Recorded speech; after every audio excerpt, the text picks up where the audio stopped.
Okay, guys. How's everyone doing? We got a BBT event. We broadcasted the Walther scan earlier today.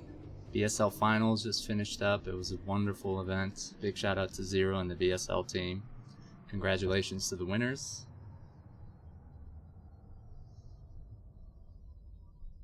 Bonyth is playing Cross live. Bonyth was playing in the finals of BSL. He must be exhausted. I asked him if he still wanted to play live.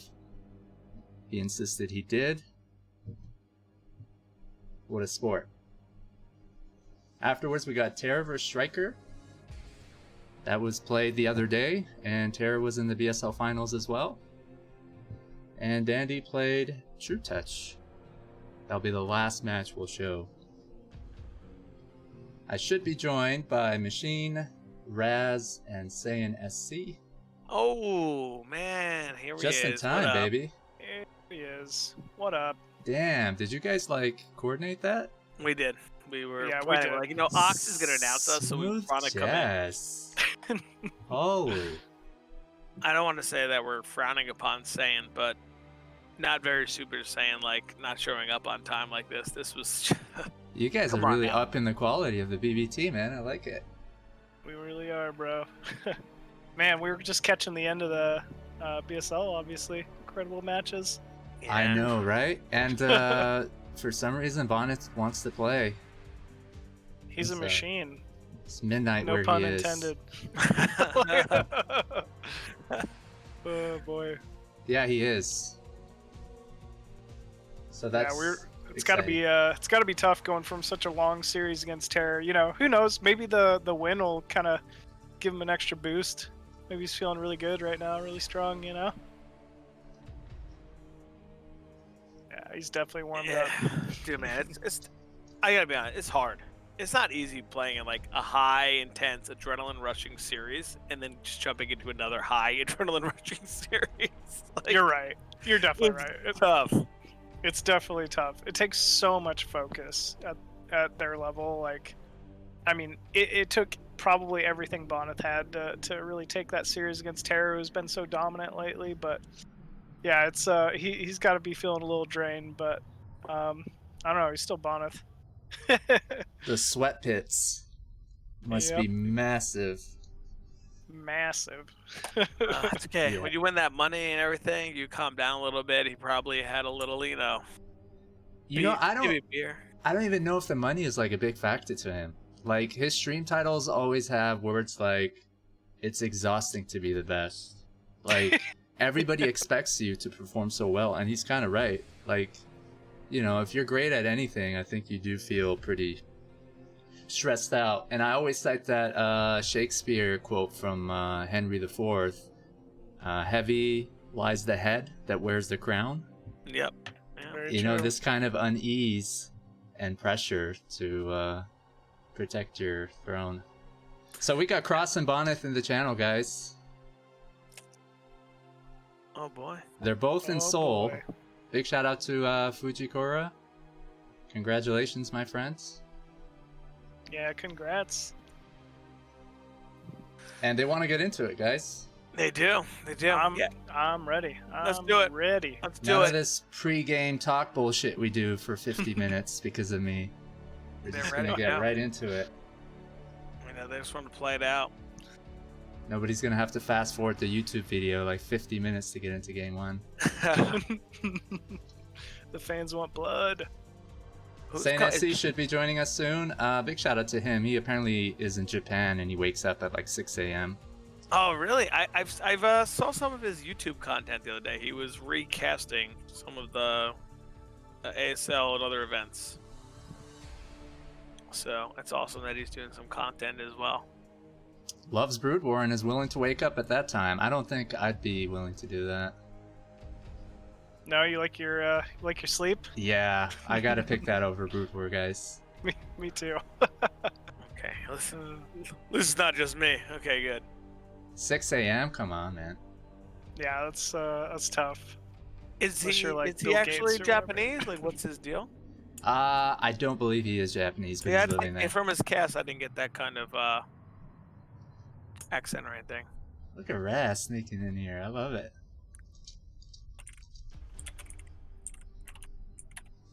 Game 1 on Polypoid, guys. Cross vs Bonyth live.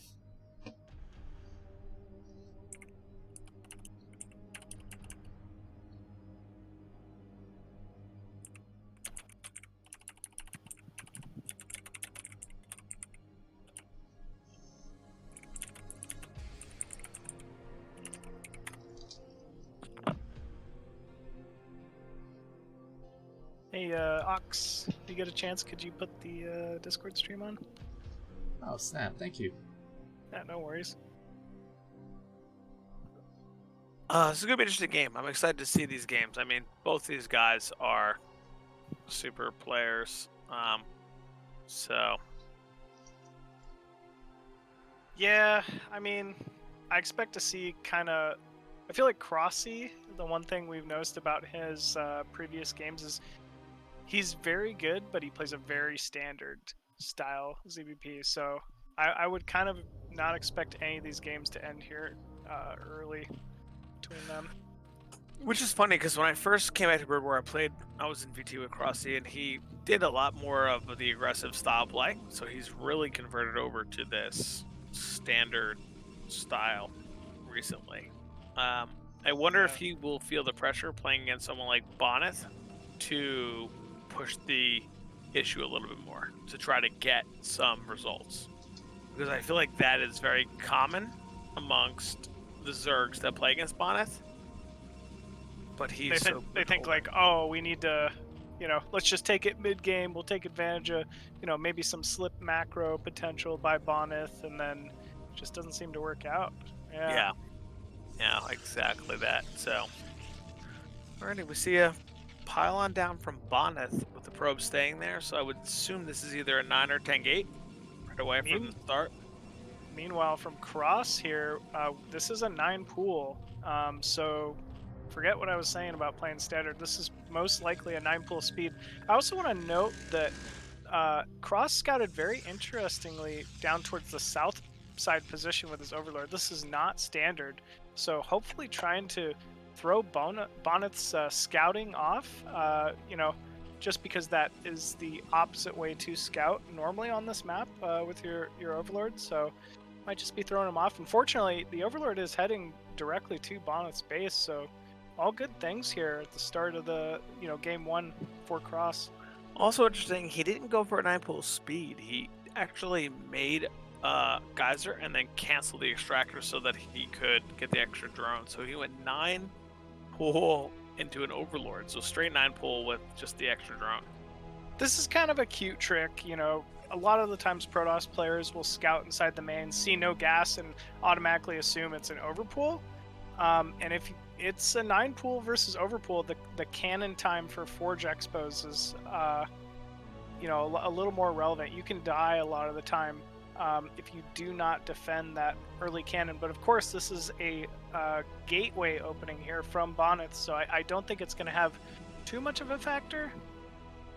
So he just scouted the links, which I think is very big. So he should know to keep his Zealot home. He might even add a Forge here to survive right away to block the entrance before his Nexus. I think you're right. I think you Oh, will. hello. Hello. Hey, SaiyanSC, thanks for joining us. Hi, Hello, guys. Saiyan. How's it going? Hey, Saiyan, doing pretty well. How are you doing? Oh, Saiyan? Hey, good to hear you, man. Saiyan, Hello. I've seen some of your YouTube videos, Saiyan. Oh, thank you. Razz, nice to Yes. meet you, man. Nice to meet you. You Yeah, watching nice to meet you KCM as or? well.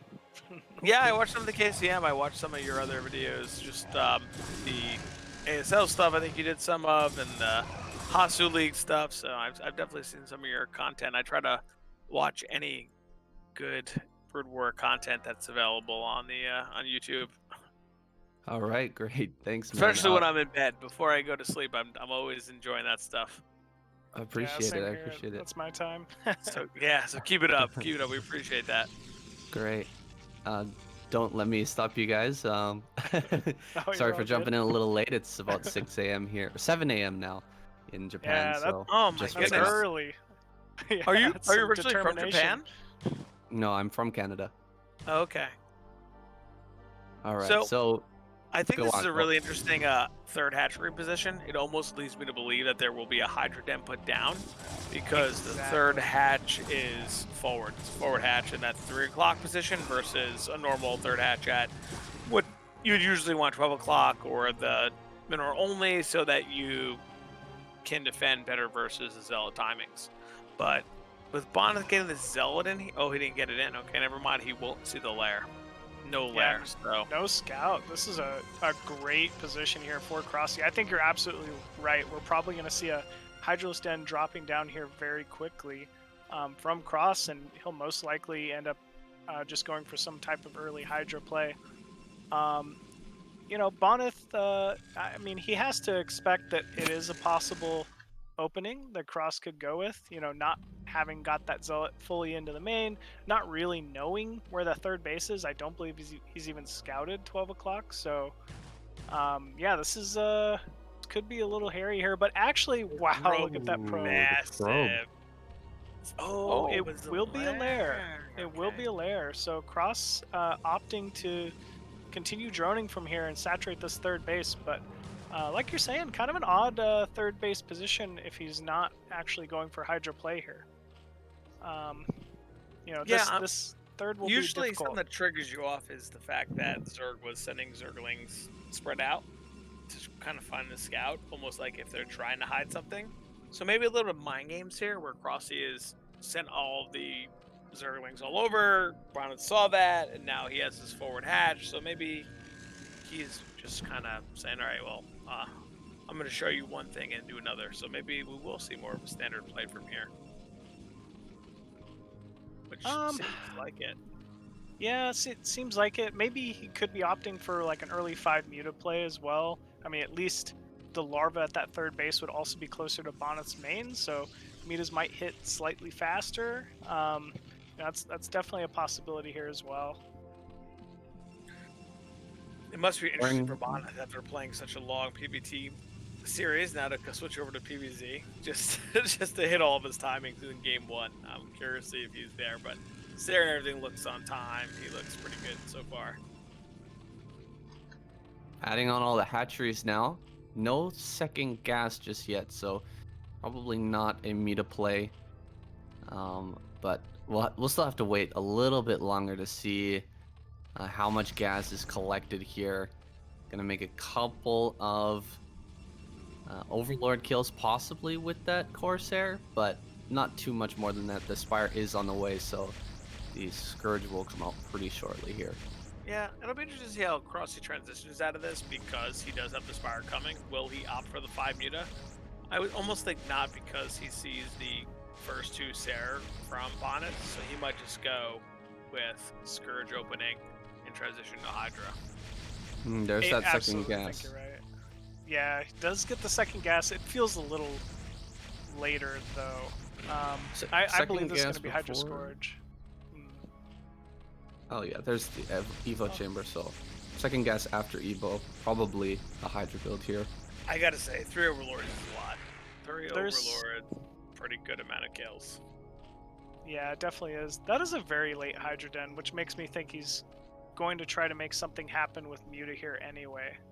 I just don't know the reasoning for getting the Hydra Den so late. Bonyth's dodging the Scourge with his Sair. Oh! Nope. What a connection. 3 more. Oh! That should be able to retreat. Oh, he's out. Okay. So we do see Bonyth though getting +1 air attack, it seems like, and Zealous speed from 2 gateways.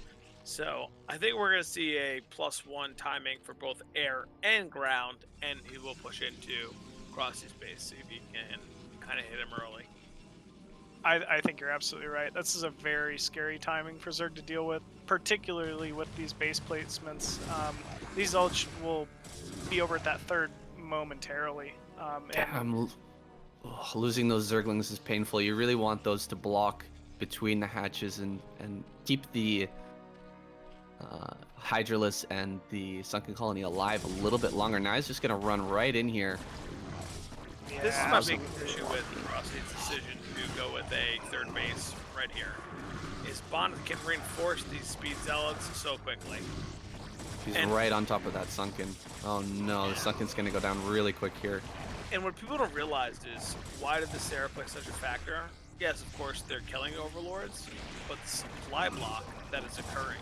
So Frosty can no longer reinforce his own army. Only Bonyth can, because he has to wait for overlords to be built. Very true, and overlord speed as well. I mean, yeah, 47 of 6. Ouch. Oh my not gosh. a single overlord on the map. Wow, that's it's a very difficult spot to be in. Yep. Really paying for a lack of Scourge being added on here. A bunch of Scourge there might have been able to keep his overlords alive, but now he's got no supplies. Still can't build anything. Oh my god, that's such a long supply block. And Hydralisks are out of position. They're going to continually wipe these. He's just going to overlords. GG out.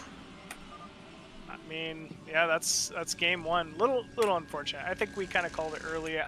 I don't think that Cross intended to open layer first until that probe scouted inside the main. It was just kind of a flash adjustment, but still really well played there by Bonyth. Yeah, I think you're right. The lair was pretty darn late there, and losing all of those overlords shouldn't have happened. If he had an earlier lair, he would have had an earlier spire. Just kind of spiraled out of control from there. Yeah. It's Bonyth tough. Making it look simple. Yeah, he makes it look so easy, right? It makes it look like, oh yeah, this is so easy. But yeah, that's the trick with that push out, right? Like that move out is that he can just continually supply block him. He can no longer make Lings, Hydra, like he can just keep reinforcing the flood of zealots that he had. That's so tricky. It really is. I mean, Corsairs in this matchup, like, they're the one unit you can't let snowball, you know, because like you're saying, if they get too many Corsairs up, you can't move out of your base and you can't retain your supply. You're kind of stuck, and that's exactly what Bonyth did to Cross last game. He couldn't gather up the supply to be able to even hit the timing attack. It was really amazing play from Bonyth. He makes it look so simple, but those Corsairs were always in the right position at the right time. Yeah. Timings were dead on. He +1 both attack and air attacking rounds, so he was able to make sure he was effective in both areas. So looks like we're gonna see another Gateway Open for Bonyth, which I think we might see all of the games. Bonyth is very Gateway Open heavy, and I think that's why Crossy decided to go with the 9 pool right away, because he wanted to kind of put some pressure, but just didn't seem to work out. Well, he did a great job of dealing with the Zealots last game, so hopefully he can make it happen again here. Game number 2, adding on that 9 pool once again. And it's going to probably pop out another good 6 Lings. Just go across the map and deal with those Zealots. Yeah, I think that was an overpool, so a little bit of a different build. Yeah. A little more economical. I feel like when you open 9 pool versus 1 gate, you kind of need to be able to kill that first zealot or something. So Cross didn't really get maybe the trade he needed. Whereas here, Overpool is a little more defensive. He can make his 4 or 6 Lings early, scout out the 1 gate, and he should have a little faster third, a little faster lair should he opt to go layer opening. So all good things here for Cross. Yeah, the Protoss meta has really focused on these gateway openings, and in the past it was always like, oh, make Zealots pressure. Where now Protoss say, okay, well, what opening is Zerg doing? What does that mean for my gateway open? I wouldn't be surprised if Bonyth can scout this and realize it's an overpull, that he will actually produce more Zealots before the Nexus. We shall see, because the one weakness to the overpull is the amount of larva. Very true. So if he can force a lot more Zerglings out of Cross, it would help him tremendously as the game goes to mid game and late game. And because we he only does not have the expansion. Very true. I mean, we only see 6 Lings so far from Cross. Obviously already producing some drones. So I kind of think you're right. Maybe a misstep from Bonyth by not pressuring at the moment. I feel like a little more zealot pressure might be able to accomplish something, but either way, Bonyth maybe just happy to just hold his natural and play from here as well. Yeah, like I said, some of the change here is also to get that later forge like he is right now. Continue to produce zealots and then go with like 5 or 6, and then okay, just go there and get the gas after the forge. Because he knows that he's really not under any dire pressure because he has zealots and the nexus up with him. So he's okay, but we'll see. I'm surprised. Normally when I watch Bonyth play, he loves to get those zealots out there versus the overpool. Yeah, very true. And let me tell you guys, this is one of the trickiest spots that people don't realize about PvZ, is using your zealots to attack the zerglings hitting your gateway or forge. I know it looks so easy, but one misstep and those zerglings get in your base and you're like, oh no. Or they surround the zealot and I can't retreat past behind the wall. Like, yeah. Yeah, it is so tricky, man. It's so hard. I like that Getting zerglings in the base is one of the most frustrating things I think in all of Brood Wars. Just dealing with zerglings inside of your Protoss base. Oh god, Definitely. so frustrating. Yeah, 5 speedlings, especially getting inside your base. Like, I just leave sometimes. Like, you just, what do? You know they're gonna run around, and your zealots are hopelessly going to chase after them for a good 5 minutes while they scout all your tech, like prevent you from mining your gas, like kill a bunch of probes. It's not fun. It's the worst ever. It's the worst ever, guys. I promise. Yeah, I believe it. I mean, looks like a pretty standard opener here once again from Cross. That quick layer. He's got his third base down, maybe in a little bit of a better spot this game than he was the previous. Yeah. He has a better third base location for sure. It's much more defensive here. Not going to be able to rally zealots directly into that base anymore. On it, have to cross all the way across the map this time. Absolutely. I feel this was the way for Zerg finally to play on Sylphid, was that they realized that in the early days everyone took their natural third gas, like at the 6 o'clock, and they were like, oh, wait a second, like that 7 o'clock position is not much further, and there's a gas there with a ramp. Let's just take that, and I think that helped Zerg so much on this map with the meta play here. Yeah, you're absolutely right. I mean, what's the difference, right? Like that mineral only, yeah, a little closer. Doesn't have a gas at it, whereas the third base that Crossy's selected has a ramp leading up to the base, way easier to defend. It's further away from your natural, which actually in a lot of ways makes it easier to defend, especially up a ramp for Zerg. You don't have to commit as many units to it. It's just very useful to have. Bonyth, he doesn't have much scouting information on the map, but he's not moved out his zealots at all yet. He's got double cannon. I'm very surprised he's not really scared right now of the Hydralisk bust, it seems like. Crossy hasn't really put the fear of God in him yet by pulling the trigger on one of those Hydralisk busts. So the scout here with the Corsair, not going to build too many cannons, just the first 2. And it's a nice macro game. I couldn't agree more, saying I would love to see Crossy bust out some type of early Hydra play, and I feel like Sylphid's one of the maps for it. It's notoriously a little bit more of a difficult map for Protoss to defend early Hydra timings, just because of the available cannon placement. But Crossy just feels very, I don't know, just confident in his standard play. Yeah, I think Sylphid, I agree. I think it's very, very good for the Hydra timings because of the way that the naturals are built. But you see Crosses go up to 6 hatcheries right away. I love this placement. I love that placement too. Mid game, because Sylphid is a very open map too, so it's very nice for Hydras around. Lurker contains if you push the Protoss back. you know, but he's gonna have to deal with that timing again. Same timing coming out. We'll see what Bonyth does with it. Finally, Bonyth gonna start to move out. He's got +1. The speed should be just about done here.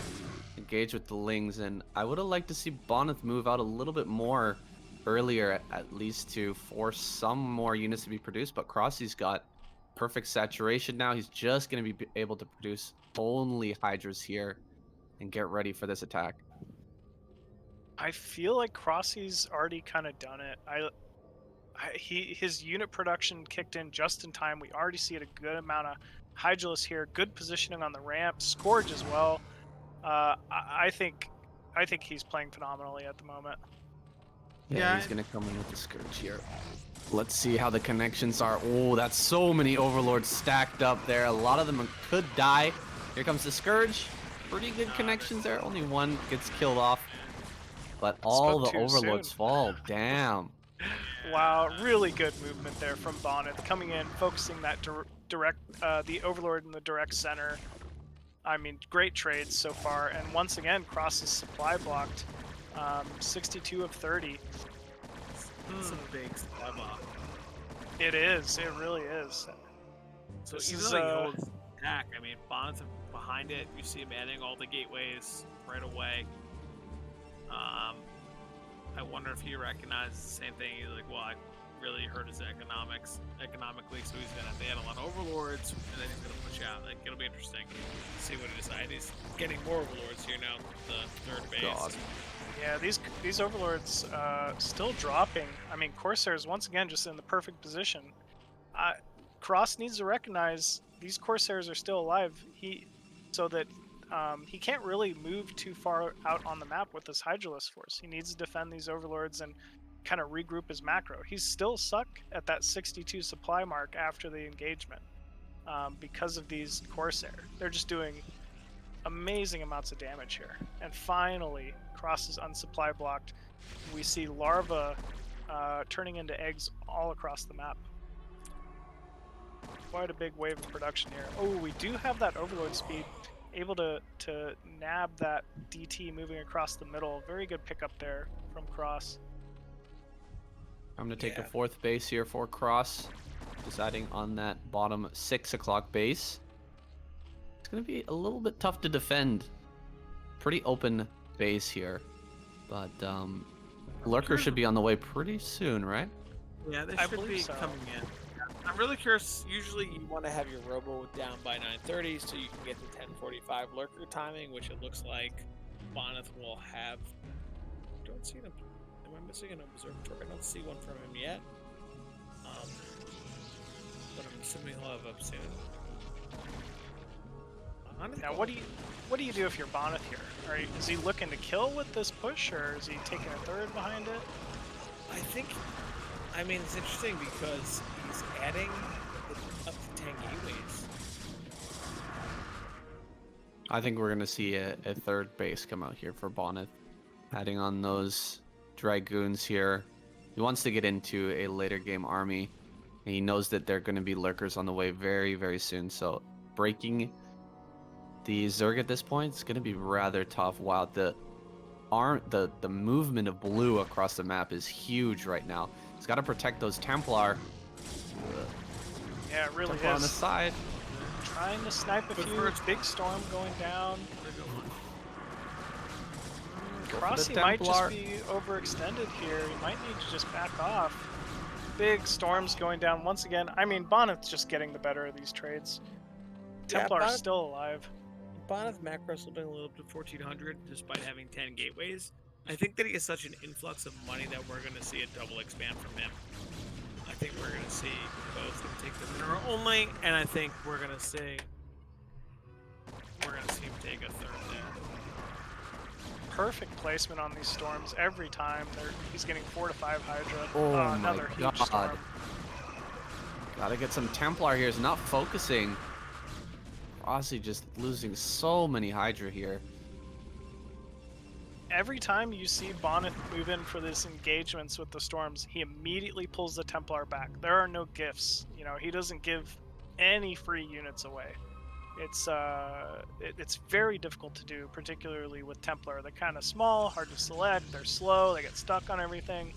But he's really just retaining those Templar and getting efficient trades with them. It's great. Bit of a miss rally there, I think, from Cross. He's finally producing some eggs, but Bonyth is coming right up towards these eggs now. Could Yeah, get I don't a like this huge storm position. on those. Uh-oh. Yeah, this Moves could be a little tough. bit farther forward. Crossy going for trying to Templar? do what he can to delay, but I mean, he really needs these lurkers to be able to survive. Oh, Bonyth he's up just 50 one supply. screen away. He sees the Yeah. lurkers. There we go. They, There they are. do hatch, but they're They're all gonna burrow. a little stacked. Oof. Two of them go down before they can even get underground. A beautiful Big storm there. Bonyth gonna might fall back, opt to but- just back up. Yeah, sure looks That like was it. a really good trade. A really good trade there with the first few lurkers. Picking off a couple of them for basically for free. Backing off. Bonyth looking great here. He's really in a commanding position. He's in the middle of the map. He's controlling space. Taking another base here. You were right, gonna grab a fourth base as well. Bonyth just getting out of control. Yeah, meanwhile, Cross a little undersaturated at that third base.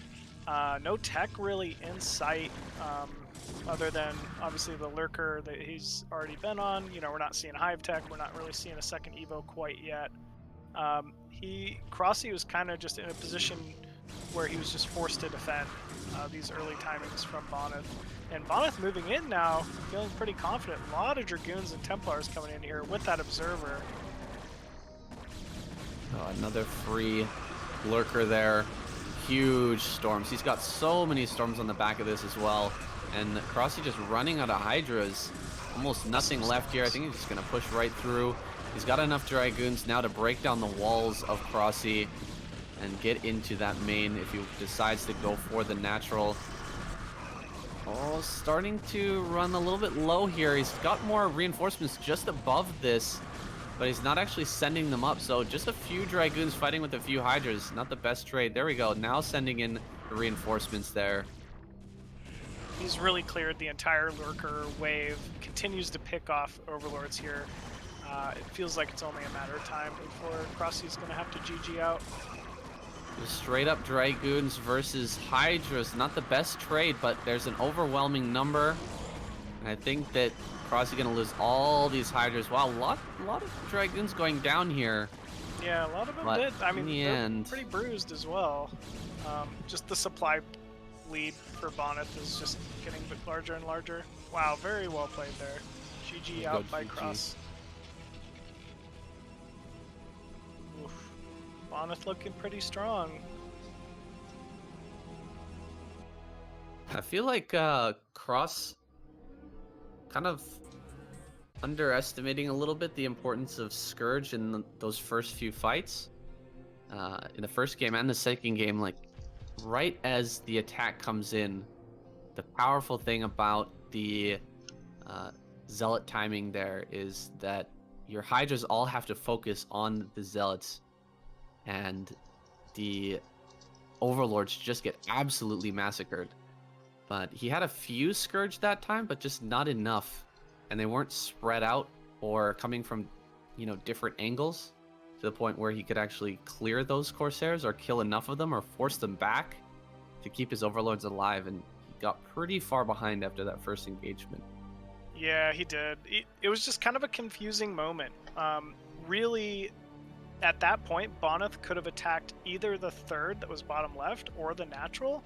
And so Cross kind of did this thing that a lot of Zergs do where he was patrolling between the two bases with the Scourge. Now, had the Scourge just been set up at the natural, ready to engage as soon as those Corsairs popped in to kill the Overlords, they probably would have at least taken the brunt of that early damage, allowed more Overlords to survive, and probably would have traded a little better against those Corsairs as well. So, it's just little things like that. Still, I was very impressed with how well Cross was able to bounce back from that. I mean, he almost got even in supply, even after that early supply block forced by Bonyth's Corsairs. So, still really well played. Like, absolutely, he's still in this to win it, and I mean, he's just. I think we haven't seen the best Cross has to offer yet today. First first probe moving out to the natural of Bonyth on Eclipse. Saiyan, what do you think of Eclipse for Zerg versus Protoss? I love it. I love Eclipse for every matchup. It's such a great map, honestly. Just so much fun to play this map. I have a beef with quite a few different maps, but this one is not one of those. Yeah, it's a great one. Absolutely, couldn't agree with you more. Like, I feel, very, very much the same. It's great for any matchup. It's a very fair, very well-rounded map. It's kind of cool how there's almost like the high ground pathway to and from each of the mains, as well as like the alternate, routes all the way, to the top left, around to the right, or even, above this high ground area as well. It just allows for a lot of different little counterattack paths, but, usually a very simple, easy to hold third base for all races, which honestly makes it such a strong map. I love it. So... Yeah, I really love the fact that the double gas in the top left and then the two separate bases in the bottom right. I think that's a great sort of map design. Makes for a lot of interesting play. And those two bases at the bottom right, they are very, very hard for either Zerg or Protoss to hold on to or to break. Oh, sorry, not to hold on to break. If you get enough defenses in either of those bases, man, it is so tough to get up there. It really is. I mean, it's a tiny little base, tiny little ramp. Lurkers defend it very well for, Zerg, mass cannon, and a couple Templar for Protoss. Even like bunker turret for Terran. It's once you have that base locked down, it is very tough to move somebody. This is kind of interesting. We have the third hatchery going down, or natural hatchery, going down at the third base because of this probe block here. By Bonyth, really well executed so far. Cross opened with an overpull. It looks like he's kind of just putting the foot on the pedal as far as Zergling production's going so far. He really wants to keep Bonyth inside his natural, not have to deal with too much Zealot harass here early on. This is going to be a micro defense here. Oh, can he hold the Zerglings out of his base? That one probe's very low. He does manage to get some Zerglings in here. Great blocking by Bonyth on that last Ling, but 3 Lings managed to slip inside the base. This is exactly where Crossy wants to be. He needs to throw Bonyth off his game. I mean, 3 Zerglings in the main, even though they don't have speed, even though it's only 3 Zerglings, they can really accomplish a lot. He's got to make some more Lings back at home, though. 2 Zealots coming across the map. Yeah, there we go. Some Lings do pop out. Yeah, Crossy knows to expect this. This is kind of the dance of early game ZVP. If you get a few Lings in, you got to expect counter pressure. And I believe Cross will be ready for it. I think you're right. How many probes can he get? 1 probe so far? 2? There we go. A lot of lost mining time there. If you're Cross, you're feeling great right now. Zealots are going to move into the natural, but they will be met with a sizable Zergling force. I want to say he'll be able to stop this, no problem. He's got it. Easy peasy there. Oh, he's going to lose the Lings, though. Oh, no. Pulling back at the last second. He's just too quick. Still keeps all 3 Zerglings alive. That is impressive. Meanwhile, he has more than enough Zerglings at his own natural to defend incoming Zealot and Probe inside the main. He's just playing really clean right now. This is so frustrating for Bonyth. He does get a drone, though. A little bit of counter pressure, a little bit of counter damage. Finally does pick off one of the Lings inside the main. Those Lings have gotten a lot of kills so far. Absolutely, yeah. These Zerglings in the main are running away with the game at the moment. It's I mean, he's really testing Bonyth's multitasking here with these 2 simultaneous engagements going on. It's never fun for Protoss to deal with. And another probe goes down. Wow. Crossy playing incredible. Crossy has all 3 bases up and mining as well. Oof. Finally that Zergling will go down in the main, but not before it's done so much damage. I mean, I don't even think Bonyth has a starport on the way yet. could be a little difficult. Yeah, no, Holy Cybernetic's core Cyber. just now completing. So Bonyth's tech is a little delayed. He's lost quite a few miners. You know, he can play back from here, but it's definitely going to be more difficult for him than the previous 2 games. Cross getting a great economy going. He's got enough lings here where Bonyth just can't really move out. What's the timing on the Spire? Since that starport or the Star Gate was pretty late, I think that Cross might be able to save all of his overlords here. He's already sent the 2 that he had at the front. They're headed back across the map, so going to be a much better overlord defense here. Very Cross. smart play. I think it's exactly what he should be doing. He never scouted the main, but he's playing against Bonyth, and the last 2 games taught him anything. Yeah, it's true with the Zerglings. But I mean, he didn't scout the star port per se, but if the last 2 games taught him anything, he should be expecting starport play. So I love this, you know, play by Cross. Let's keep the overlords alive this time, prevent any supply blocks, keep this early advantage, you know, play it out from here. First Corsair's on the way. But yeah, I don't think that's going to be able to kill an overlord, which is a big win here for Cross. And Cross getting all of his macro going perfectly. You're feeling so comfortable right now as Cross. He's got a great setup there in the 3rd base with the Sim City. There's eggs morphing right now and Aspire is up, so this Corsair gotta get the heck out of there. Ooh, Mutila's popping. Oh, nice. Wow, I Muta like opener. this. Yeah, it's going to force additional cannons from Bonyth, you know, even if he does defend. I like it. You know, he wants to tax Bonyth's econ a little bit more, knowing that he has the advantage that he already has. But Bonyth might just be happy to make these Corsairs and defend early Muta as well. Oh. Coming in with the Muta, but taking a lot of damage from these Corsairs. Gonna get the moving shot as well. He's just trailing these Muta. Oh no. I think these Muta's just gonna go down. Oh, Scourge are here though. How close are those Mutas to death? They're pretty darn low. Yeah, taking a lot of early damage there.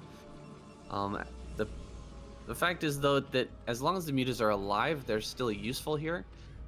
The real purpose of these is not just to kill probes, but also to deny that first move out from Bonyth when it comes the first Zealot attack. Those Mutas will be very, very useful in killing off some of those Zealots and at least damaging them before they reach the base. I'm gonna kill a few probes. Gonna use the Scourge. 2 groups of Scourge there, hidden underneath the Muta, but none of them are able to connect. It's fine really right control. now for Cross. Yeah. Trying to just keep retaining these Muta. I think that this is still going pretty well here for Cross. These Muta have forced a lot of cannons, a lot of Corsair. Zealot count doesn't seem too large here for Bonyth. I believe with the Hydra production that Crossy has so far, he should easily be able to defend this timing. I'd like to see Cross build a bunch more Scourge at this point. Just overwhelm these Corsairs when the attack comes in, and then he can just clean up the Zealots with the Muta. Instead, he's going around with the Muta. He's going to deal some more damage at the natural. Yeah, so this can be good. Deal some damage. Try and hit some more probes here. Why not? Get a trade. He's not going to be able to trade them very well against the Corsairs anyway, so maybe not a bad choice here. That probe count is low at the natural. Here we go, Bonyth moving in to Cross's natural.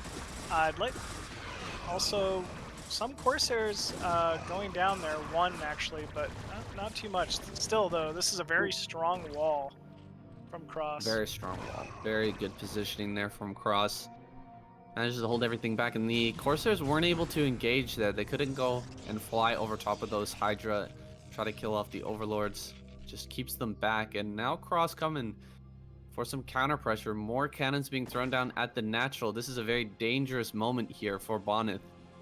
I'd like to see Cross back up. Don't overextend. He's in a great position here, but he's got to expect Bonyth to have Storm. Storm's not done yet. Storm's not done yet. He's coming in.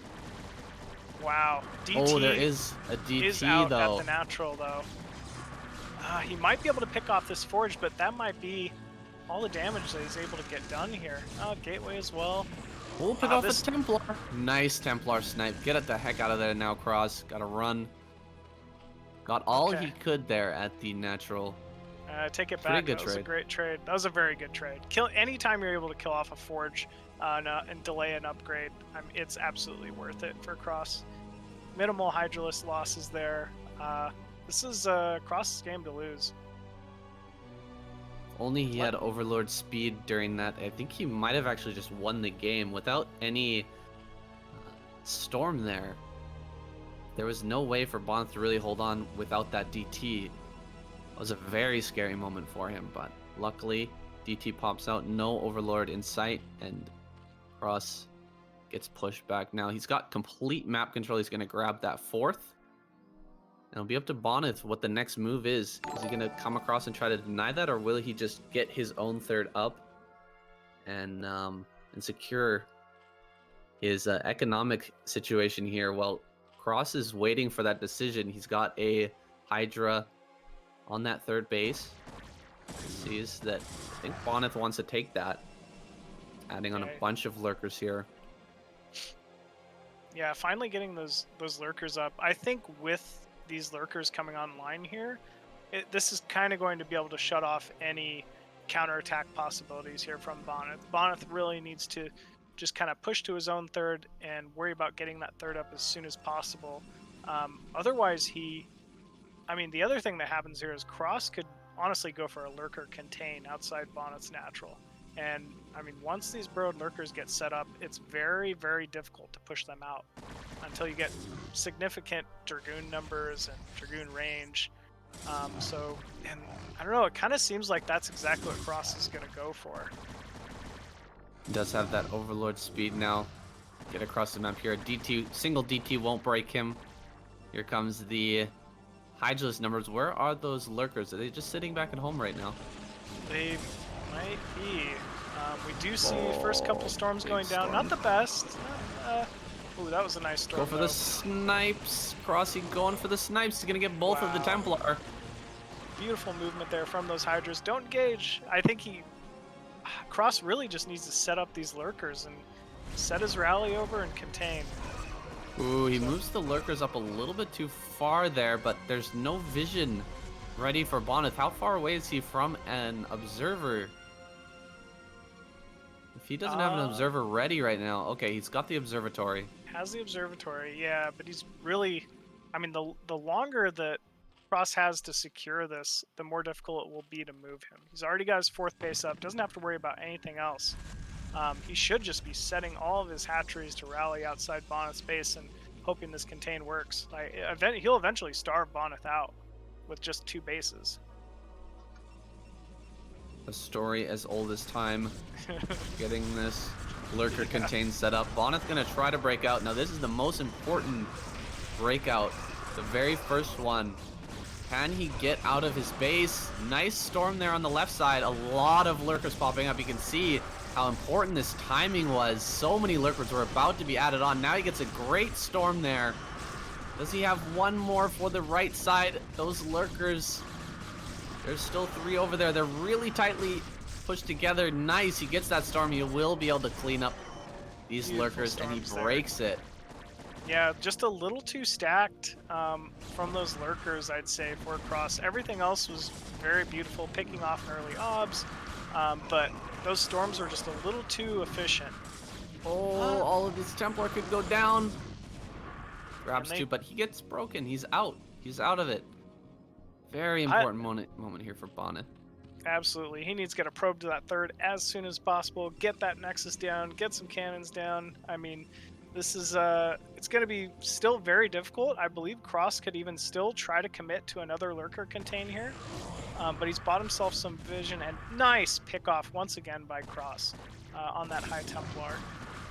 More Hydras streaming in here. We do have 2 lurkers completed, but they might actually go down as well. Ah, shoot. Cross is finally pushed off. Third base comes down for Bonyth. Gonna set up those cannons. He needs to stick around here for a little bit longer until those cannons do finish, but then he'll be free to move across the map, try to deal some damage or start a push. Just gonna hang out here though for a little while. Let's see what Crossy decides to do. Is he gonna take the top left base? Will he try to take a base in the bottom right? He needs to stay a base ahead here, keep that economic advantage, and try to deal with Bonyth's 4th base. I don't think he's going to be able to kill this 3rd unless...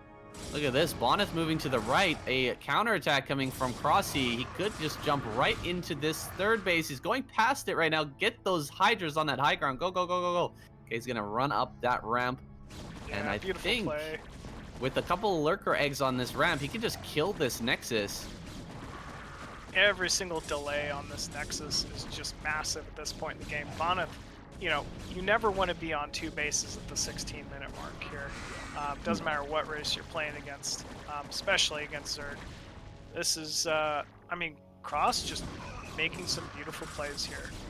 Really kind of pushing his advantages. A huge mistake from Bonyth, moving the whole army away from that natural before any cannons were finished on the high ground. We see that mistake a lot from Protoss players. Just, you know, I finally got the, I got the 3rd. There we go. And moving away just before cannons are actually finished.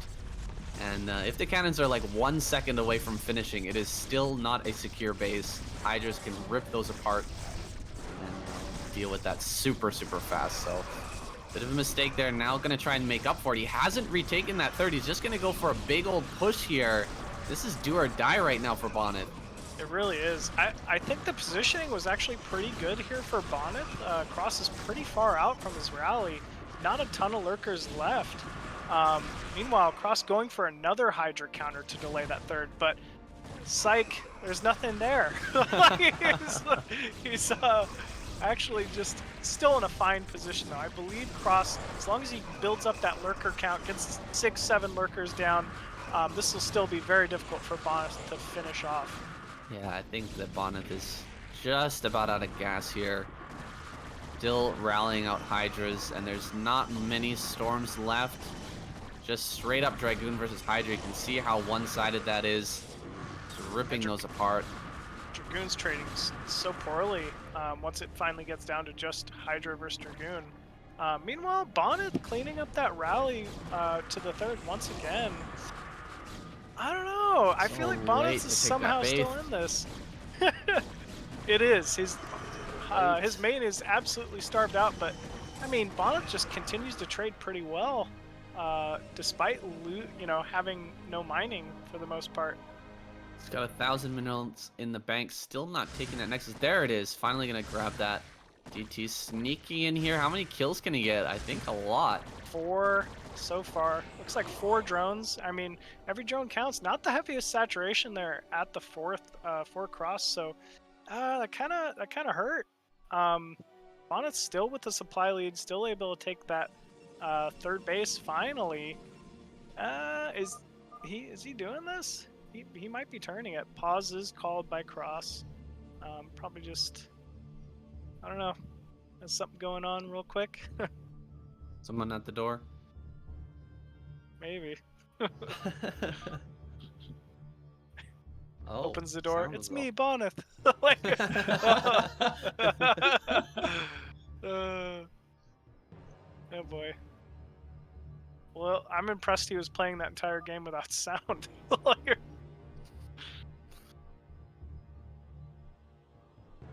Alright, looks like we're gonna get back into it.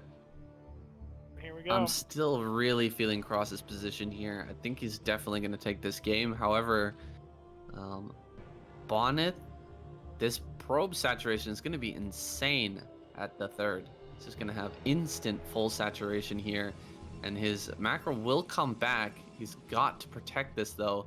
This is all he has. Yeah, This it his is only just chance. one base though. I mean, Cross has top left. Eventually, he's going to be able to secure that and start mining there. I don't know if this is what you want to do if you're Crossy. Send the probes back. Big storm's already going down.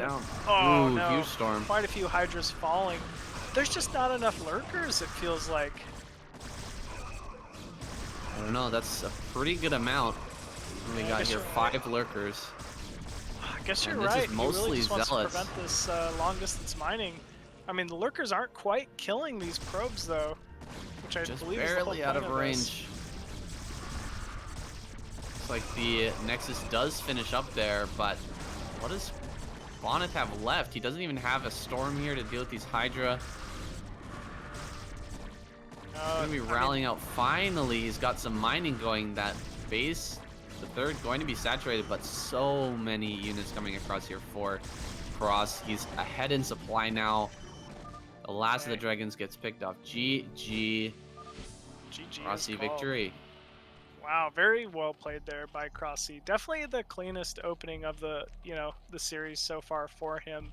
Obviously, getting those 3 Zerglings inside the main was like pretty impactful.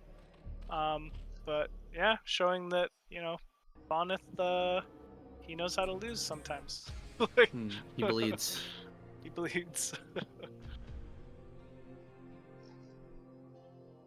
Yeah, I like the meatless opener from Crossy. Becoming really popular in Korea right now, doing the meatless, like 5 meta, and they tend to mass scourge up a lot more than what Crossy did in that game, but with the similar result is that you just don't lose any overlords to those Corsairs. In the first engage, the Protoss really relies on some damage with those Corsairs. They want to get some damage done, but a great job there. Holding back the Corsair, making sure he didn't get any damage. Deals a lot of damage to the probe line and gets a good advantage in the early game. Yeah, he absolutely did. I mean, which was beautiful, especially considering the first couple games those Corsairs were able to supply block Cross for so long. It was definitely a big determining factor for that victory. Alrighty, and game 3 here of Cross vs Bonyth. We have Bonyth spawning at the bottom left-hand corner of Demonio Azul as the Black Protoss. And opposite side of the map, down towards bottom right, we have Cross spawning as the Blue Zerg. Thanks for doing that intro, Machine. Yeah. I didn't know the name of the map, so... Oh, yeah. No worries. Demonio Azul, definitely a regular staple of Think Quick. It's a pretty good map, I'd say. Like, there are a few things that make it unique. I'd say not having a ramp leading from the main to natural. The third base is a little notoriously far away, which kind of plays for more like 8-gate openings and things like that, I'd say PvZ. But still a great map. I'd be interested to see if Cross opens for like a 9-pull speed, especially after last game. Kind of proved that if he gets a few Zerglings inside Bonyth's base, he could win him the game. Second overpull here. Yeah, No looks to be an gas on the way, overpull. so... Yeah, he can do some damage even with those slowlings like we saw in the last game. Just needs to get him by. That's been a problem for a lot of Protoss players recently, is just that, it's a double-edged sword getting that early gateway out. Oh, and a straight-up Nexus here from Bonyth. Wow, Nexus first. Nexus first. I mean, this is the counter he was looking for. This is probably the best opener you can go against a overpool opening. I mean, Bonyth is just at an economic advantage here, and there's not really a whole lot Cross can do to mitigate it. That forge should allow a cannon to be up in time as long as it's built right away to defend these early Zerglings. Yeah, it will be built right away for sure. Bonyth on top of that. It's going to get a nice scout in here too. Everything looking really good for Bonyth now, and we'll see how Crossy deals with this, being in a serious economic deficit in this game. It's going to be a completely different game from last one. Yeah, it absolutely will be. Bonyth putting down a second cannon at the natural. I like this. Like, why not, why play it risky, especially after last game? You definitely don't want to let any Zerglings by. Delay your tech slightly, just take your advantage. So, very, good choice so far, I'd say, by Bonyth. Even pulling 2 probes here, he's using the attack on the 2 buildings there to sort of makeshift hold position. You can't really hold position probes unless you have a army unit in the control group. So, but you can actually attack your own buildings, and that will sort of do the same thing. Kind of. Anyway, he manages to hold that off and sends those probes to mine. And he will be completely safe here with double cannon. No Ling's gonna sneak in there. Getting the scout off. He will see no hydrogen in the main, knows the gas timing, so Bonyth hopefully should be expecting early layer play. Cross being pretty smart about it by producing the layer at the natural position. This is kind of just a cute little trick Zerg players do just to kind of avoid the scout and kind of prevent them from knowing exactly what you're doing as long as possible. So Bonyth gonna scout that anyway. Great scouting from Bonyth so far this series. Knows everything that's going on, can react accordingly. Crossy, third base, up in that. Is that high ground up there?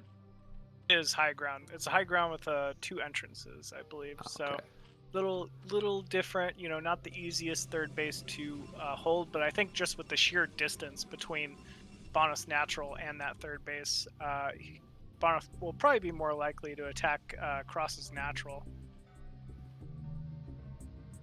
That is a long way from the hatchery as well, that ramp.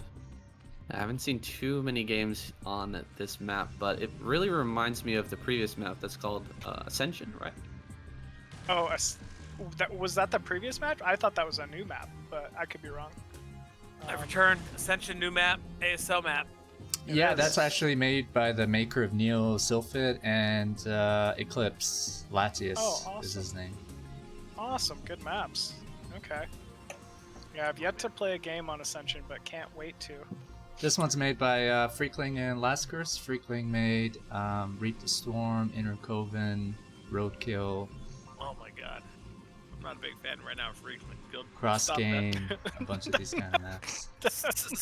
Stop his Madness. Inner Coven. Jesus Christ, that map. Oh my god.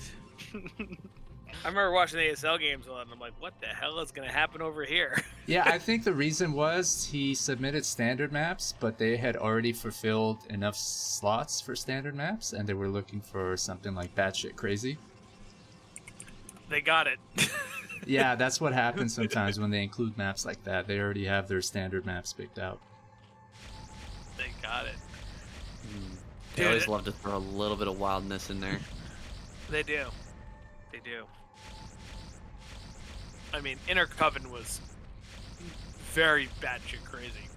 The disruption webs, the bases, the temples in the middle, everything.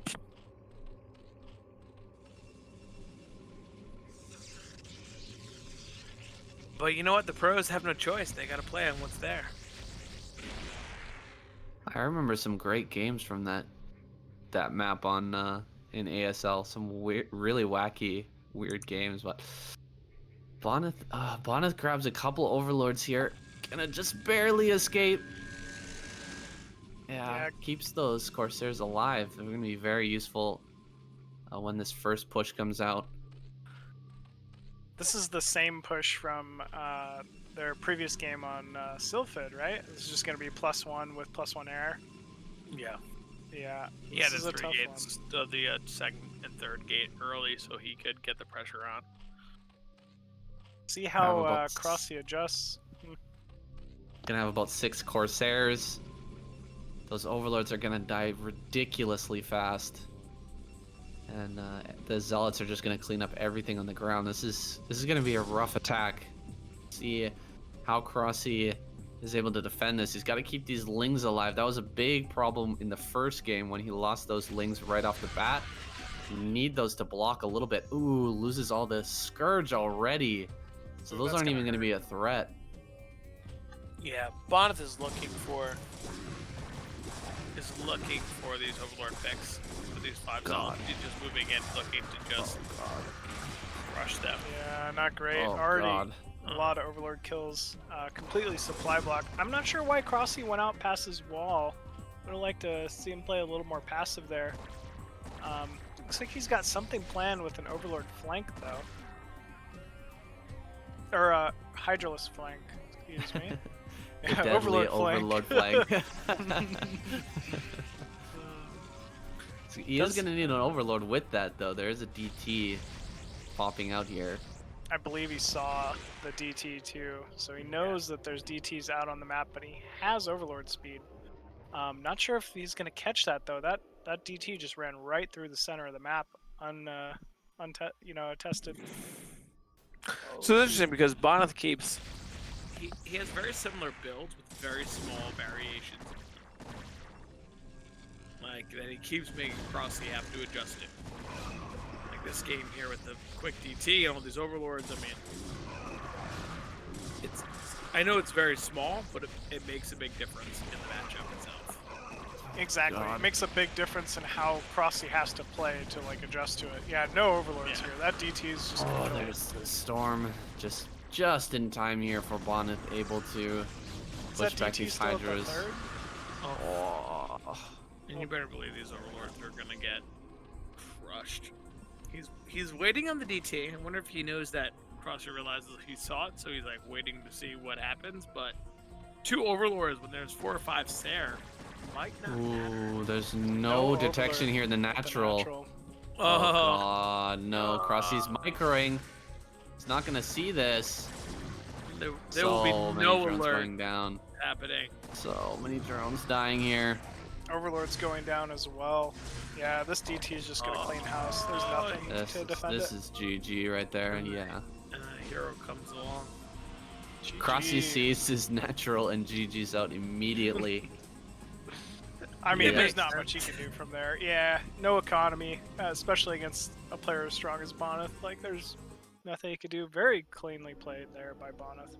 And he lost all of his Hydra at the front too, you know? Like if he would have got some type of bust, he would have been able to do something, but just no way. So He hit strong. just before there was Storm there in the natural, but the probes and zealots and everything were able to hold on just long enough to get that Storm completed. Oof, a rough game there for Crossy. Right from the start, he was behind, and it just never got better. See if he can do a little better performance here. And this is gonna kill me. Diaz Ire. We're that what figuring we're it looking out at? together, my friend. One day we'll learn. These Ire. Made by Freakling. Oh, Freakling, you animal, you. He This also poor map. edited all the maps, Neil Silphid, Clips, Hollywood. Just making sure there aren't Reaver jams and small little technical issues. Yeah, Polypoid had a lot of issues with mining and rebirth and stuff, so they made a good change there. Especially, like, it was always the bottom right base, right?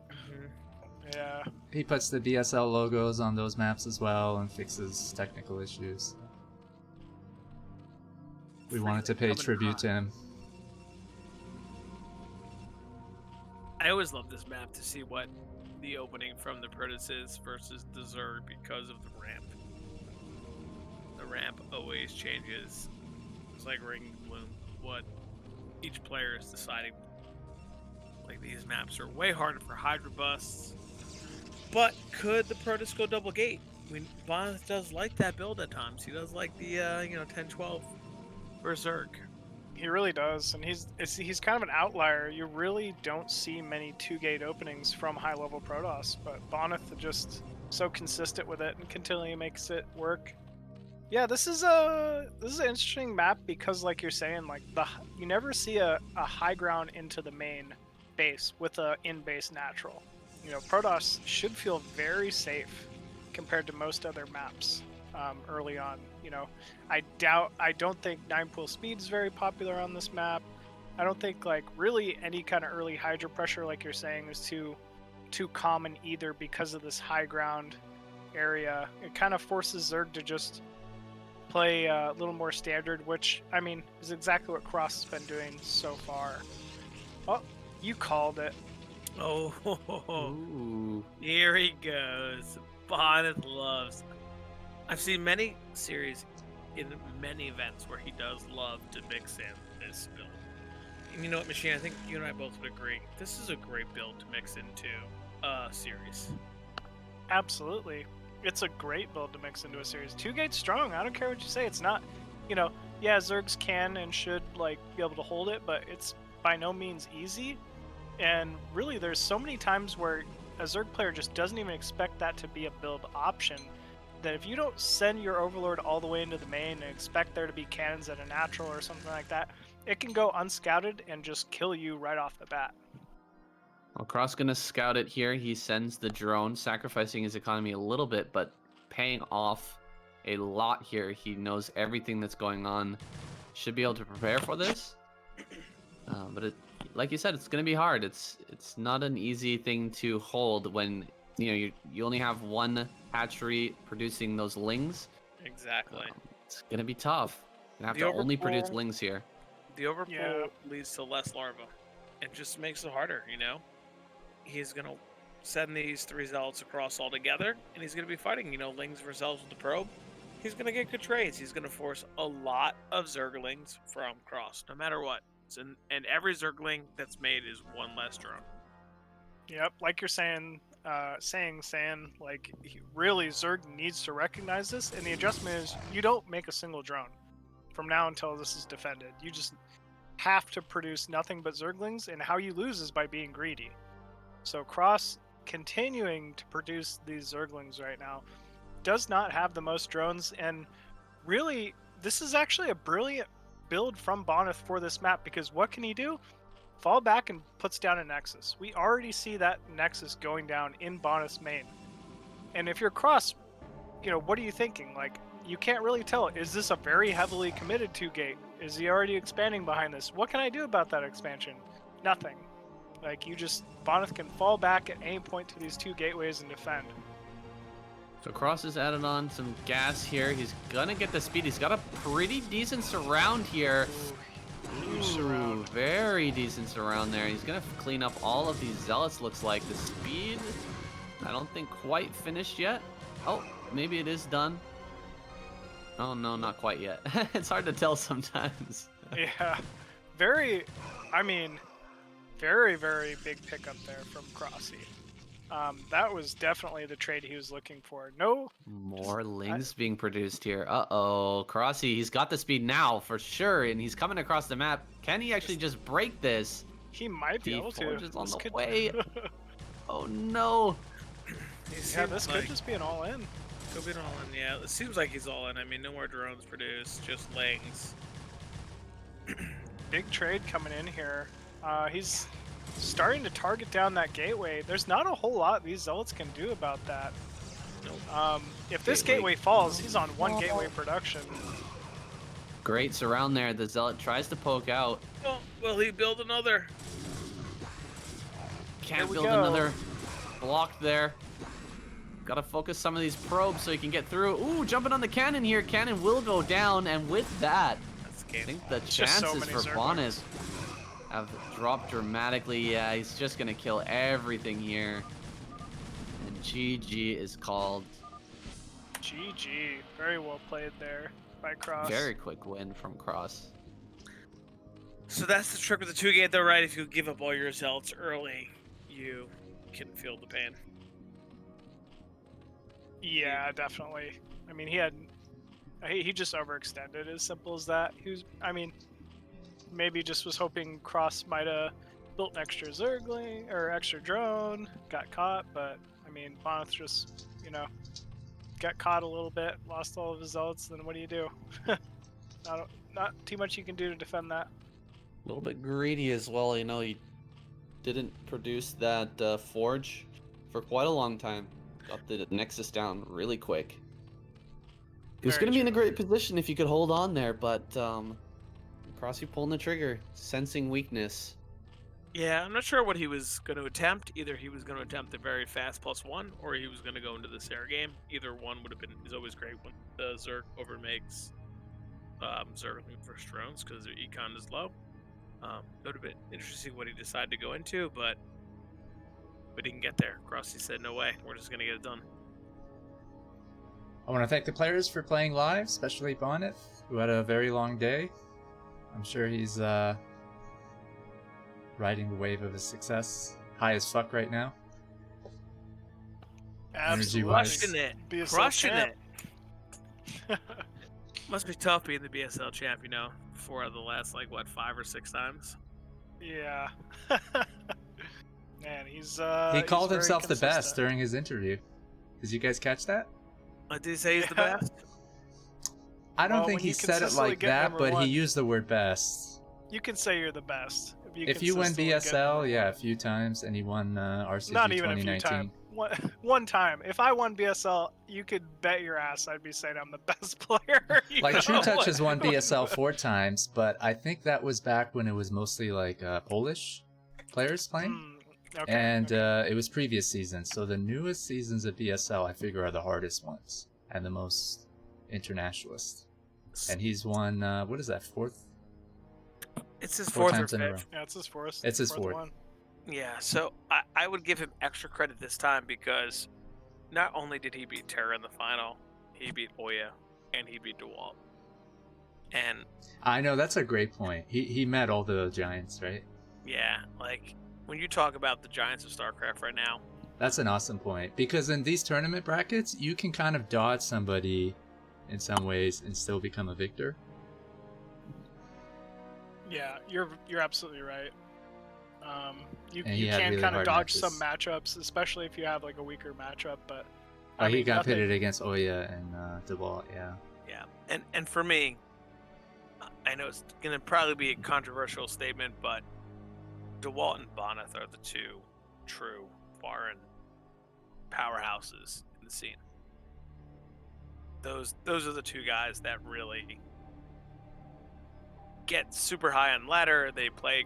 They do it all. They have the ability to do it all, and they are constantly at the top of all of the tournaments. So for me, those- RCG 2020, DeWalt got 1st place. I think that's his only major achievement. Whereas Bonyth has all he these almost titles. disqualified for ASL, right? Yeah, I know. He lost in the last round to Scan. So I mean, mention this because he's always cited as being a top player, but the objective measurements we have are actual tournament victories, especially foreign-based ones. It's kind of like Michael Jordan was debating with LeBron, right? What did he mention? He mentioned the titles. I think he even put up his rings, and he said, "This is what counts." Yeah, it's a whole. So whole it's about nother those debate, rings, Jordan or man. LeBron. Bonyth's got 4 of those BSL rings. So I don't know, even if DeWalt, I guess it depends what your definition of best is, but even if DeWalt was to win another BSL season, my definition, and I might be a minority opinion here, DeWalt would need to get several of those BSL titles. I think StarCraft is not a stagnant game. It's not like the Right. same game over Yeah. time, so things change. Who the best is and what's going on.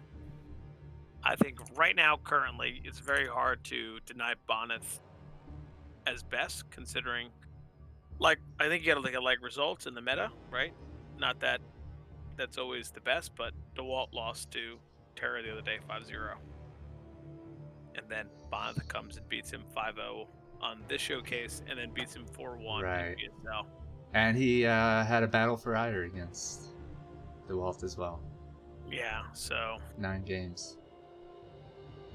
I mean, but when you look at Pure, they're both super. We can't get it wrong, right? They're both so talented. They're both phenomenal players. Exactly. But right now, it seems like Bonyth has that slight edge, and I would have loved to see Bonyth try for an ASL berth. I really would have. As much as I like for DeWalt to do it, I would have loved to see Bonyth do it as well, because they are totally different types of players. So different. Yeah, they absolutely are. You know, although they're both Protoss players, like just their style, like Bonyth just sometimes just has a little more finesse, where DeWalt, I mean, just super solid, clean macro all the way through the game. You know, hits his timings. There are definitely some differences. But yeah, I don't know. Bonyth, #1 BSL. Kind of hard. Always to argue infatuated with the best, man. Like, I don't even think I can hold D rank right now. So I got to give it up to all the people who get S rank, who get A rank, who get B rank, C. It's super hard, right? And it's very easy just to be a backseat gamer like myself and talk about these players. I think Machine would agree, and him and I play a ton together and everything else. Grinding the ladder is just hard in itself. The mental stress of the ladder of playing against all these different builds of like between good players, the bullshit you see, and like the randomness that you see. It's grueling. It's tough. You got to be ready for it all. You got to be just so well rounded to be able to, you know. And then you're playing Smurfs sometimes that aren't even at your rank, that are on an account that's at your rank. Like, you know, there's so much to it. Like, ladder is it's a good challenge. It's good practice, and man, ladder will beat you down sometimes. You know, mentally taxing. My God, really some of those is. turn rate 8 games will really break you down as well. Saying you're playing, right? I see you streaming. Yeah, I'm Some trying, of your man. games. You play I'm Zerg? trying. Yeah, I'm playing Zerg now. Yeah, Machine's a Zerg player, right, Machine? Yeah, I'm a Zerg player. Razz I got plays Total both. Protoss. So tired. I go of with playing 10 the versus easier Protoss. rank, you know, just so I can keep A rank all the time. You know, it's normal. Good job, I try to guys. lose most of my games, which is why I pick Zerg.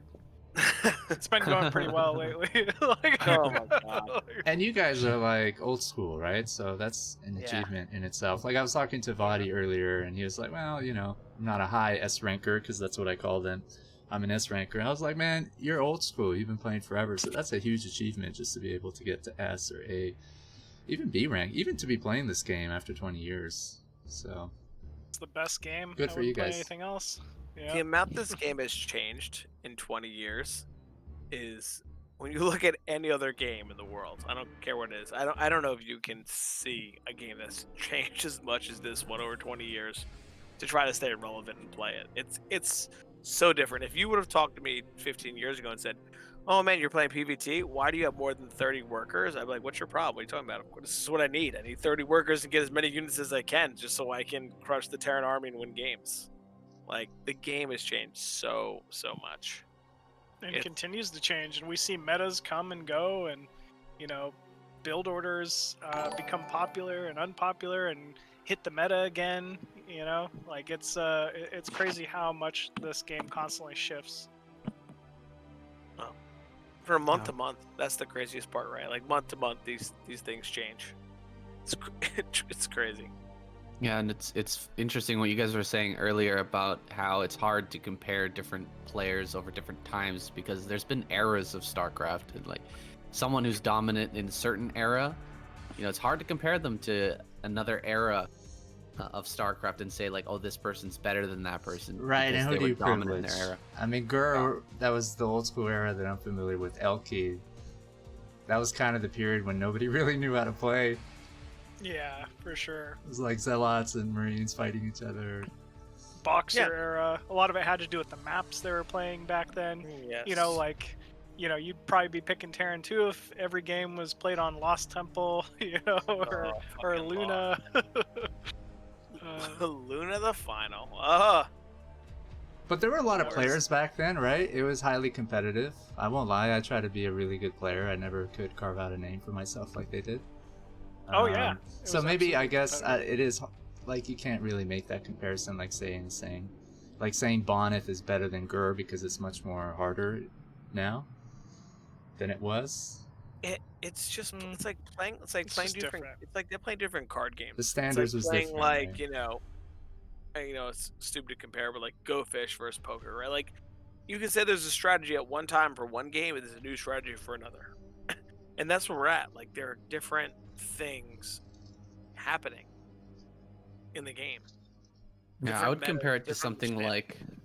like boxing or like MMA or something like that. You can say like, oh, you know, Floyd Mayweather is the best boxer of all time, but you can't really compare him to, you know, Mike Tyson or something like that because Right. the totally different era, or like People do that with Muhammad Ali Ali and or something. Tyson. Yeah. Yeah. It's just impossible. It's just impossible. We It's still so hard. do. I think Ali or Frazier. I gotta go with them. we always will, because we always want the pursuit for, well, who was the greatest ever? And it's like that old debate, like you said, Jordan versus LeBron. How do you pick? How do you actually pick? You know, it's very Jordan. hard. For sure. How do you pick? I'm sure there's going to be 75 people in chat that can LeBron go. wearing Jordans, trying to compare himself to the man. No, I'm a huge Jordan fan. Yeah. Listen, I totally get it. I'm just saying. No, your point is right. Yeah, but we still want to do those kind of comparisons. We love that. We love that kind of stuff, and in Brood War it's the same. I mean, Brood War is just the type of game where, along with sports, you have these giants and these legends that are remembered over time. You know, like it's kind of a unique thing to talk about pro gamers in that light from 20 years ago. You know, like a Gurr, a Slayer's Boxer, a Red Nada. You know, back before competitive gaming was ever even really a thing. Like, they were the first, and they were the best. Yeah. You know, Bryce, one of the best things that come to mind is a guy like Rhett. Yeah. Who, back in the day, played in Korea, played in Courage, like almost made it all the way through. If you play against that guy today, he'll slay you down. You know, like that era, this era, the guy's still consistent throughout. You know, like you're gonna have those players, like, you know, and it's tough. Like when you talk about time and change, and he's a guy that has come through the whole time. Some of those guys will do the same, some guys will not. I think that's what we see in these different. Nyoken. Yeah, Nyoken. Another player who's just been so dominant in the United States scene, in the foreign StarCraft scene for such a long time, continually dedicates himself, lives in Korea, you know, and now he's finally just becoming known as a caster. But let me tell you, like, if you're talking just top foreign scene, you got to unquestionably include a player like him in there. 100%. Great shout out. Yep. Alrighty, here we go. Game 1 of Terror versus Stryker on Polypoid. Spawning as the green Zerg down the bottom left of Polypoid, we have Stryker. In the top left, we have his favorite color that he always picks, Terror. That's Terran in top left here. The magenta Terran. He loves it. He loves like that magenta pink Terran. He's always that color. It's his color. If I ever play against him, I'm going to pick it so we can't get it first. Yeah, mind games, man. Mind That's games. it. That's how you I'm beat gonna him. throw him off. Like, no, you're blue.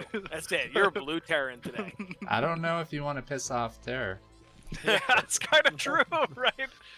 He's definitely gonna sneak some vultures by and kill some probes after that. You know, You're definitely gonna nuke me when he's because I made him be the blue Terran. Big shout out to Terror. Congrats, my friend.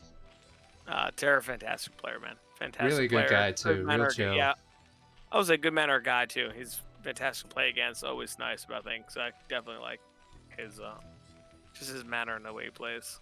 His manner and his approach to the game. And I mean, really, I feel like been on an upswing lately. Yeah. Very strong showings. I mean, we got to throw the 5-0 against DeWalt in there. You know, that was a shocker, but he played it in a way that I'm telling you, I don't think he was too surprised about it.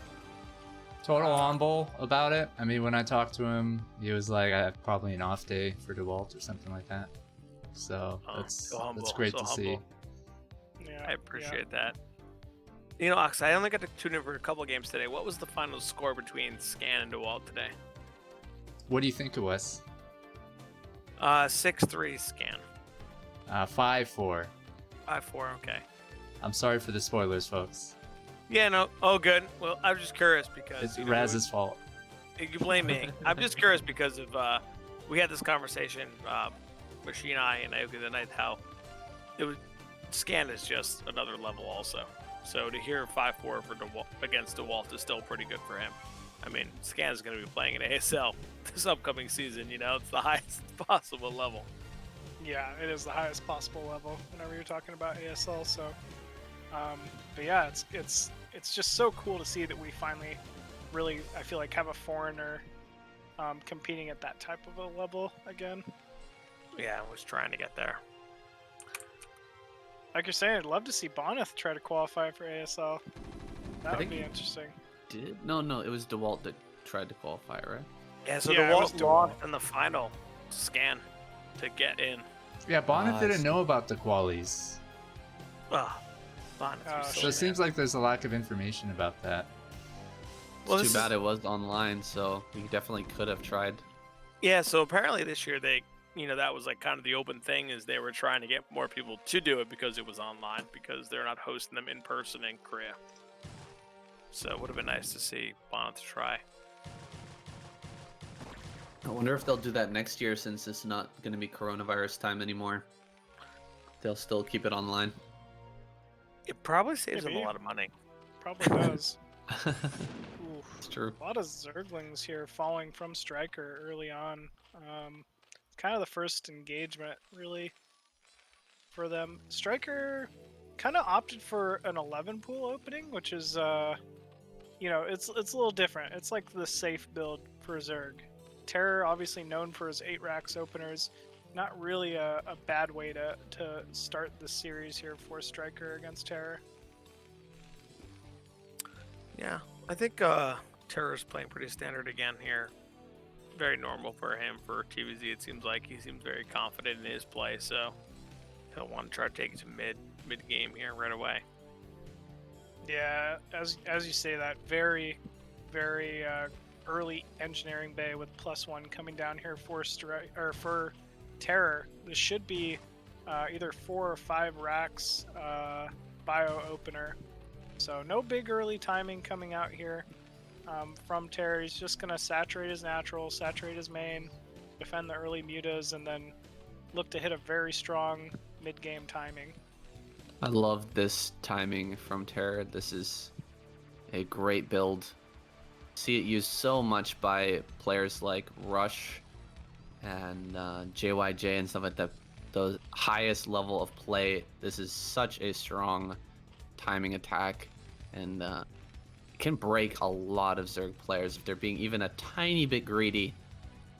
They're skimping on that defense just a little bit at the natural or at the third. You can just ram a ton of Marines right through there with that +1 timing. You have 4 barracks coming up, and we're going to see a lot of Marines coming out of Terror soon. How do you Nah. stop this? You got to Normally- defend really a lot. Either a lot of sunkens, or you got to get into some pretty early lurkers, or you got to pick off a lot of Marines with those early mutalists. It's tough. It's a tough timing to hold on. Machine, what are you gonna say? You probably know this better than me. you really can defend with either, muta or lurker. I think if you recognize +1, a lot of Zergs will opt for like earlier lurker and just say, I don't even want to mess around with these Marines with my muta. But the more standard play is get your third base up, produce nothing but muta, and just kind of trail the army and try to get good trades. But it gets very difficult once +1 is completed here for the Terran player. How do you guys feel as Zerg players about the 6 o'clock versus taking bottom right as a base, third base? Against this play, I would much rather see the bottom right, because it's just going to be a ton of Marines here, and with double ramp, they can split off those Marines. They're not going to feel as bad about going into 2 separate groups. If you're just 2 racks, it's kind of hard to break into 2 groups and try to go up 2 different ramps. But 4 racks, you're going to have so many Marines. Coming up 2 ramps is not going to be really that big of an issue. But Stryker decides to take bottom center. And it's probably going to be a tough hold here against this timing. Yeah, I couldn't agree more. I really would have liked to see bottom right go down If you plan on opening just very heavy muta, I can see how 6 o'clock would be an advantage, just having that quicker rally, but I don't know. I mean, he has to feel very comfortable that he's going to be able to defend with these muta. +1 is done, so is range and stim. The timing No is now. sunken. Terror coming. No, Yeah, no sunken. Oh, sunken. God. This is going to hurt. I mean, he really needs to get some good Mutas. trades here with these mutas. Not sure if this is going to be enough. He I'm has the looking at glyph. this. He has the glyph. He doesn't have the sunken. He does pick off quite a few muta, but flying and not getting the shots. He missed 2 shots right there. Very frustrating for Stryker. He's going to commit now with the muta, but every muta, I think, going to go down here. He did He will hold. clean. Not the worst. You know, he loses the sunken, he lost quite a few muta, but I mean, it definitely hurts Terran to lose that many medics and Marines here early on. Small hit squad of Marines heading out across the map here. Just like 6 Marines. They're going to walk down to the bottom right, I think. Maybe Terra doesn't know where the base is. Does he know about this base at bottom center? I don't think he's scouted it yet. Scan does He just just- go down. And the 6 o'clock. So Oh, those 6 Okay. o'clock go there, yeah, He is just- going to get a ton of damage here, I think. He's going to hit stim and just kill as many drones as possible. This could be a game winner for Terror. Oh, so many 4, 5, drones going 6. down. 8 drones so far. He might be able to kill the extractor and the hatchery as well. Meanwhile, Stryker realized he's got to get something done with his mutas inside the main. Does find a hole. He's right on top of Terra's production, but these final remaining Marines coming in from the bunker to try to hold. You know, if he kills these barracks off, there's not really much here to defend. Yeah, there's I mean- there's no other production facilities here for Terror besides that factory. So what does he actually produce? This is really starting to not be a crazy much. game here. We got the 3rd taken down, but the production is starting to get taken down. Really Will got Terror to lift and got to keep move? these muta alive. Yeah. Still producing muta here. He's building a sunken to defend those like 4 Marines that are over at the 3rd right now. Terra, it looks like he might just want to go home with those Marines and try to keep his base alive. Slowly creeping forward here with the turrets, but Glaives taking out those SCVs, trying to build turrets. He's pulling back into the main, gonna try to get some turrets Oh. up. He has no Marines in the bunker. Oh, Ooh, these Lings become Zerglings free. getting in. Oh, these This Zerglings could be do so much the damage. straw that breaks the camel's back here. Only 2 Lings get in, but 2 Lings can kill turrets. And he Vultures kits 1 being turret. produced. Yeah, these Zerglings need to stay at the natural. These vultures are finally being produced to clean up some of these Zerglings, but another barracks does fall. I feel like Stryker is very all in with this. We do have a hive coming behind it, but there's just not much of a production back inside the main or natural of Stryker. Ooh, he's gonna get these turrets. Turrets are gonna go down here. The last muta falls though. Terra looks like he's gonna hold on just barely, but he will hold. Good hold there by Terra. That was definitely scary. You know, whenever Zerg has 10 mutas over your production facilities, it honestly could be game over. yeah. It looks like I guess Terra Terra's will feeling stabilize. pretty good about the fact that he killed so many workers, so he knows that it's pretty much all unit production coming to his base, so he might feel okay with a lot of that, but I don't know. Well, I don't know. 3rd base I don't gonna come up for Stryker now. He wants to, you know, abandon this all in. Go into some sort of, must be a lurker plus defiler play. See if we can get that across the map because the science vessel is already out here. It's gonna be hard to get over to the natural. Yeah, it definitely will be. These science vessels are kind of the, you know, the counter to late game defiler lurker play. You should be just kind of slowly scouting forward, irradiating single lurkers or defilers as they move across the map. Stryker really just kind of trying to recover his econ at the moment. Not too many drones for the most part to speak of. He was really hoping those that mutiling timing was going to end up ending the game, but Yeah, it's not in the best of spots at the moment. And we see mines from Terror 2 to kind of also help counteract some of this Lurker Defiler play. So he'll be placing those all over the place, trying to continually hurt his army, and then you probably use them for harass like he is right now. Oh no, I'm gonna kill off these drones as well. At the third, not gonna let that be established. Trying to get in here. Can he actually get on top of this bunker? There's no Defiler yet. So no Dark Swarm here, but it's coming. It's on the way. Can Terror clean this up? He should be making a tank, I believe, at this point. Be a good idea. Just push back these lurkers. If this fails, there's nothing left for Stryker. He doesn't have any drones at this third base. Just sitting here on 2 gas. Almost no money left over. Doesn't have the econ. Like, there's just not a whole lot left for him here. Terror doing a beautiful job with these vultures, trying to catch any rallying units. Probably hoping to find a Defiler here.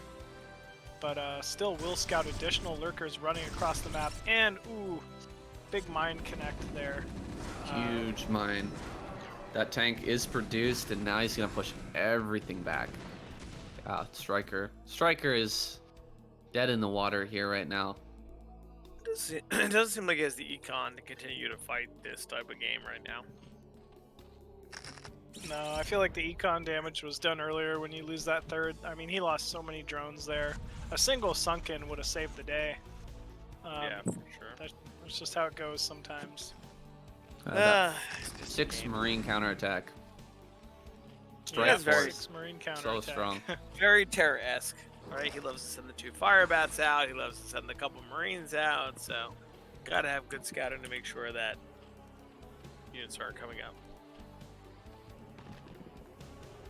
I mean, we do have a couple Defilers. Drones are slowly being produced at this third base. We'll see if Stryker can maybe get something done here. Terror, meanwhile, taking his own third at the 12 o'clock position. Really just preparing himself for the next stage of this game. 4 vessels already out. Fifth one just completed. +2 is done as well. That's pretty big here for Terror. I don't think there's any upgrades right now for Stryker.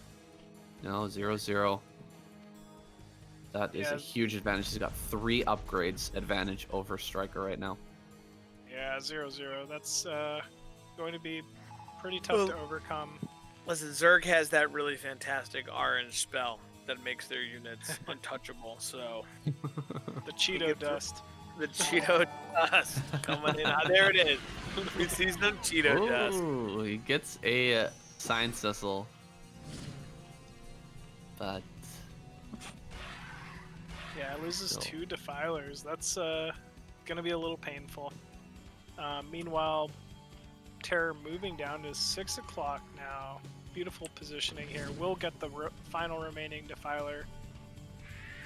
He's slowly counting this one down. I mean, there's a single lurker under Darkstorm here defending this third. That's not what you want to see.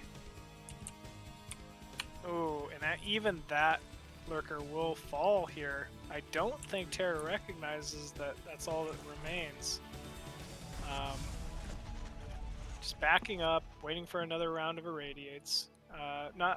He's doing what he needs to do. He's playing efficiently. Yeah, he knows that you can't. As long as he doesn't have to pour gas, he's usually pretty safe, so he can sit here and just pick off units and kind of just take his, position on the game. He can just keep pushing forward.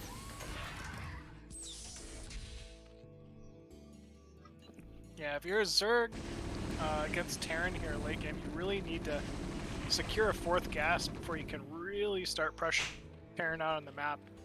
And Terror taking out that 4th gas base that was undefended with a small handful of Marine medic.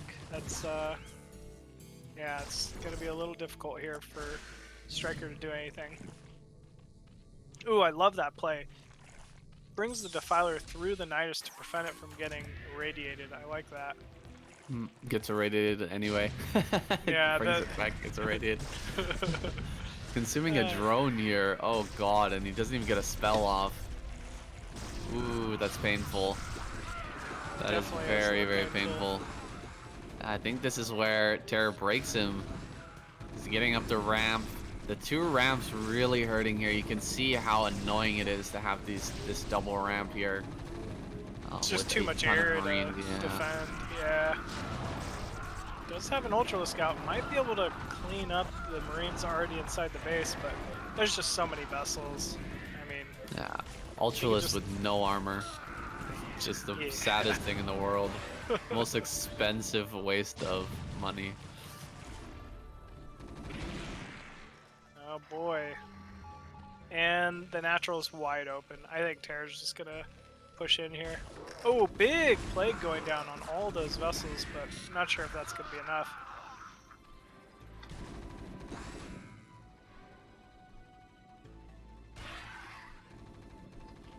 Does have Scourge. Could be picking off these vessels, and here actually come the Scourge. Oh, Can he get it? it's a couple vessel kills. Definitely helpful. Ultras are out with armor, finally, trying to create a little bit of space and push Terror off. But Terror still double the supply of Stryker. Yeah. It seems like he's just containing and happy with keeping on 3 bases while he just macros up. Anytime you're out on bases as Terran, you're feeling good. Yeah, definitely. Stryker taking a 4th mid-left, kind of a desperation base, not really in a great position to defend, but hopefully Terror does not scout that.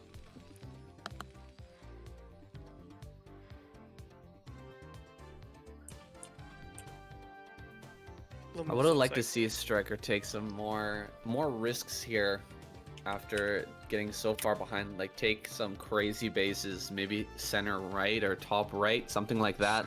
Just a base that might not get scouted, but instead he took that bottom right hand corner base that got scouted immediately and it died. And we're gonna see maybe the last engage of this game. All the Ultralists go down. A BZ gets in there on the 4th base, and this is GG.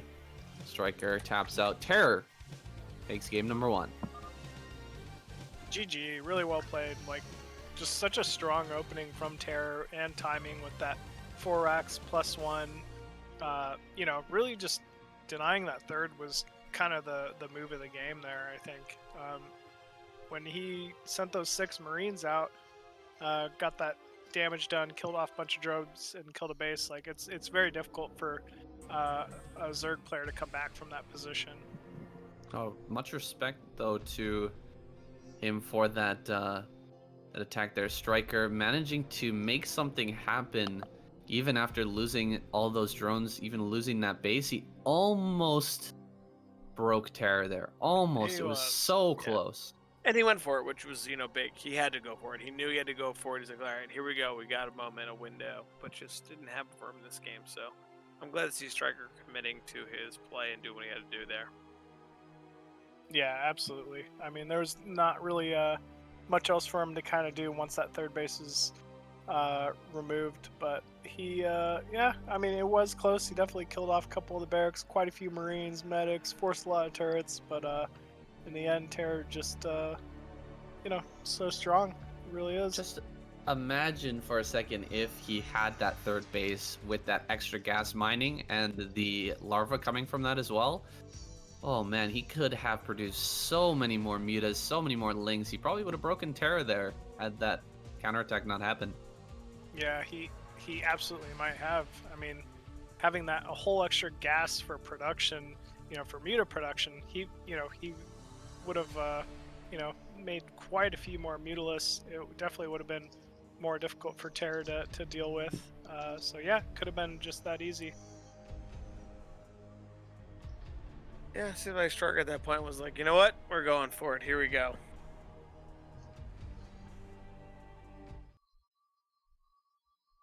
And sometimes that's the right move. Yep. Here we go. Spawning at the 12 o'clock position on Sylphid as the blue Zerg. We have Stryker. And the man himself, always picking his magenta, maybe pink, Terran, is Terror in the 5 o'clock position here on Sylphid. Yeah, I wonder what the adjustment will be here. I actually really liked that Stryker opened 11 pool last game, especially knowing how much Terror loves to open his forward 8 racks.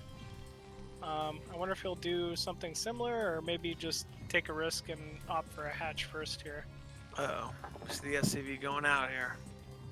Oh, You no, think that Supply depot. 12 hatch is it a risk? Do you think in this matchup? It can be. I think I it's feel like absolutely it's the standard. It is the standard. It is absolutely the standard. But versus 8 racks specifically, a player that you like to likes to open 8 racks very often, like, it's not simple to defend a bunker rush. It definitely is not. You should theoretically be able to hold if you pull your drones every single game. Not all but 4 or whatever. And you have good positioning, but sometimes you just don't catch it in time, and if you open an 11 pool, it simplifies things. It makes defending an 8 racks much easier. All right, well, gonna grab the hatchery here first. I mean, last game he did go for that the pool first, right? He went for over pool or 11 pool, something like that. 11 pool, yeah, he did. Which is like very standard, actually. So Terran knows about that. It's a good choice, I think, here to go for the 12 hatch now. It would be kind of crazy for Terra after seeing that first game that he was going for the 11 pool to just, oh yeah, I'm just going to go for a bunker rush here. Because if you do have the 11 pool, I think it just absolutely owns that, right? Just destroys the 8 racks. It is a build order counter for sure. Yeah, it definitely would at least defend the 8 racks. A lot of times you won't kill the Terran outright with it, a really good Terran, but it defends 8 racks no problem and forces sometimes some lost SCVs and things like that. Yeah. Well, at Terror's base, we see a big change up. Gas first, tech first, factory on the way. No expo, he's going right into tech. We'll see if he decides to go with Vulture Speed or the 2-port Wraith. We might even see a mech build here. That's possible as well, right? It is. It definitely is. It could be any of the 3. Could be 1-1-1 as well. I mean, there's definitely a lot of options here for Terror. This is one of the hardest parts I find playing Zerg, is figuring out what the Terran is doing if they're starting with this early factory. Get in there. It's not necessarily mech. It's not necessarily anything. He could be going back into bio play after this, after making a few vultures. There's a lot of options here. That's why we made Map Pack. Figure out what they're doing pretty easily. And if you have less minerals than you like, there's also a mineral hack. You only have to pay like $300 a month, right?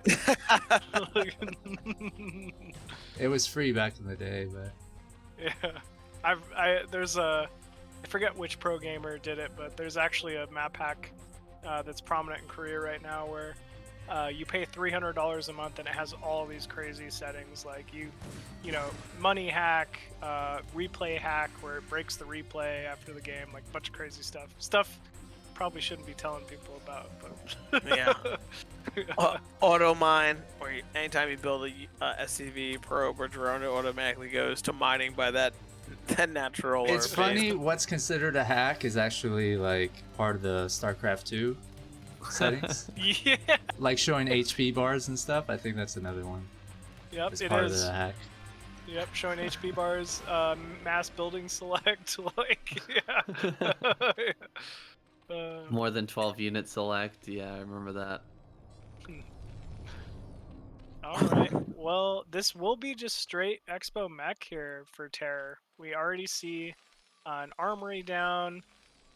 We have Goliath range on the way, so Terror getting a few Goliaths on the field to defend this early Spire. Actually, moving in with 3 Vultures just to right-click some drones here. Beautiful play.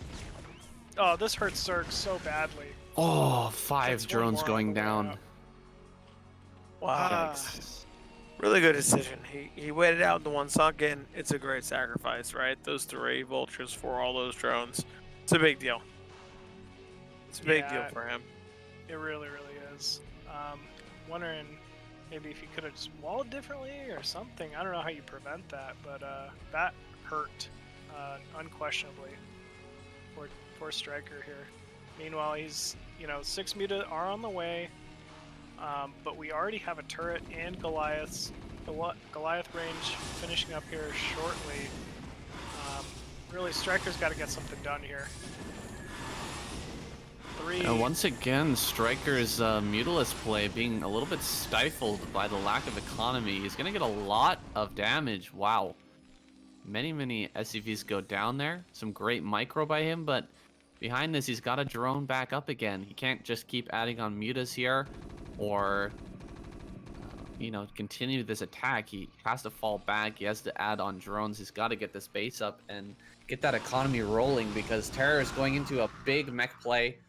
Are we gonna see a up mech, or are we gonna just see a big old +1/+1 timing attack here from Terror? What do you guys think? It's really hard to tell at the moment. I think with that gas going down at the natural, I want to say he's maybe going for some type of a later timing, because 1/1 would hit like earlier than I think you really need that second gas this quickly. But we'll have to see here. Yeah, it always seems like Terror is very okay going mid game with his builds. Like, he's not worried about it. Like, he transitions well, economy's high. Last couple games though, I feel like we've stopped at like 35, 36 SCV mark, but it seems like he's okay with that. He has his builds very mapped out for it. Ooh, 3 more factories coming on. I think we're gonna see just straight up +1/+1 armor and attack and just going for it, because you really want to add on a starport so you can get into that science facility and get that +2. I'm not sure. True. I think you're right. I think this will be a +1/+1. Has to kill one of his own turrets.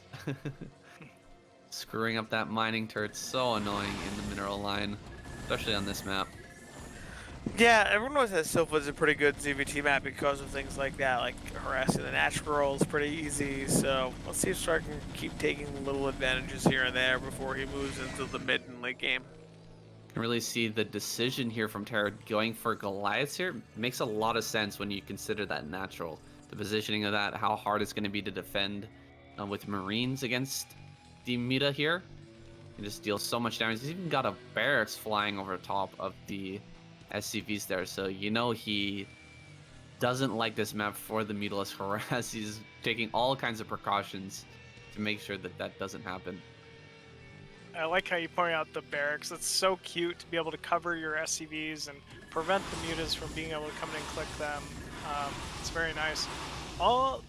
Terra kind of getting caught here. Only a single turret defending that Vespene Geyser in the main. He will lose quite a few SCVs there. Supply depot is delayed. Just felt like he was a little out of position there.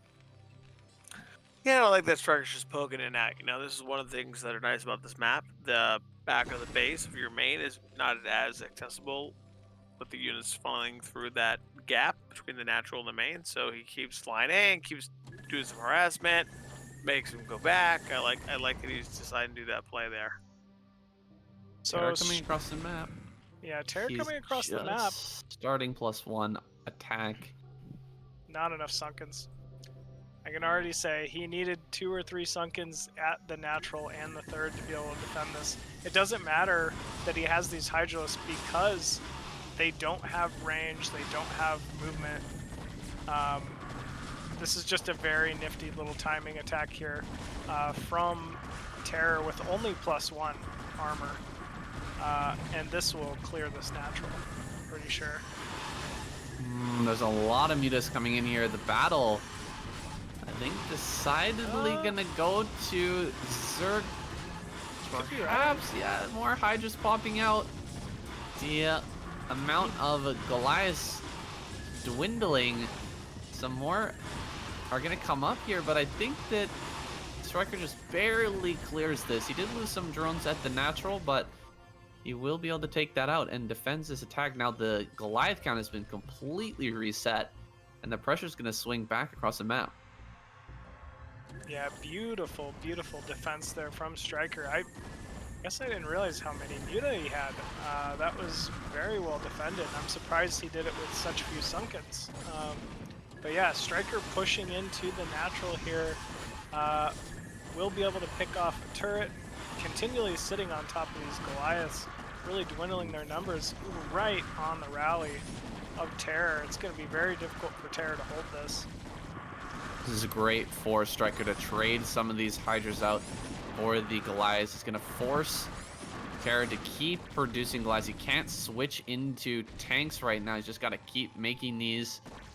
And you know, it's just going to be straight Hydra, I think, from here from Stryker.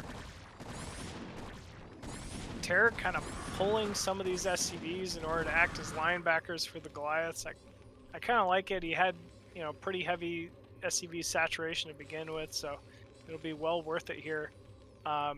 Meanwhile, Stryker just continuing to press. You can see the Hydralisk rallying across the center of the map here, taking his own 4th already as well, so he feels like he's in a pretty comfortable position, and GG is called by Terror. Wow. Wow. Makes sense there. After the first attack fails, very hard after the pressure coming back on you. Yeah, I that feel like 2-base Goliath timing is very very difficult to bounce back from. If you don't do damage with the first attack and you lose your army, I feel like anytime you do that with mech, especially versus Zerg, it's just like you're so behind because they can replace their army so quickly. we usually don't see a push out like that from the mech player, just going for +1 timing and actually committing to it. Sometimes they'll push across the map and, you know, take a little bit of a fight, but back off and wait for +1/+1. +1/+1 is a much stronger timing. It's really the timing for that style of mech when you don't get a science facility. Just hit that huge timing, couple of tanks, a ton of Goliath, and just try to smash through the Zerg player. But going for a much earlier attack there, I guess he was, you know, thinking that maybe the Stryker would be droning at that time. He killed a lot of drones in the early game, so maybe thought he could hit a timing there where Stryker just wouldn't have enough, but manages to hold on. Nice game there. Really As nice Zerg, game. do you want your defense to be your offense and minimize the number of sunks you make? Because I notice Cross, Stryker, maybe this is just the general rule, they don't really make sunks, and they just try to make draws and mutalisks. But you risk dying, right? If you don't have enough.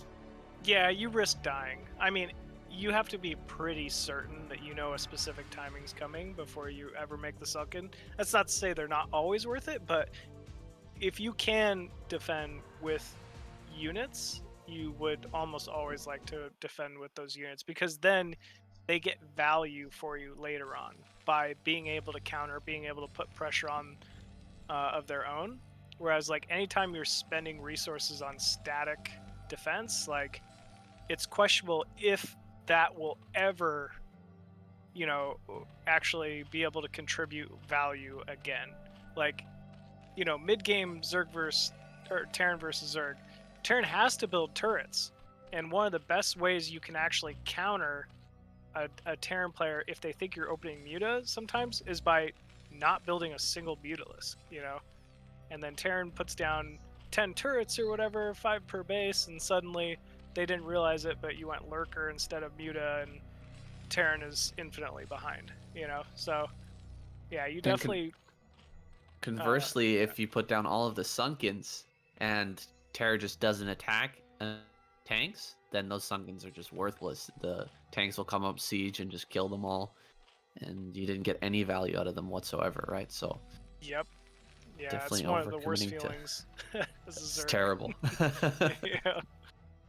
the 1 or 2 siege tanks slowly killing 7 or 8 Sunkens, and as the Marines are just standing next to him, chomping at the bit to kill all your drones. Like, Yeah, it's horrible, horrible. Zerg therapy session. yeah. Oh man. All right, so we've got a Terror starting up here in the top right of Eclipse. He's the pink Terran, and down in the bottom left, Stryker, the blue Zerg.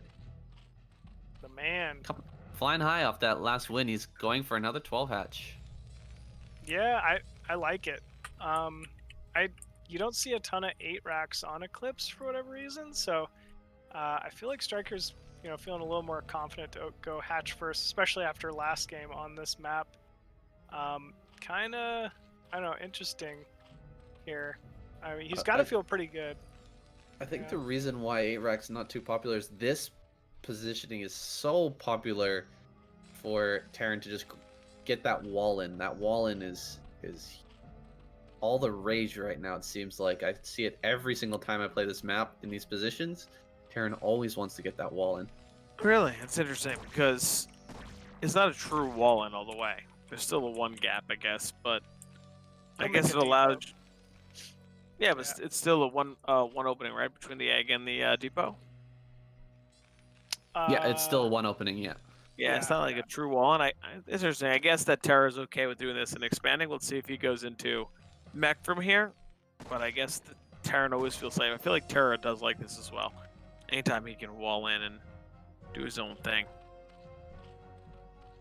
Yeah, I mean, you just feel safer against any type of early Zergling opening too. Like, it's not exactly a complete wall off, but SCV sitting there with some Marines, well, they'll be able to defend pretty early on here. Yeah, we see a pretty quick gas in the main of Terror. Leads me to believe we should be seeing a factory here shortly, but I could be wrong. You would think so, right? Yeah, I think so. Well, mech play. Mecher 111.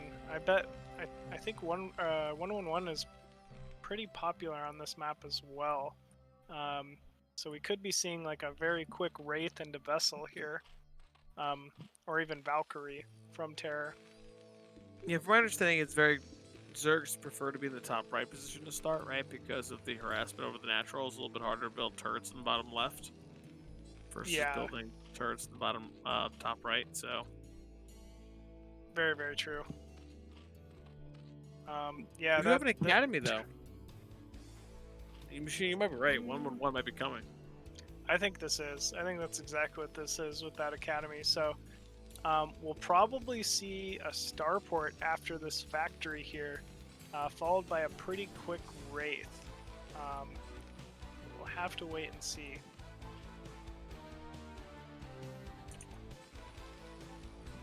And starport the old is 111, 111 after the expansion. Nice. They're switching it up. Pulling out a lot of different builds.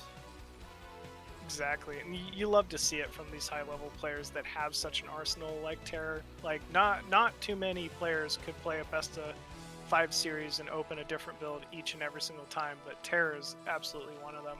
A lot of Zergs they won't even expect something like 111 play as well, so this could work out for Terror's favor here.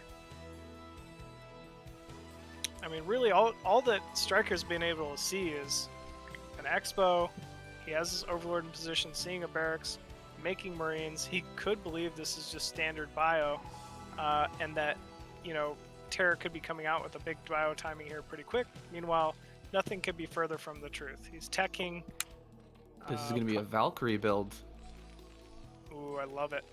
Yeah, that very quick armory along with the starport usually leads you to believe this is Valkyries, and Valkyries do insane amounts of splash damage to Mutalisks. This could be very difficult for Stryker to deal with.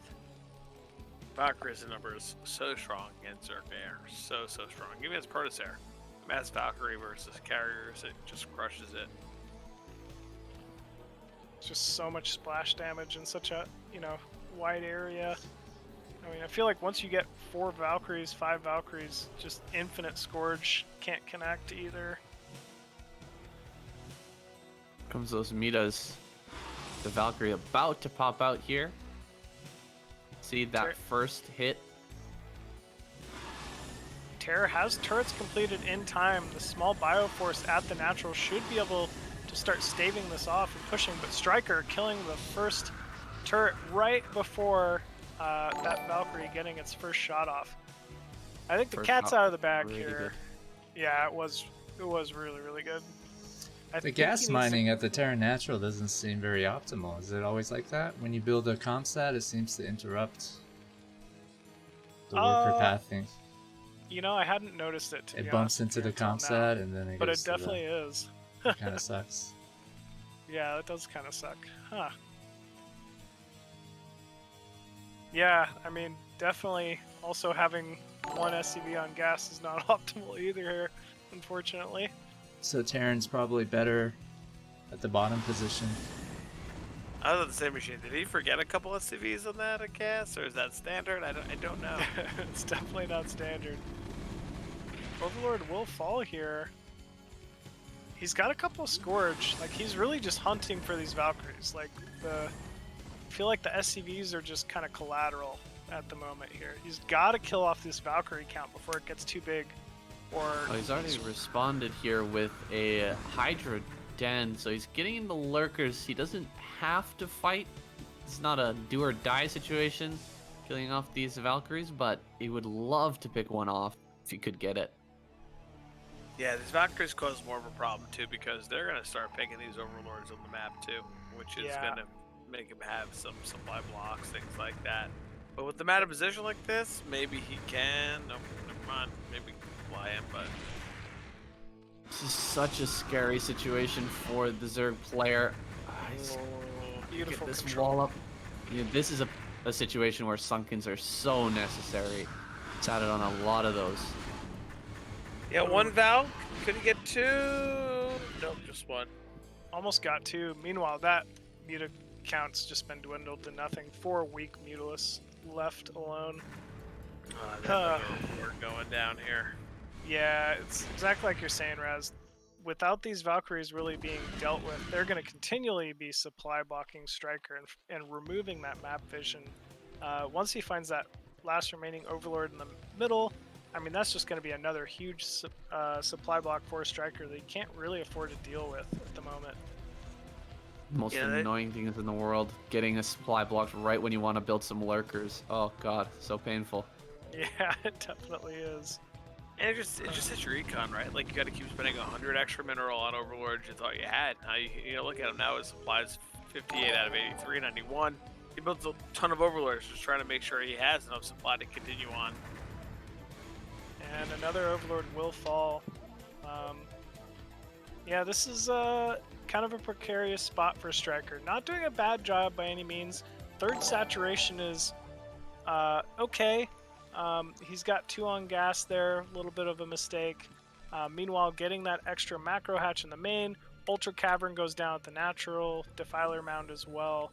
Kind of one of the counter timings to 111 is actually going for the fastest Ultraless Cavern possible. Like, just really, the second you recognize it's 111, you see that first Valkyrie, you should be putting a Queen's Nest down and running to Ultraless as quick. Because once your Ultralists get out, and they get that first +1 armor, +1 melee timing, or actually 2/2, along with Ultra Armor, you should be hitting Bio at a very strong timing for Marines to really be able to deal with it. I really like what you're saying there.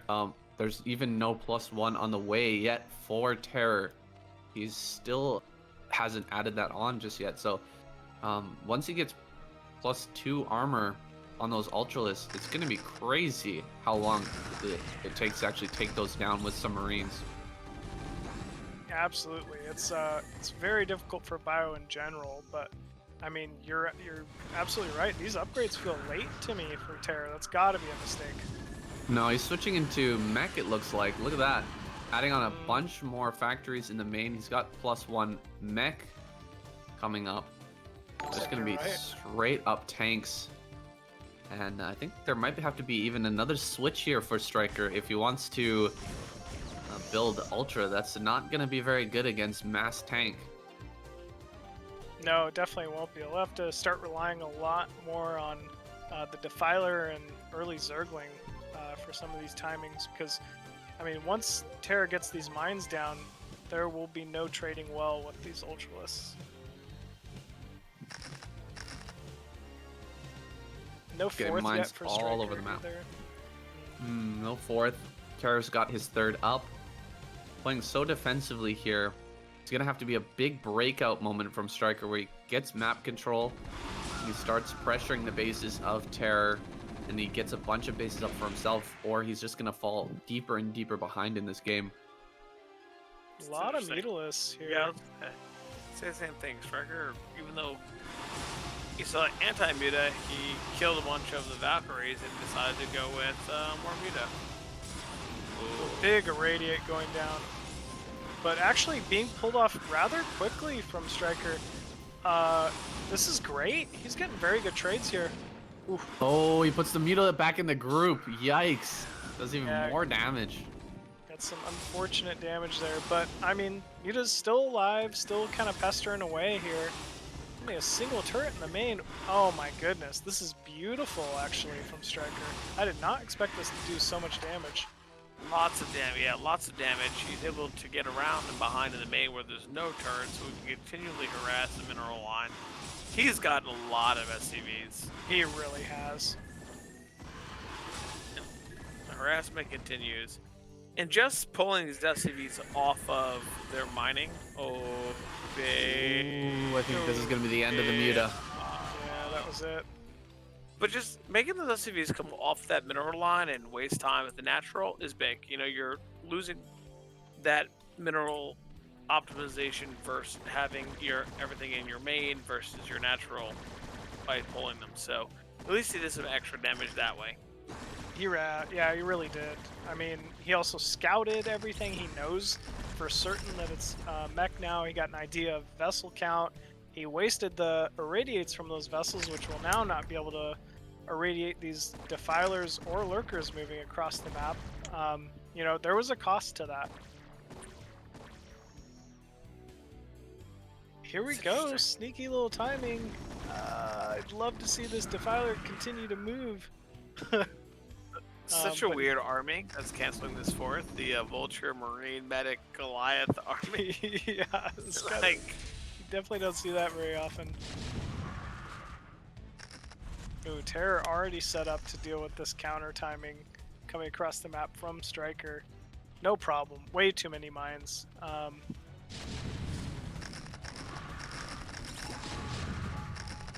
wow, those Ooh. mines. Big mine. Oh, engagement drags some of there. the mines. He's going to get Lurkers down under Dark Swarm, but a couple not of enough. irradiates just going to come down. Deals with this pretty handily. Yeah, this is where you really need to start mixing in Zergling with Defiler. Honestly, Zergling Defiler trades so efficiently against mech. It really is what should be leading the majority of these attacks. Hydralisk, actually the best in tandem with Dark Swarm. You know, they're not able to shoot anything that's under it, and a lot of the times it's very easy for Terran to get mines under them, get, you know, vultures, Goliaths, tanks, you name it. So I'd like to see, you know, a little more Zergling heavy than what we're really seeing out of Stryker at the moment. Forcing to cancel yet again on Stryker's side of the map. Very, very rough there for him. He's trying to take this fourth. If this gets canceled, I think that Terra just wins the game. He's got to save this base. Yeah, absolutely. He's starving now. He really needs to get this up. Yeah, I mean, what scares me is the worker count difference. You know, just the overall army size different. Like, there's a lot going in Terra's favor right now. Let's see if Stryker can pull some of it back. Fighting just pure Hydra with a lot of vultures. Not the greatest trade, but here come the tanks. Got to pull back those Hydras or lose them all. yeah, Let's good pull pressure back. there from Stryker. Like you're saying, I think he got a little lucky with the timing there, mainly trading against that unupgraded bio and vultures. That went pretty well. It does also buy him enough space to hold that 4th finally. I think you could mix in some ultras here against this mech, and it would do a little better than pure Hydra. And he's already got the 10 upgrades for it. queens. 10 queens on the way right now in the production tab. We're gonna have a huge switch into Broodling from Stryker now. That is massive, and it's gonna be up to Terra if he finds out about this. He could just hit a timing here where he absolutely breaks Stryker, but pretty soon these queens are gonna come into full effect, start snapping some of those Broodlings out, killing off tanks. It's gonna be a close hold here for Stryker. Yeah, it really will be. I mean, this damage is already kind of getting done here from Terra, though. These vultures killing off quite a few drones at that 3rd, forcing a lot of lost mining time. I do like the queen switch. I think he could have timed it a little better. I think you normally wait for queen energy to complete and then produce the queens. Oh, he gets spotted. No, the queens are spotted. Those And- vultures running around. So my Terra big might- issue right now is the unit count difference. 173 to 115 with 10 queen. You know, so there's a massive army difference right now. Despite the worker count, probably Terra has too many SCVs at 79, but I feel like Terra can start making some moves here. Yeah, I feel like he really could. I almost expect him to unsiege everything the second he scanned queens and just move across the map. But, I agree. Like, forget it. Not waiting for this nonsense. yeah, I don't know. Like, if this game's allowed to continue going from Terra, it could be very, very efficient trades. Obviously, Broodlings being able to kill a single siege tank for 150 energy. You know, you get a couple rounds of Broodlings off with a bunch of queens, and it can be game very quickly. But Terra just content with sitting back. There are Curing a this lot 4th. of queens here, guys. There's a lot of queens. We're talking about 15 queens right now. Getting into You a lot know- of Hydra as well. As soon as you kill off all the tanks with the queens, the Hydras can just clean up everything else. So Stryker gonna come down here, try to clean up some of these tanks. They're sitting at the bottom right-hand corner and get that base set up finally. Don't believe Tank we on the have ground. Broodling. I don't believe Broodling was ever upgraded, What? which could Oh, prove no. to be a little bit of a problem. Don't say that. That's... No way. Oh my god, please no. I'm pretty sure, I could be wrong. He's but- gotta have energy by now, right? The energy has should the be coming up. energy. Oh, great trade there with the Scourge hitting a lot of vessels. Here comes some queens. Maybe Here he it does have comes. enough. Oh, he did Gotta research have it it. already. Yeah, Okay. he's gotta have it. Broodling going down. Give some more respect to this man. He's not gonna forget that. My bad. My bad. I was like, no. Usually go blunder. Queen energy before Broodling, so I was a little thrown off. But yeah, still does have that Broodling energy and quite a few tanks falling. I'm very surprised. Very good timing there by Stryker. Oh, he really needs to fall back, wait for more of this Queen energy. It's gonna be a while though. He needs to break this before more reinforcements arrive. Go, go, go. Fighting up Does the have a Hydra. couple Too more many queens tanks. with Broodling, but yeah, it's just too much mech. It feels like. Fighting up the high ground, especially, never helpful. All right, here comes those queens. Just a few more broodlings, 3 more broodlings. There's only gonna be a couple of tanks left. They're coming down on the low ground. This is enough Hydra. I think he breaks this just barely. Gotta target those tanks though. Not targeting the tanks, fighting with the vulture instead. Just no, not just barely doesn't break. Not able to break it. Oh, man. Oh no. Now the rallies of terror, I think, are going to crush this natural. 150 seconds is a long time to wait for that next broodling to pop out. Yeah, it really is. And even then, it's only going to be 1 unit. Economy is really kind of the difference of this game. Terror fully saturated at that 4th. Honestly, should be looking to take a 5th here pretty soon. Plenty of siege tanks outside the natural. It's I don't know how you come back from here. Looks like a pretty big swell of Muta being produced from. I mean, only 3 Goliaths? outside the natural, so maybe this can get something done, but I don't know. Might just lose as well. You never want to be 4 base versus 4 base, right? Especially when he has double the worker count. I mean, he's got about 20 SCVs in his main that are not mining, which helps, but having all this eco as Terran is very, very difficult to become a Zerg in the position. So these Mutalisks will come out, start cleaning up the Goliaths and some of these siege tanks. But I mean, just it's as simple as Terror turning on the Goliath production just to deal with these mutas very quickly. He's gotta go now. Just kill that turret. Go, go, go. Kill the turret. Kill all the tanks. You gotta get something done here. There's one turret. Go, go, go. Okay, he's just gonna tap out. And tap out. GG. GG. It makes sense. Difficult decision from there. You know, he's sieging your natural. It's tough. Yeah, he's already lost all of his economy. You know, opponents on 4 saturated bases. Like, yeah, it was good. It's still like great trades with the Queen Hydra. I love seeing that. It was definitely a very unique game, but Terror's just looking so strong. Terra's looking fantastic. He's playing very well right now. Econ is strong, doing what he's got to do, you know. Yeah, Doing yeah, a it really great is. job of just denying those bases over and over again. I think that was a huge part of that victory, is just not allowing him to ever take more bases. Kept on denying that in the bottom right-hand corner over and over again. Great game by Terror. Really great team. Yep. Terra showing why he's in the BSL finals today. Showing why he got there.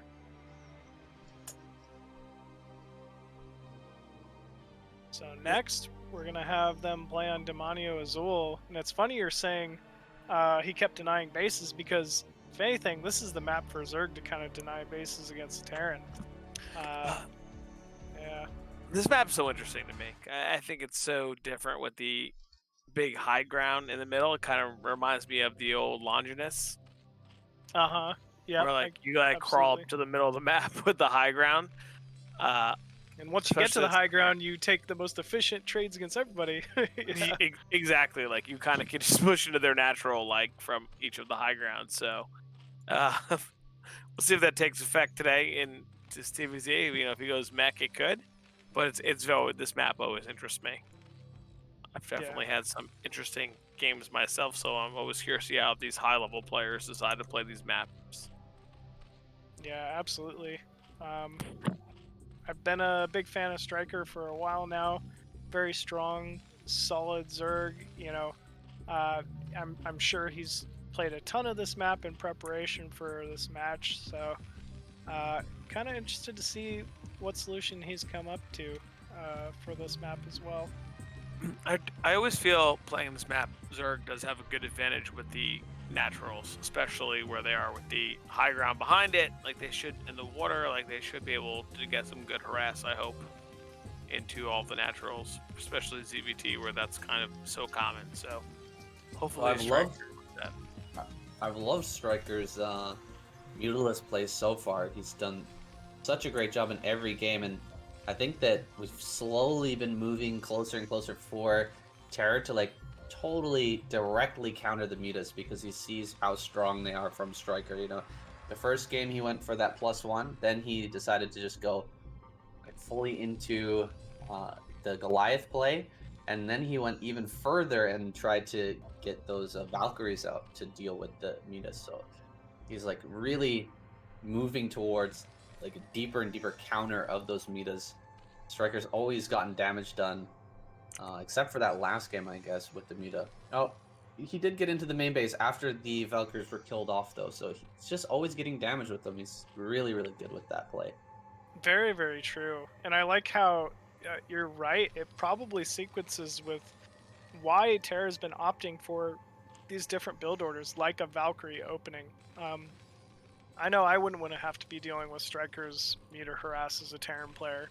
And also, I feel like the maps have kind of lended themselves to muta harass so far. And I don't believe this map will be an exception to that. So Be interesting to see what Terror comes up with here. Command center going down at the natural after barracks. Very standard play here. Stryker did get the drone scout off. Knows exactly what to expect from this opening here for Terror. Meanwhile, Terror scouting inside the main of Stryker. Doesn't see anything out of the ordinary. Very quick layer play, natural hatchery. No Zerglings quite yet. But yeah, this is going to be an interesting one.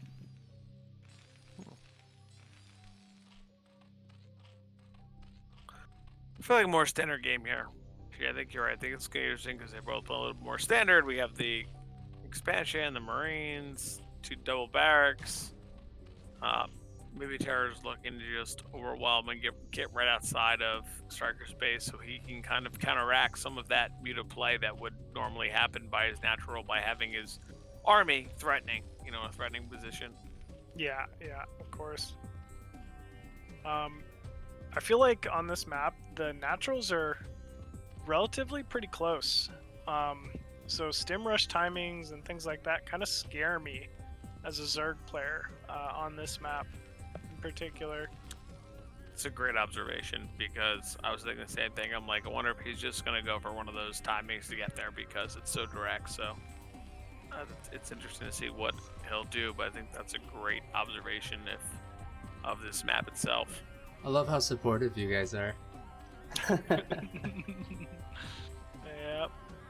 Yeah, buddy. We're bros. What can we do? We're trying to be professors out here. Understand the game. We got this. Professors. Professors. Bros being, professors of the game. That's definitely us, bro. This is a stim rush timing. Very quick stim on the way here.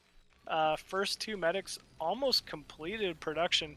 You can kind of read this because Terror is pushing out with his first 5 Marines just to prevent scouting. He does not want to tip off that this is a stim timing until it's already on his way. And actually, yes, Stryker will not see this moving out until it's too late. I can tell you it's already too late. These Sunkens need to be down a minute ago. They will not get up in time. There's not enough Zerglings in the world to save him. This is game over. Do it, Stryker. No. Trying to slow this down, but the stim activated. Oh, can you kill off a couple Marines? Single Marine falls. It's gonna be Sunkens. That's drones. That's game. That's boy, I love this matchup. I'm telling you, if there's one build that is responsible for me pulling the majority of my hair out, it's got to be this one. you never like to run up against a stim rush timing TVZ. But wow, really well played there by Terror. Perfect map to pull it out on. I like how he prevented the scouting until it was literally too late. Guy's a beast. I don't know what you do. I love that he mixed it in this game because the last 2 games he's opened up some type of mech or 1-1-1. So I think it's a great time to kind of lull Stryker into that. Like, oh, well, he's doing these mech builds. He's doing this, very mid to late game type of builds. Now to totally just shift and say, all right, we're going to go for a sim rush. I think it was a good timing. I like that he threw that in there. Yeah, Saiyan was saying it earlier. He's just so flexible. He's opened with a different build every single one of these games, and they've all been great. He's got such an arsenal to pick from. It makes him stronger. You never know what to expect. And that's the toughest thing, right? In these best of 5 series or 7 or whatever you're playing, is what your opponent's going to do and mixing it up and being able to trick your opponent almost so he can't prep for the actual build you're going to do.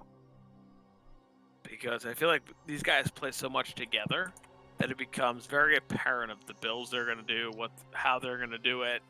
But when you can use 5, 6, 7 different build orders, you can mix them all in. You can't really prep for that. It's just Terror hard. and Stryker are both in NAS, right? Yes. I believe so. Yeah. Yes. That's cool. They're both on Team Nas, so I don't know how much they train together, or play together, but You can Was the assume they've last spent quite a build- few games playing together for sure. Was Terra's last build considered cheese? Because coming back to Brood War, I found out that like cheese to me long time ago meant like proxy, like when you rush in 2 minutes and try to win. Yeah. But coming yeah, back, of I course. learned people consider like 10-minute strategies as cheese, like Dark Templar or whatever. So I'm just wondering if Terra's build fits that. People consider anything that beats them a cheese too. So I agree with that. Yeah. I don't feel like I put too much stock into that. No, absolutely not. And I'll tell you, what I would consider a cheese is like if you open up with some type of a timing where if your opponent defends it properly, you are at such a disadvantage that is like almost no way to play yourself out of the game from there. And Stim Rush is not like that. I mean, you can really lose that first group of Marines or just kill off or delay a third, and you're completely fine. Like, Terra had plenty of SCVs. He had a natural up. What's like the only cheesy build that Terran has? Is it BBS? Like double ports going raids, that's not considered cheese, right? I would say it kind of is sometimes. Like, Yeah, Oh I feel that's choosy. Somebody tell me what are the cheese builds. I'm really trying to. My hunch when I was that Protoss has most of them, but I've heard When I think Protoss and like cheese, I Terran think players. They say that Zerg is the cheesiest race because there's like 1,000 different builds they can do, and they're all in-ish. So I'm really confused regarding what's considered cheese. Yeah, so I match up cheese with all-ins, like kind of like Machine said. If you defend it and I lose, it's a cheese. So when you're talking about like think about it, ZVP, Ling all-ins, or All in is when you're just massing units as soon as possible. Yep. And overwhelming your opponent. or even Yes. things like proxy DT tech, right? Like, let's say you build your Citadel and your archives in some random corner of the map, and that gets scouted, and like the game is just over from the there. game If the- ends.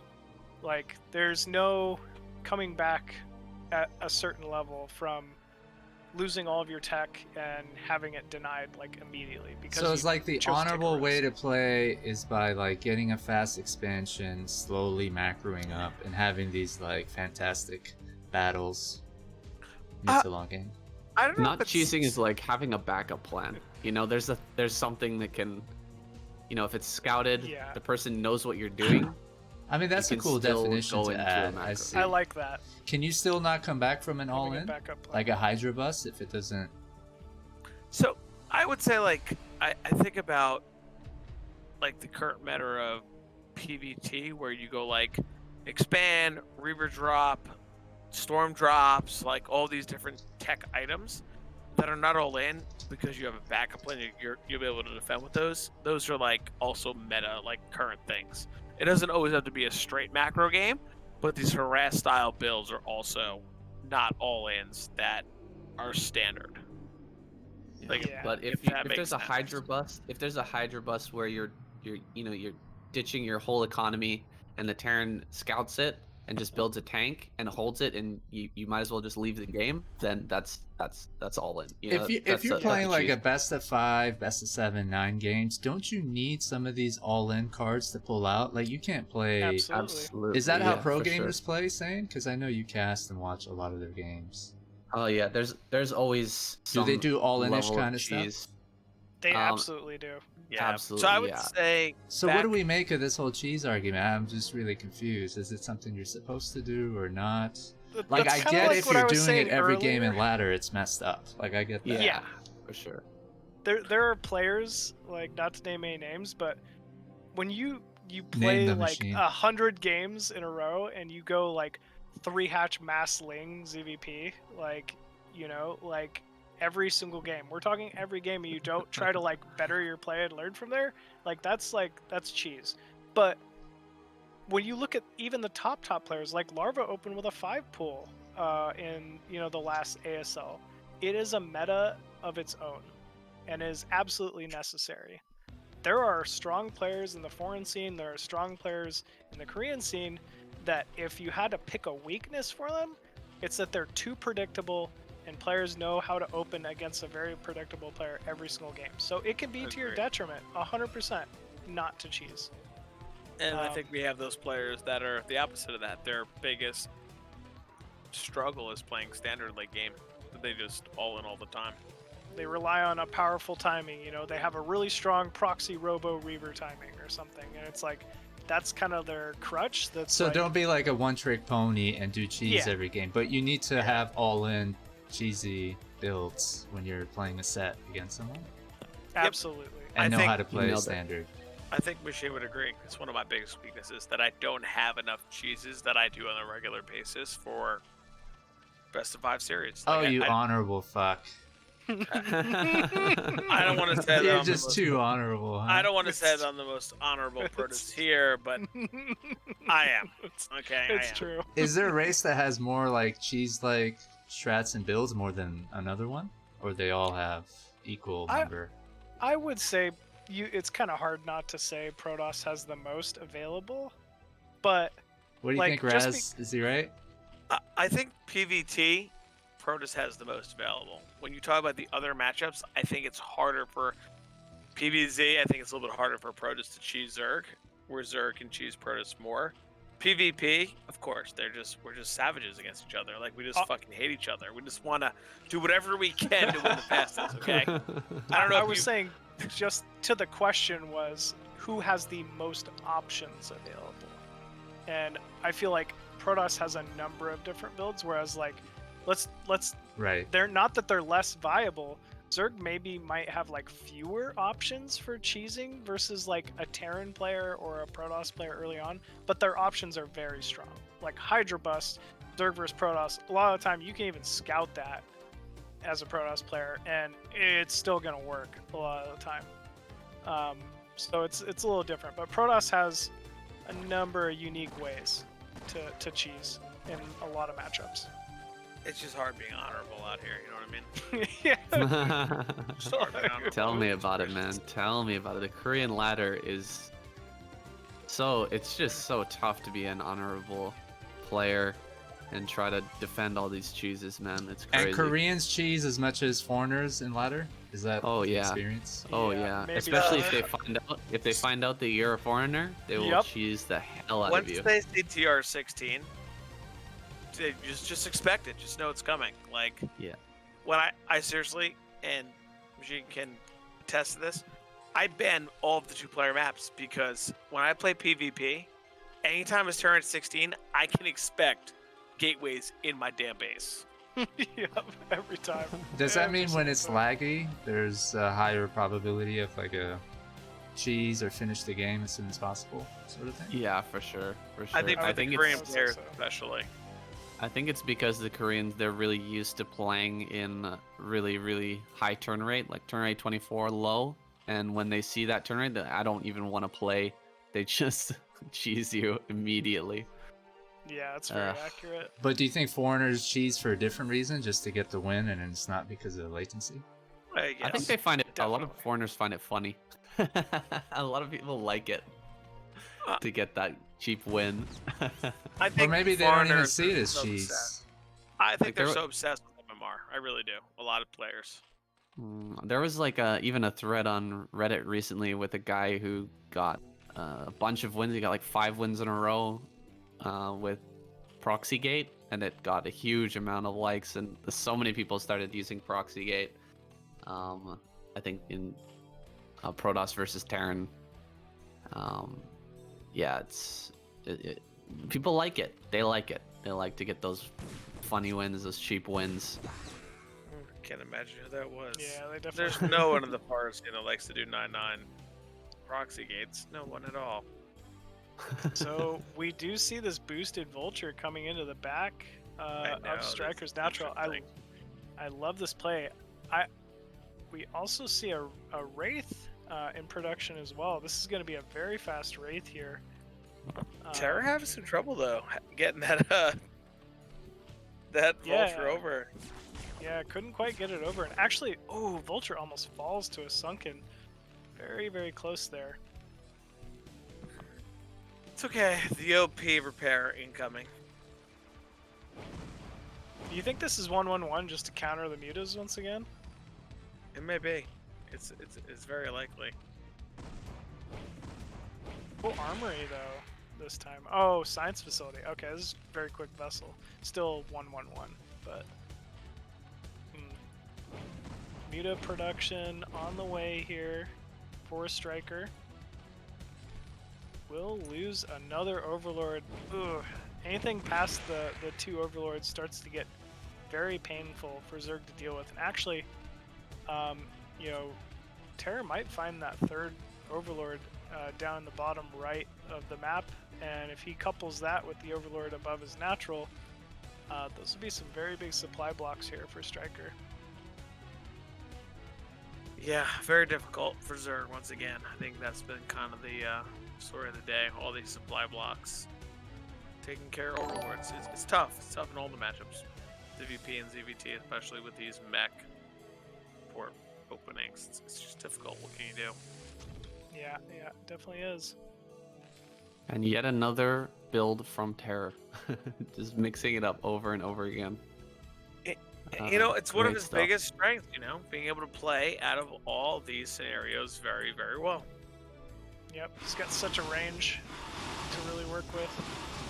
You can never predict his build. You can't be like, all right, he's going to do this. Like, yeah, it won't work. Still not mining his natural gas and actually putting down a very fast Queen's Nest. I believe this is going to be fast Ultraless once again.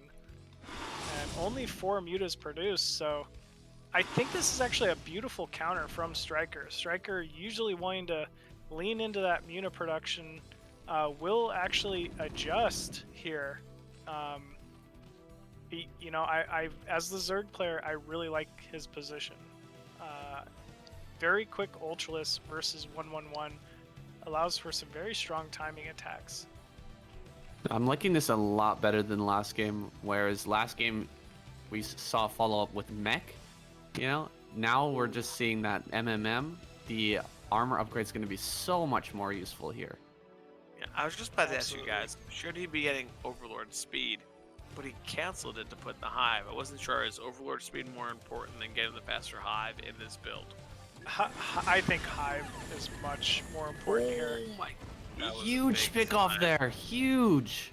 Big Stryker slam. gets that first science vessel. That first science vessel is massive.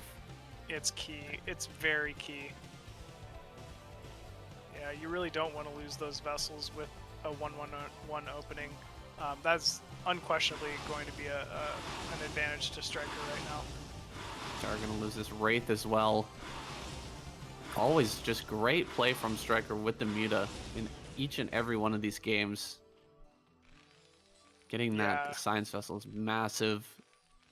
I mean, even though he didn't produce many mutas, he still made great use of them there, drawing the turret fire and just snagging that first science vessel. And those Yeah. gas units are going to last longer because of it. Yeah, he doesn't really need a massive amount of mutas at the moment. Just enough to kind of, you know, bait out some Marines and turrets. He really just wants to pick these vessels off at any opening he can. And I mean, he's got a little bit more time before this bio army really should be out on the map. He can fend off with just Sunken Ling, use the bit of mutas he has, but he really needs to get that Ultra Cavern down as soon as possible. Oh, and actually Immediate we see a physics Defiler, lab, man. Immediate physics lab. Oh, another one going down there. Huge. Absolutely huge for Stryker. He pulls out the irradiated mutalisk very well and will keep the rest of them alive. That is Just beautiful awesome for timing. Stryker. Yeah, beautiful timing, beautiful awareness. Terra's, I mean, he's got to be sweating right now. You definitely don't want to lose 2 vessels that early. I mean, But I'm looking at this is a lot of Stryker's bio. army. I'm looking at Stryker's army right now. It's all Ling and like 3 muta. Is the +1 armor Ling enough to hold this? With I think it's going to be Sunkens, the Sunkens, yeah. Sunkens are going to be doing most of the heavy lifting. it's only a single Sunken too, though. I don't know. I think this is too tight of an area for Stryker to really be able to engage. From the, You're from right. the rear here, he does have crackling upgrade, but a lot of these Lings just getting wrecked on the ramp. There's just no Brutal. surface area. There's just nowhere for him to move in. Big D Matrix going down on that Marine of Terror will tank all of the Zerglings, and now there's nothing left to hold this third. Terra just gonna take another win here already. Oh no, GG is called. Stryker taps out. I thought his play was so good there right up until that moment. If only he had a couple more Sunkens on that high ground. Yeah, same here, and I was thinking the same thing. 2 more Sunkens on that high ground and really waiting for the Terran to engage into the third would have looked a lot different. But, I mean, Terra kind of baited out the positioning and did what he needed to do to take the win. That's why I was nervous right away. I was like, I see Ling and 3 Muta. Like, what is he gonna hold with? Like, what was he Yeah. gonna? Too Yeah, much. Usually just rely on Sunkens, and you got to get those Ultras out super early. Never easy. Nope, Tough it never is. matchup. Tough matchup. So Terra will take the series 4-1 against Stryker. Really phenomenal play from both players, though. But Terra definitely showing why he's on such a hot streak lately.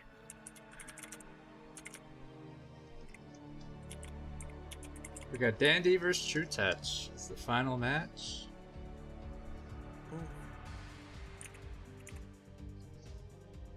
Who's the favorite here? Is it Dandy? I don't know. I think they're very even. Like, very, very even. Dandy, obviously the other strong Peruvian Terran from the south. Trutacz, just the old school Zerg European god. I don't know. It's really hard for me to pick a favorite here. I don't know what to say. I think they're gonna tie this series. I think it's gonna go 2-2, and then Game 5 they're gonna mine out the entire map, and both players are gonna have a stalemate. Both walk away with some money. Like, that's what's gonna happen. Sheen is so nice about it. I love it. I love that he's keeping it so neutral. No, No. usually I pick favorites, but this one I really don't know, actually. No. Ox, was you said that Danny doesn't love TVZ? No, I think that's his best matchup, and that's what he his prefers. Okay, he does love TVZ. When I try to hook him up in a show match against like Bonyth or DeWalt, he's like, "Give me a Zerg." Oh. Okay. I think that's his best matchup. I don't think that's Terra U's best matchup, if I'm not mistaken. Okay. Terra U had said something like, his bio isn't as good to go up against really good Zergs, and that's why Right. he goes mech sometimes. Though it doesn't Okay. make sense to me, because he just crushes it with the bio play I've seen him play. But it's kind of interesting how these high skill players have better, matches, or at least matches they think they're better in. You know, Bryce, I really need you to pick a favorite here. If you could, come on, pick someone. All right, you know what? I want to That's see right. a Zerg win, so my Oh! favorite's gonna be Trutacz here. Yep, I'm biased. Machine That's it. likes Siki more than Trutacz, though. So there's a big debate over who's the greater Zerg, Trutacz or Siki. And I think Machine, Well, I mean, you're it's not a debate, because I said it's Ziki, right? So Oof. that makes it not a debate anymore. saying. Like- Are you familiar with Trutacz or Siki? Of course, yeah. I am not familiar with Trutacz. I've seen Dandy perform before. Shout out to the South American fans out there. I Yeah. think he's a very strong player. I guess what I've heard from both of them is don't know how this is they've gonna been go. like the best Zergs for years. Is it like as far as back as 2013? I think Siki was the best Zerg, but Trutacz So- wasn't too far off from that. Machine can correct me if I'm wrong, but wasn't Ziki like B level on what do you call it on the Korean server Gami? Wasn't he like Oh, Gami. yeah? Wasn't he like up there like B rank? I didn't play it, to be honest with you, okay. so I don't want to lie. and There's a pretend like whole I know what I'm Wikipedia talking article about Siki and Scan and their feud, and like they had a bunch of games, and Siki won some. So yeah, apparently he was not just the best Zerg, but like the top foreigner for some time, or perceived as such. So I believe, I could be wrong, someone who's more knowledgeable than I can step in, but I thought that he got to like B rank on Gammy, which was like almost unheard of for a foreigner. Right. If you played it back in the day, it was the hardest ladder to play, hands down. Yeah, that and like fish server. He's known That- to have yeah. like 400 APM. And Trutacz, his APM is really high too, but there's a lot of good Zerg players. I'm sorry if I'm leaving people out. I'm kind of ignorant, and again, it goes back to this infatuation with like cream of the crop or whatever. But Got to put Eon Zerg in there. I it think. seems like He's Trutacz good. is perceived as more like an old school godly player, and Dandy is more like. Dandy's not an old school player, is he? Yeah, he is. Ah, Yeah, fuck yeah. me. I should just shut up then. Well, was he as good back then as he is now? I'd say no, but then again, like no one that was, like, is competitive now was as good back then either. But So I want to say Trutach's he was always fame a is name. more like in the past, like he had a higher status back then than he does now. I don't know. I don't know, think guys. Don't he's, listen to he's me. I'm really just gonna good. shut up. Maybe you could be right. You could be right. I think he's still at a level now that he's one of the best. He's definitely one of the best foreigners. Dandy's right there with him. He's just Like, not as active, I don't think, Oh. as Dandy and some other players, but phenomenally good. Yeah, I don't know, guys. I don't know who's gonna take it. Well, True Touches, because I said so. Yep. Oh, wow. Wow. He's that confident, everybody. He's That that confident. confident. I love it. Yep. I love it. All right, we'll get into it. 1 minute after this promo video.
Dandy vs Trutacz, guys. My caster just disappeared for a minute.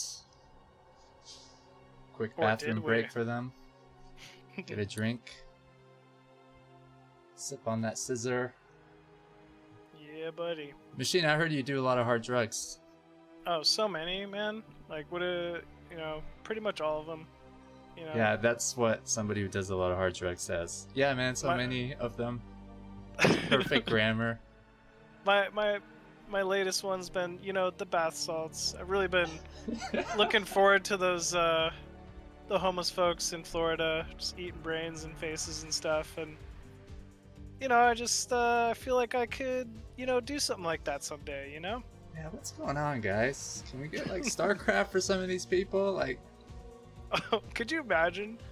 I bet if there was, like, a land center in every city, just do global something crime else. would drop. Yeah.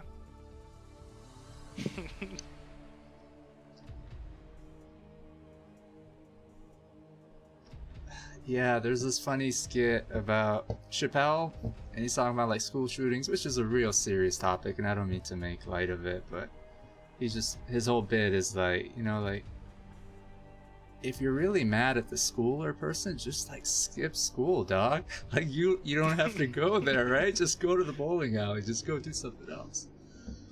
That's And I feel like a lot of self-destructive behavior is go a different direction, yeah, exactly. but apparently Huh. not. Apparently not. Dave Chappelle, man, one of my favorite. I actually got to see Dave Chappelle live in San Francisco. Oh, that's once. awesome. What year? Yeah. Gosh, this must have been 2018. Oh, Not too okay, long so ago. that's kind of recent, yeah. Yeah. It was back when he was doing like weightlifting with his sons, so he was all kind of jacked. Like, I'm Yeah, not gonna lie. right. Like I'd never seen him like jacked before. Huge fan of the Chappelle show and those old skits, but definitely seen him on stage. I was like, what?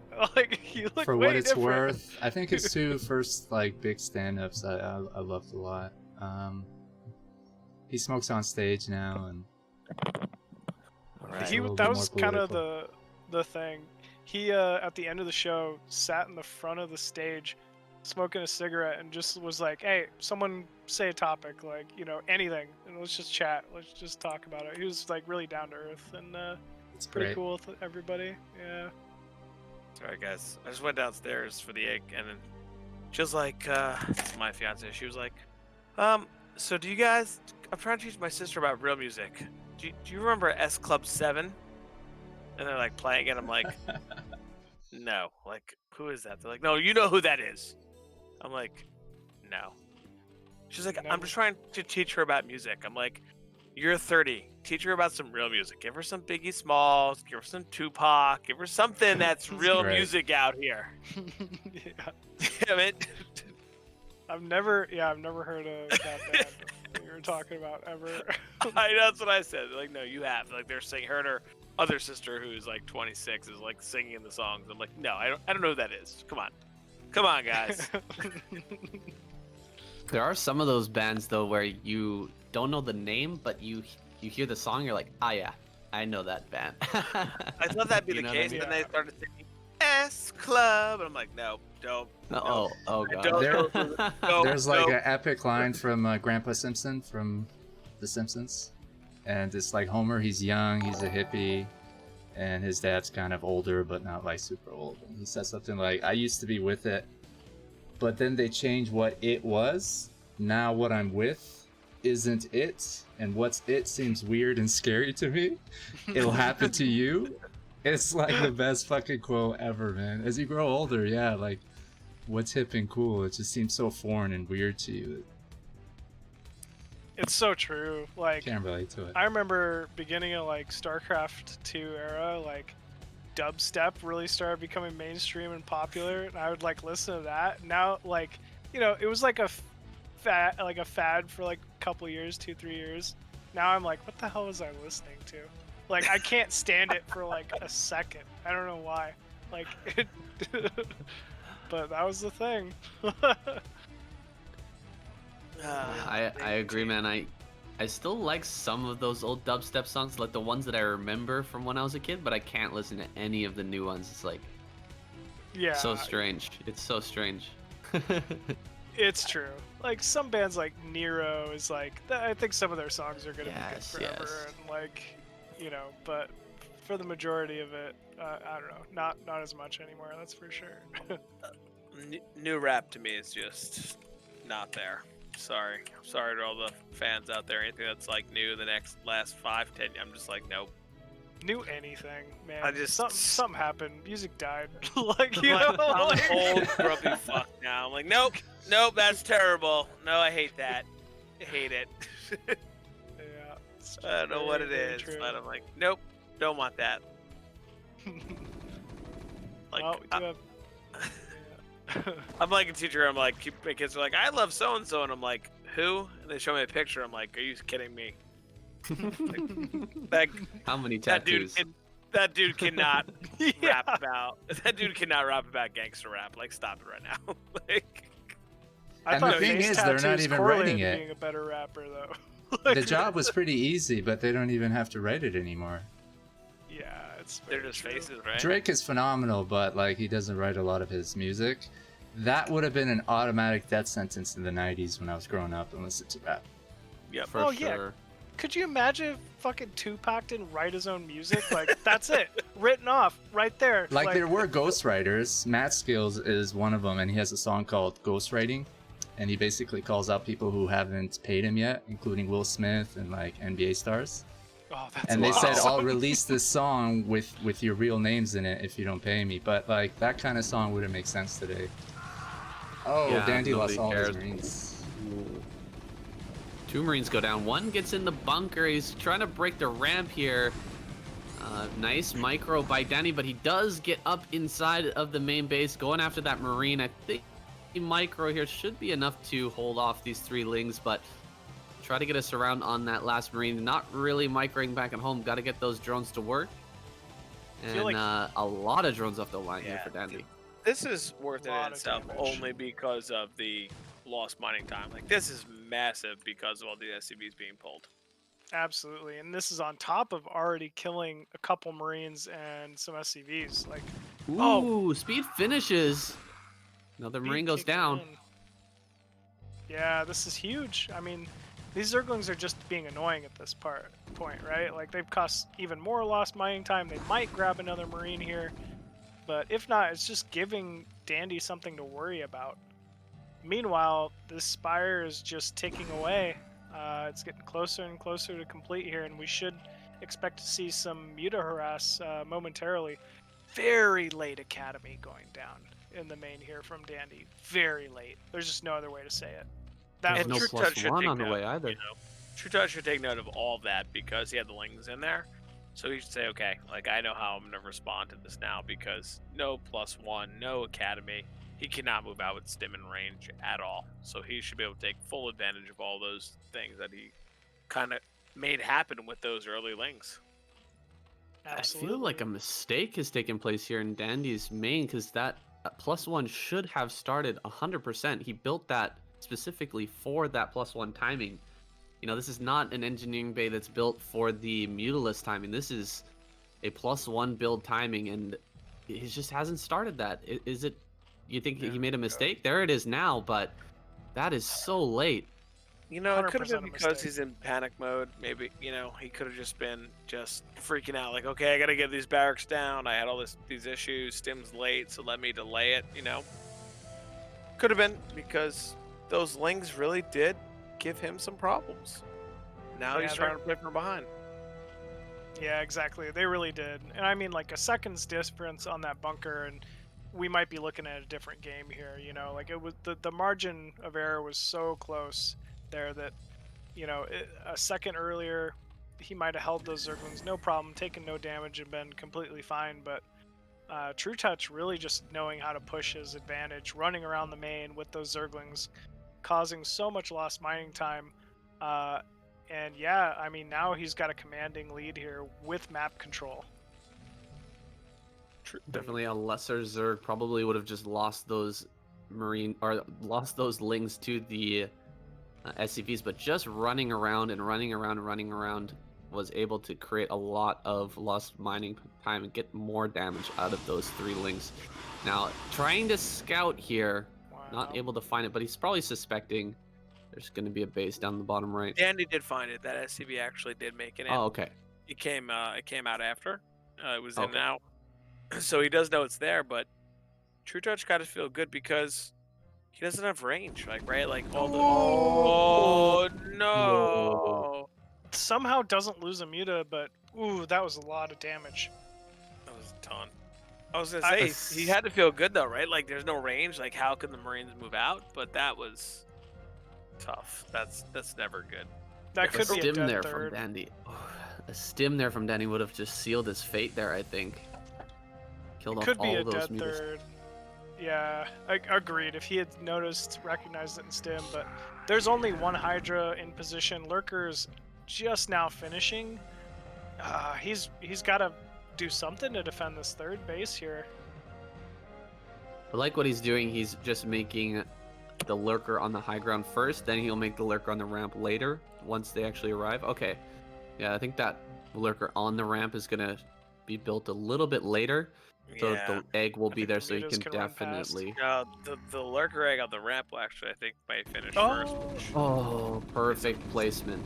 Perfect the placement. thing. Oh, no, he didn't. He didn't. Yeah. He made them both at the same time. Oh, that's so painful. He's going to lose that. Oh, man. Making those at the same time is brutal. yeah, that's always tough. He does have a counter lurker timing going towards the natural, but I mean, anytime a Zerg loses their third base this early, they're in some major trouble. I feel really bad for the Zerg player here because he had such a good position, and now he's just going to be surrounded and killed, losing most of these lurkers. He does come in with the Midas though to support, but there's not much left here in terms of lurkers. Maybe he can break this, but bunker and a turret. Very, very good setup here for Dandy, and he's not far off from Science Vessel, though it's going to take a little bit longer. He will be able to break out of this eventually. Does he have a tank on the way? No, no tank coming, but eventually we'll be able to break out of this.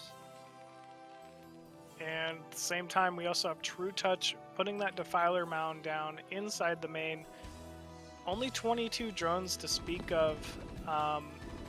He's just kind of stuck between a rock and a hard place here. This tech is not fast enough to really do the damage I think he needs to. He's kind of just spread thin on units here. I think this Marine group might make the difference here. If he can't take this out, he's going to try to take it out now. This is cutting off the reinforcements. Yeah, he will finish that off. Okay, good. Picks off that group. And that group could have been a real thorn in the side of this push. What do you think? Is this an all-in from Trutouch's side? I mean, Yes. it's an all-in to what end? He didn't get consumed. No consume. Oh my goodness. Gotta be a No mistake. consume here. Huge mistake. He does pick off a lot of Marines though. There's still quite a few lurkers left over. Wow. That will was not be a able great to- trade. Yeah, it really was. I don't believe he'll be able to break without Dark Swarm though, so I mean that's really kind of what matters here. He's got to get a Defiler across the map. He's got to get Consume upgraded. Consume is upgrading now. It really, he's got to start a third base somewhere. You need to expect Dandy to really have something in time to be able to defend this. And actually, Wow, he's making 2 dropships right now. yeah, This I like is, it. I like it too. I really do. He's not gonna have much of a bio count though to defend. I don't like this at all. I think he's going to be in a terrible situation here in a second. You see, it's going to be spotted here. Oh my gosh, this is so horrible, I think, for Dandy. I think this is great. Like, I think Marines are pretty strong. We'll see here. Yeah, see I how think this with goes. everything that is in front of his base being there, I think this is a great counter. Now he'll just run around the Dark Swarm and pick up. Oh, is he gonna get that Evolution Chamber? The Where's upgrade's the Dark Swarm in almost the done. natural? Oh Coming. no, Going Okay, so- straight for the spawning pool. Where's the Dark Swarm in the natural? Is it here? There it is. Dark Swarm in the natural. Gonna jump forward. Oh, Does he actually pick off that Defiler? No, Defiler stays alive. ooh, this is very Oh, scary he's now gonna for consume Dandy. some lings. it's a crazy game. Oh, if Getting lurkers right get on on around those here. barracks, he's gonna have real issues if lurkers get on the barracks. But He's another just double following up with drop another drop. Second, He's just committed. second drop He's, coming. yeah. Dandy's gonna pull back into his main here, try to get some Ooh. vessels out, and just sacrifice this main, but try to kill off Trutouch's. The fire bats are crazy good here. Just adding those on. Yeah, I can send his drones to the third actually. Trutacz actually got that third up. This is where it gets tricky as Terran though, when the lurkers are on your barracks, like things are just getting crushed. But You just need to run your units. Like, I mean, I think Dandy's doing the right thing. He's retreating with his ground force to the corner of his own main, waiting for this irradiate upgrade to complete. I don't know though. He actually consumed one of his own lurkers there just to get this down, but there's a lot of fire bats here. Can he actually kill this? Oh, the fire bats all die, and the lurkers do remain. He's on top of all the production right now. He's gonna get behind the natural minerals as well. Ooh, this is getting really dicey here for Dandy. He does have 4 vessels out though, so that's 4 irradiates, and irradiate just finished. I think it's gonna irradiate every single lurker here. Yeah, I think he's okay, actually. I think he's going to hold this just barely. He has begun mining again at his own natural, transferring some additional SCVs. Ooh, Academy might burn down, though, if he doesn't recognize it. Oh, but more lurkers coming in here to the natural.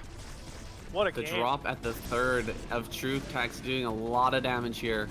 There is so much action happening right now. Like you said, Machine, the cat doesn't burn down. Last lurker actually takes it. There's no mining from Trutacz right now. I'm sorry, No from mining Dandy from right Dandy. now. From Yeah, Dandy, yeah. wow. Just basic mining from Trutacz at his natural. I mean, thankfully he does have a Hydroden and is able to make lurkers. That's kind of a saving grace right now. It'll allow him to continue putting this pressure on, but man, This is a lot of pressure. it is. It's a lot of lurkers to have in your main base at this point. Here comes the next 4 irradiates. He's sending back some units with that dropship. And get back across the map, but are there going to be any SCVs left? There's only 15 here. To the 9 drones. Oh, all of the SCVs go down so quickly. Everything gets lifted off, and I think that Trutacz has finally done it. Turns that drop around. He's gonna go for the kill here. Maybe he can break this base. If he has 4 radiates, he could maybe take this down. Oh, it's so close. Yeah, he's got to hope so. I don't know though. That's 2 Sunkens, 4 lurkers. I mean, they have to engage down a ramp, no less. This is going to be very difficult for Trutacz to hold on. He Or for can Dandy, elevator. I'm surprised that he's not loading up and putting his units down on the low ground here. There's only 2. Oh, okay, that's actually a stack of lurkers there at the front. So more than the number of lurkers that we see. So Yeah, okay, he's got 3 think left. that Dandy's thinking, if I can irradiate these Up in lurkers. the back. Is it gonna drop here? Oh yeah, sending back the lurkers. I think Trutacz has done it. I think he's done it. I don't know. I'm not convinced because this vessel count's still pretty high at 4. Not Getting the caught up. greatest. Yeah. Not the greatest movement there from Dandy. He had a great spread there. If he engaged that properly, he could have killed both those lurkers without taking any losses, but he ends up losing a lot of Marines there, and I think... And it's hard to call this one, really hard to call, but I think that Trutacz has done it. I think you're right. The I think he eraser. has. Ooh, big eraser coming Oh in, my though. goodness. Oh my... Never like to see God. this as a Zerg. Oh, every He got single... every drone. Every drone goes down. But he Is that loses- worth it? I One don't drone. know. I was thinking that. I don't know if that was worth it. Oh, he's landing and starting to mine again. Look at this.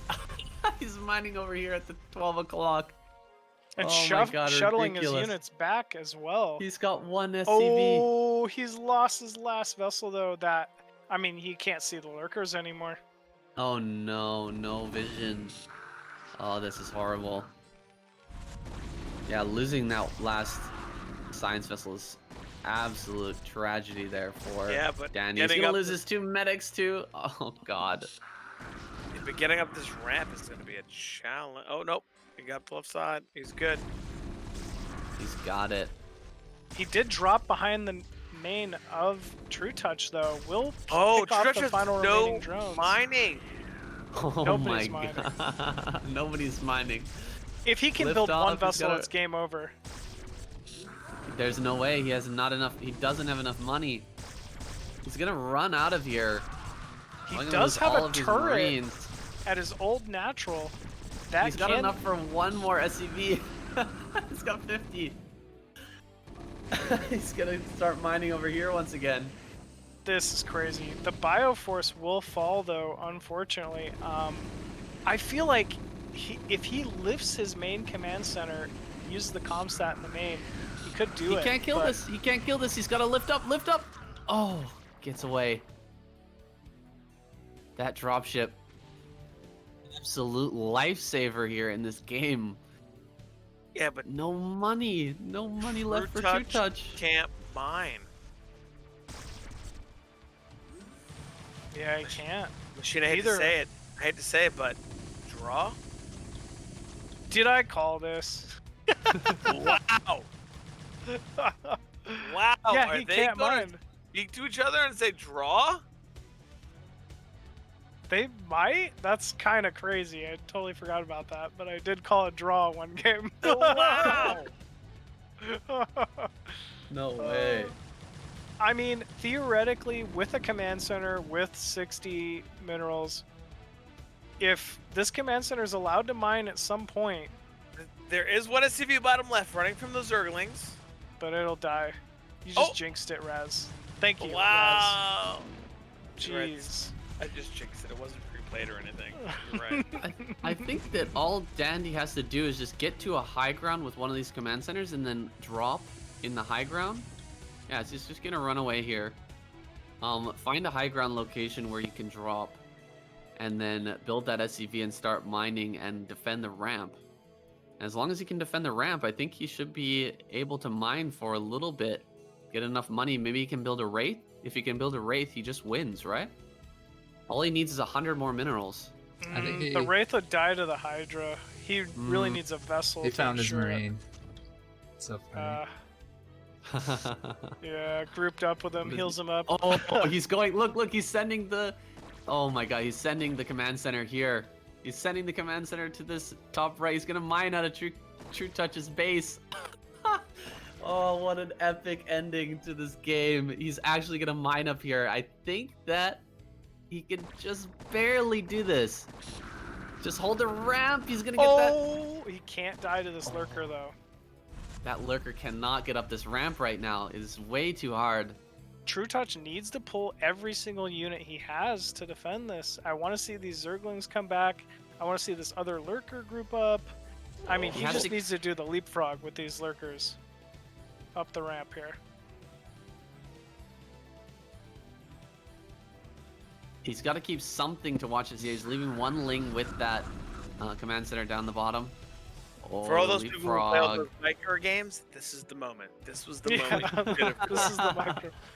Oh, and actually a third lurker. I don't know. I don't know what Dandy does from here. This may just be one lurker too many. We might see a draw. He's not building an SCV. I think he wants to he's just gonna pick up here, maybe deal some damage and then pick up and run to another base. Yeah, if he just picks up here, oh, this is so perfect. Just pick up. Dandy, pick up. He's gonna pick up and he's gonna run that dropship all the way down to the bottom left. And just build an SCV there. I think that's what we're gonna see here. Oh, move that dropship. It cannot be picked off here. Absolutely, if he loses this dropship, he is done. Goes for some damage. Gets healed up here, and he's gonna pick up. Come on. Yeah, I think you're right. I think that's the perfect play here. Yeah, you it's can can't feel mine it. here. in this Trutacz moment. It's knows. hard. Yeah, there he goes. He's going all the way to the bottom left now. Gonna drop, kill that Ling. Get on the not even on the ramp, just like sit down at the bottom and delay those lurkers. Force them to leapfrog all the way across the map. He could do that. He really should And fly get by his himself other that time. buildings down so that he can block. Yeah, I mean, and I would actually keep that other command center top right, just in case he loses bottom left again. Then he can continually do this dance back and forth. But I don't know. Trutacz needs a sprint bottom left here. Actually If this losing. SCV another- What is mines. the point of killing that Overlord? Just get over to the ramp. He's got to get to this ramp. He's built the SCV. The SCV is on the way. He can still pick up the SCV if it comes down to that. He can pick up this SCV and run. Oh! Huge lurker. Oh Lurker man, dies that's really there. unfortunate. Yeah, Massive. that's just too painful. And actually, another lurker being pulled from 12 o'clock. Trutacz needs to group everything. He needs to not mess around with this army. You know, if he's gonna have any shot at holding here, he's got to use everything he's got. Is it worth I think- landing the other command center to mine? Once you get 50. Yeah, absolutely. You can land that somewhere else on the map. Try to get some mining going there. Oh, pecking away at that first lurker. Second one coming in here. Ah, man, he's just got to keep doing this leapfrog. And he's got to bring these two Hydralisks with this force as well. I don't see the point in keeping anything back at this point. No, you just gotta go for it. If he mines, he's good. Can't lose any of these units. It's gonna come down to a mistake here from Dandy. I think if Dandy plays this out perfectly, he definitely will win. But if he accidentally moves forward at the wrong... Oh, he loses a Marine. But that final lurker has only 10 HP. I mean, this is just so He close should just here. wait and regenerate, right? He should. Ooh, third Oh, lurker there's a though. third Not lurker. sure where that one came He's from. running forward. No, no, no, no. Oh, Oh, he's going forward. Oh, that's risky. One lurker's so low. Oh, One he lurker loses down. it. oh, loses Oh. another Marine though. Another Marine. He's only got 2 Marines left. He's got a split. Lurker's so Oh, low. Oh, lurker he's going in splitting on them. the mineral line. This is insane.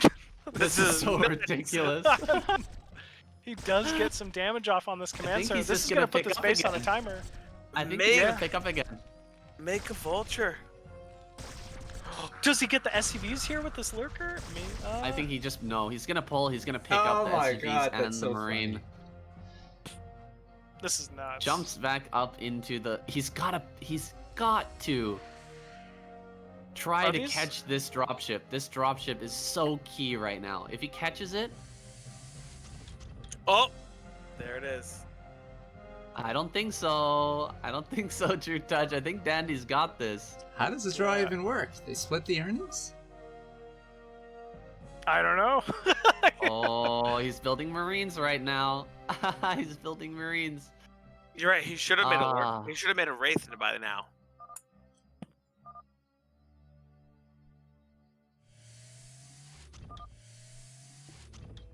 Don't tell him if you have a hatchery or not.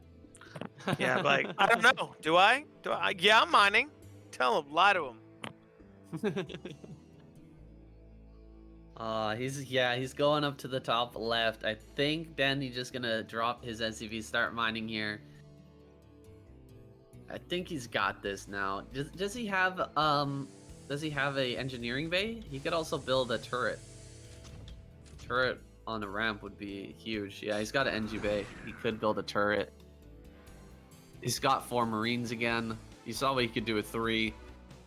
It was just really the only chance I think that Trutacz had to win was to catch that dropship. It's pretty low.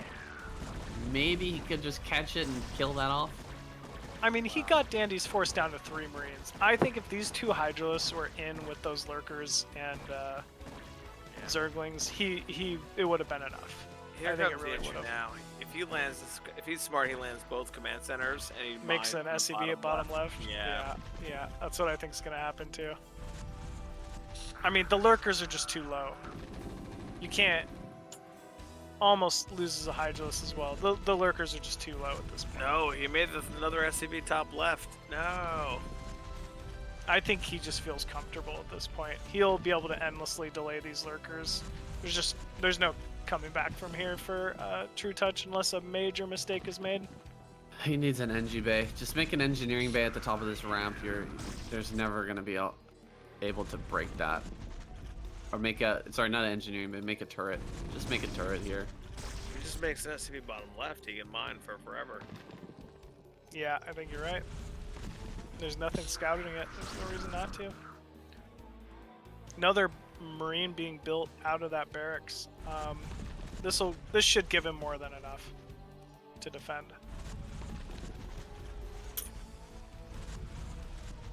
This is what World War I felt like, guys. The trenches, fighting for inches of land. Literally World War I we're watching. Ooh, and the reinforcements have arrived. 6 Marines. I don't know what you do now. It's if you're, over, yeah. Trutacz. It's over.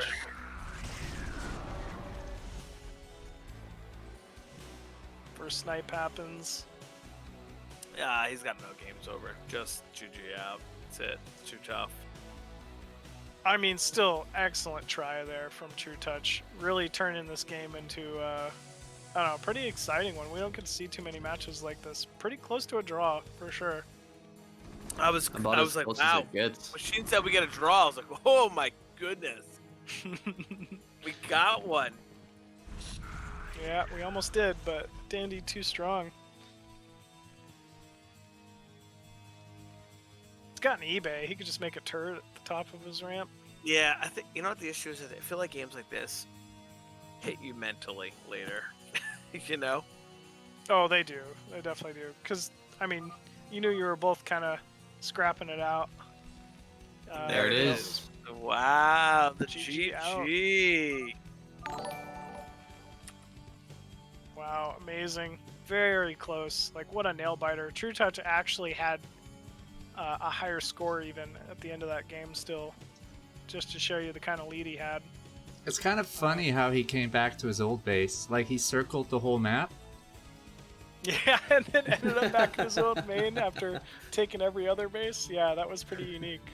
That was the epitome of refugee Terran, man. Refugee Terran with the dropship, flying around, flying his Yep. buildings. Taking the opponent's main. Like, Going back Yep. to his man.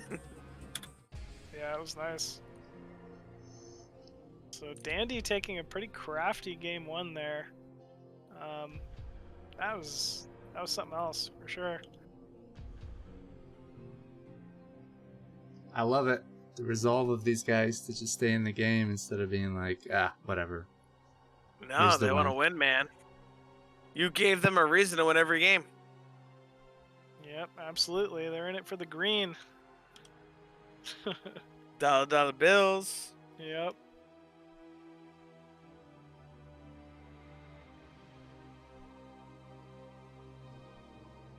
I'm curious to see what we see from the next game. It can't be as good as that last one. It's a pretty big, big hill to climb there. Yeah, exactly. It's going to be a hard one to live up to, meet up to. Like, I mean, Dandy just showing phenomenal control there. I think that's kind of the edge, was really just every engagement like went pretty well. He wasn't afraid to take those risks with that double dropship timing because, I mean, if you remember, Trutacz had a pretty dominant lead right before those dropships were kind of made. And even then, it wasn't like, it was kind of questionable on if he was going to be able to get the damage done with them, but it clearly ended up paying off. Yeah, that second load up was absolute madness. He loads up another group of units and sends it to his opponent's base. That Instead of was- defending like the Instead of lurker defending, defiler, like, yeah, he was like, well, this base is dead, like, let's get out of here. Like, you guys, you know, better off trying to kill some bases instead. So that was, yeah, really well played. Definitely one of those like split moment decision making, you know, that ended up paying off for him. Yeah, I think after playing a game like that, you wonder, will one player like Trutacz be like, you know, screw it, I'm going all in this game? Like, I want the game back after dealing with that nonsense. Like, how does the mental play into it? I don't know. I think you just gotta say, you know what, like, it didn't work out. Like, the timing wasn't quite there for me. I was in a pretty strong position, you know, leading up to that drop in that base trade scenario. Let's, you know, I wouldn't be surprised if he did the same exact opener once again. I don't think the opening had anything to do with it as much as it was just an obscure timing with double dropship that he wasn't expecting. Yeah. At a time where you know, he felt strongly in a commanding lead. But Yeah, you gotta shake that last one off. Don't let it get to you. yeah. Get back to your fundamentals there, because that'll throw you off if you play a game like that, where you're down to the very, very last units, down to the wire micro battle. That can throw you off mentally a little bit, but just gotta shake it off. Think about the next game. I mean, it's hard to even remember the opening once you've played a game like that. 30 minutes, and half of it is just complete micro battle.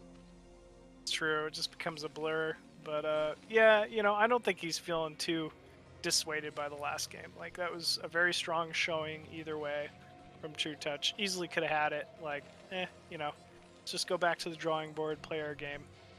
Agreed. Just focus on the next one. I believe Trutacz going for a 6 Zergling timing here, saving that supply and that larva past the 13 supply mark. This is kind of a cute way to really basically just force Terran to not play greedy and make an early bunker. It's becoming more and more popular in the meta. Actually, no, this is only 4 lings. I take that back. Sorry. So Dandy might not be making the bunker here, but we'll see. And he does, so actually this will work out in Trutouch's favor. The reason why Dandy made the bunkers, he couldn't get the SCV to the natural to see the additional Zerglings versus a drone being made. So I'd say like a little bit of an advantage slightly to Trutacz at the start of this game. Is this going to be another Stim Rush timing here? It could be, but the bunker, believe it or not, heavily delays a Stim Rush timing. So you can still get the Academy fairly quick. You can still research Stim, but part of the reason why Zergs like to open that early 6 ling nowadays is actually just to delay Stim Rush timing. So if we do see one, I'd expect it to be later than normal. Okay. So cool to see the butterfly effect of how that small change in the Zerg play, adding on those 6 lings makes a huge difference to a timing like that. Very, very interesting. I mean, absolutely. I mean, it's no secret StarCraft's been around forever, so everything's pretty much figured out at this point. Any slight little change in build order will kind of ripple down and have some effect on the economy, scouting, tech, or whatever. So it's funny you say everything's figured out, but I'm sure in 5 years there'll be something completely new. Yeah, Alpha Brood War will be beating Flash and all the other I cannot wait to StarCraft see players. that. Yeah, I cannot yeah. wait to see that. Yeah, We'll me see, either. more Queen Ensnares on DVT and whatnot, like they had this year in ASL or last season in ASL. Oh, that I was so mean, cool. Ensnare, definitely a heavily underrated skill, for sure. This is a Stim Rush timing, but as you see, this is just so delayed. And is he gonna lose a medic? Oh my gosh, yeah, that medic getting pretty low. Almost gets it. Does hold it off, but I'm telling you, the whole reason why this Stim Rush seems so delayed and the Zerg was able to get Sunken's way up in time is really because of that early bunker. So Dandy actually moving to the 3rd. This is definitely the correct play once you scout the 2 Sunkens at the natural. It has to assume 3rd base is here, but I mean, Trutacz just in great position here with these early Muta. Only 3 Muta left here, but he will be flanking with a couple of Zerglings as well. Should be able to hold this. Okay, I'm saying, can he hold this? Looks like the 3rd might go down here. It might actually, yeah. Oh no. Ooh, that's painful. Yeah, that's gonna be a painful one. Anytime as a Zerg player, like, honestly, you could kind of break Zerg versus Terran up into parts.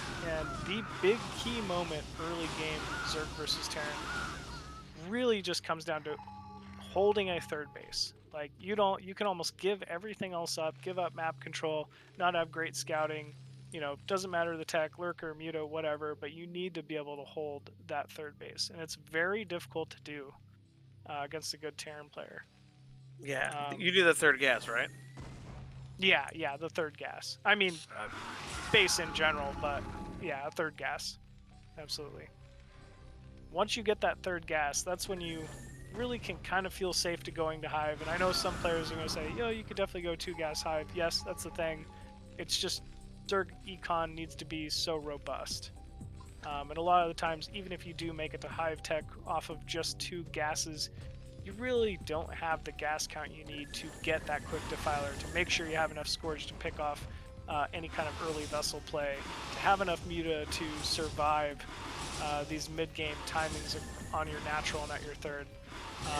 You know, it's that ripple effect once again. It's tough, you know. When you don't have it though in this position, I think you really got to decide, right, as Zerg, will you go all in? What will you do? What will be the next connection and decision to make? Because once you lose that third, it's so hard with no gas. I believe Trutacz is going all in on just a Muta timing here. So he is waiting on +1 air attack. He's producing Zerglings rallied across the map. We haven't seen a drone be built in quite some time here. No third base as well. Yeah, he's going all in for sure. Yeah. Unfortunately, he's playing Dandy. Dandy is just, he's so solid. I mean, look at this SCV count. Oh, I say that, great trades here with these Muta. But I mean, Dandy really is just taking the steps he needs to. He's not skimping on turrets. Really good positioning of Marine Medic all across the board here. Even if Dandy doesn't know that Trutacz is all in, he's just able to have the right units in the right place to take good trades every time. Yeah, Dennis, you know, right? As long as he lives, he's good, right? As long as nothing goes wrong, he will come out the winner of this game. Yep, absolutely. All he needs to do is just scan the natural there, see the number of workers, and he should know that this is going to be all in. Yeah, very true. Or even the main at this point, when you don't see a hive coming by the, 9:30 mark. Usually you can kind of take a guess. +1 Still air adding attack on more. is going to finish here in a second. So this may be a big key timing that Trutacz has been waiting for.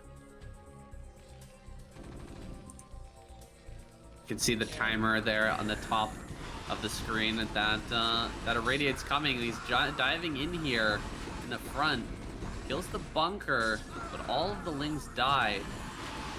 Nothing left on the ground here. He's trying to break these turrets. If he gets a few of those down, he can harass the SCVs heavily, but again, that timer, you can see counting down to the end of this mutalist harass. Another 7 Muta fell to those turrets and bunker, unfortunately. Yeah, as soon as this irradiate completes here, I'm not sure what Trutacz will be able to do. That'll probably just end this. And here we go. Green spell goes down. Ooh, on a healthy Muta too. Really couldn't get worse luck there for Trutacz, but I mean, he's got a transition, but it's just so difficult at this point. No transition coming for Trutacz. GG. GG. Tough right there. He tried to make the best with what he had after losing the third, so. Yeah, exactly. What can you do? I'm really surprised that managed to take down that third. He didn't even have range.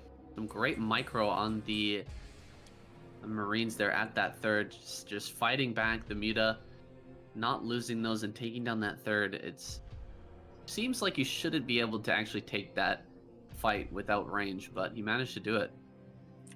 It was after that Marine group pressured the natural as well.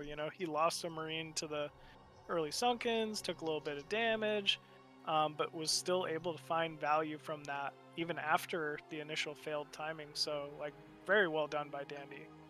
He knew that third had to be out there. It was stim timing and really good time. I could see why Trutacz may have been thrown off after, usually you don't expect stim rush timing once you see a bunker. So kind of, once again, these two high-level players playing a little bit of mind games with each other. Yeah, it was just very well executed by Dandy, and once again, just so close from Trutacz.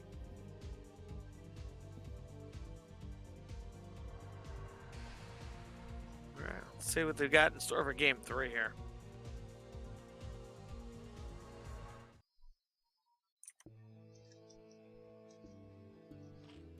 Alrighty.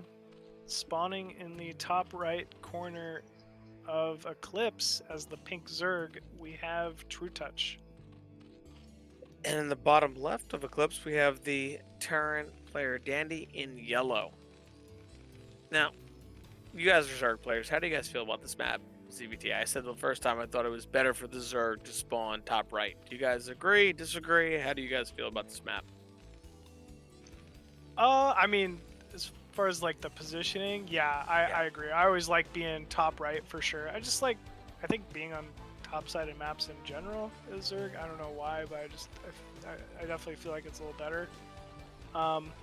You mentioned it's very difficult for turret placement at the natural bottom left side versus top right on this map as well for Terran. So, you know, I lean towards it, but I think Muta are acceptable to open your front. Like, you know, it wouldn't necessarily deter me from doing like a 2-hatch Muta opener. I kind of do that majority of my opening Zerg vs Terran anyway, just because it's kind of the meta right now.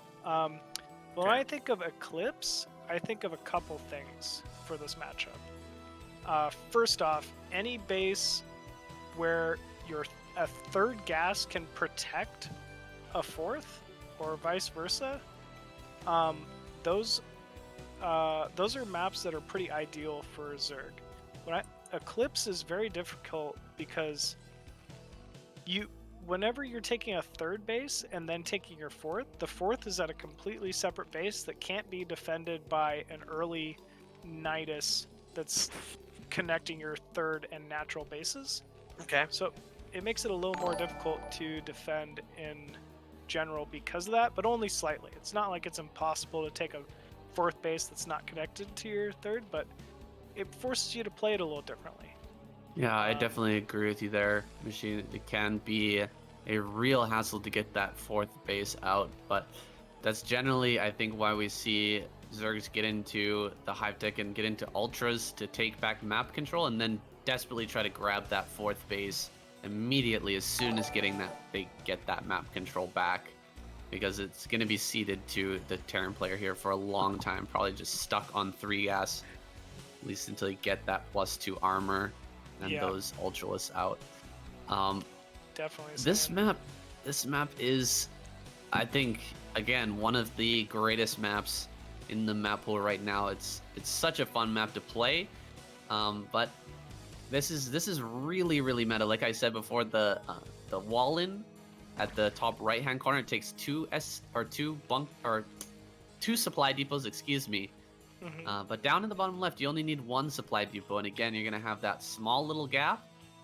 But this is something we didn't ever see before. I think, like, it's very uncommon.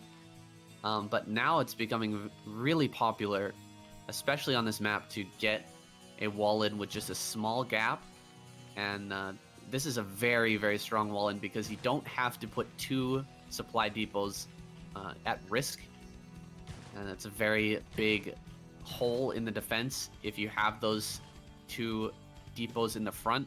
You know, those can be harassed very easily. You have to build turrets to defend them, or a bunker to defend them against the Mutalist harass. But here, only 1 supply depot is going to be at the front. Yeah, it's very nice. I mean, and why not? You know, it's only committing 100 resources to something that's repairable, like use it to block any kind of all-in link timings or hydro timings that may hit you early. Like, it's very, very worth it. I think we could be seeing a stim rush. It'll be interesting over Zerg too. Hydra Den first. Oh. It's scouted, but wow, lurker timing. And Trutacz I was going for it. I was just gonna say, lurker timings are kind of a little bit of a meta play against these early wall-offs. Like, you know, this would really force Terran to build a bunker in front of the wall, and, you know, if you put it in front of the wall, it's kind of harder to repair with SCVs. Like, it's just kind of clunky and a little annoying, I'll say, for Terran to kind of deal with. But if you also underestimate that it's like standard Hydra opener where you're trying to secure a quick third versus all-in Hydra, which is what, or all-in lurker, excuse me, which is what it looks like we might be seeing, it can end a game very quickly. Yeah, he's got to get the bunker up in the front here. That's being really delayed here. I don't know why he's not adding that on. Knows. I don't think he. I don't think he recognized that it was Muta I mean, this is very bizarre. Anytime you see Zerglings tearing down your own egg, like, that's got to be a big flashing red light, you know, like, hey, some kind of timing is probably coming if he wants to open up my own wall, like, at the risk of losing Zerglings here. We do see a bunker go down. But not outside the wall. That's not so good. If you put the bunker back here, he's going to be able to tear down that wall with the lurkers just out of range of the bunker. And you're going to be in a lot of trouble once you lose those supply depots. You're going to have to add on more supply. You're not going to be able to build for a little while. And the number of lings is just going to explode. And eventually he's going to dive on that bunker. Yeah, you're absolutely right. Second bunker is going down behind those depots. I wonder how the range works out. But I believe Trutacz should be able to pick off the first two bunkers here. Just Actually, going just going for it. Going straight for it. He's just going ham. He's right-clicking that bunker. And the bunker you will gotta fall. just bail on this, I think, as Trutacz. He does get the bunker.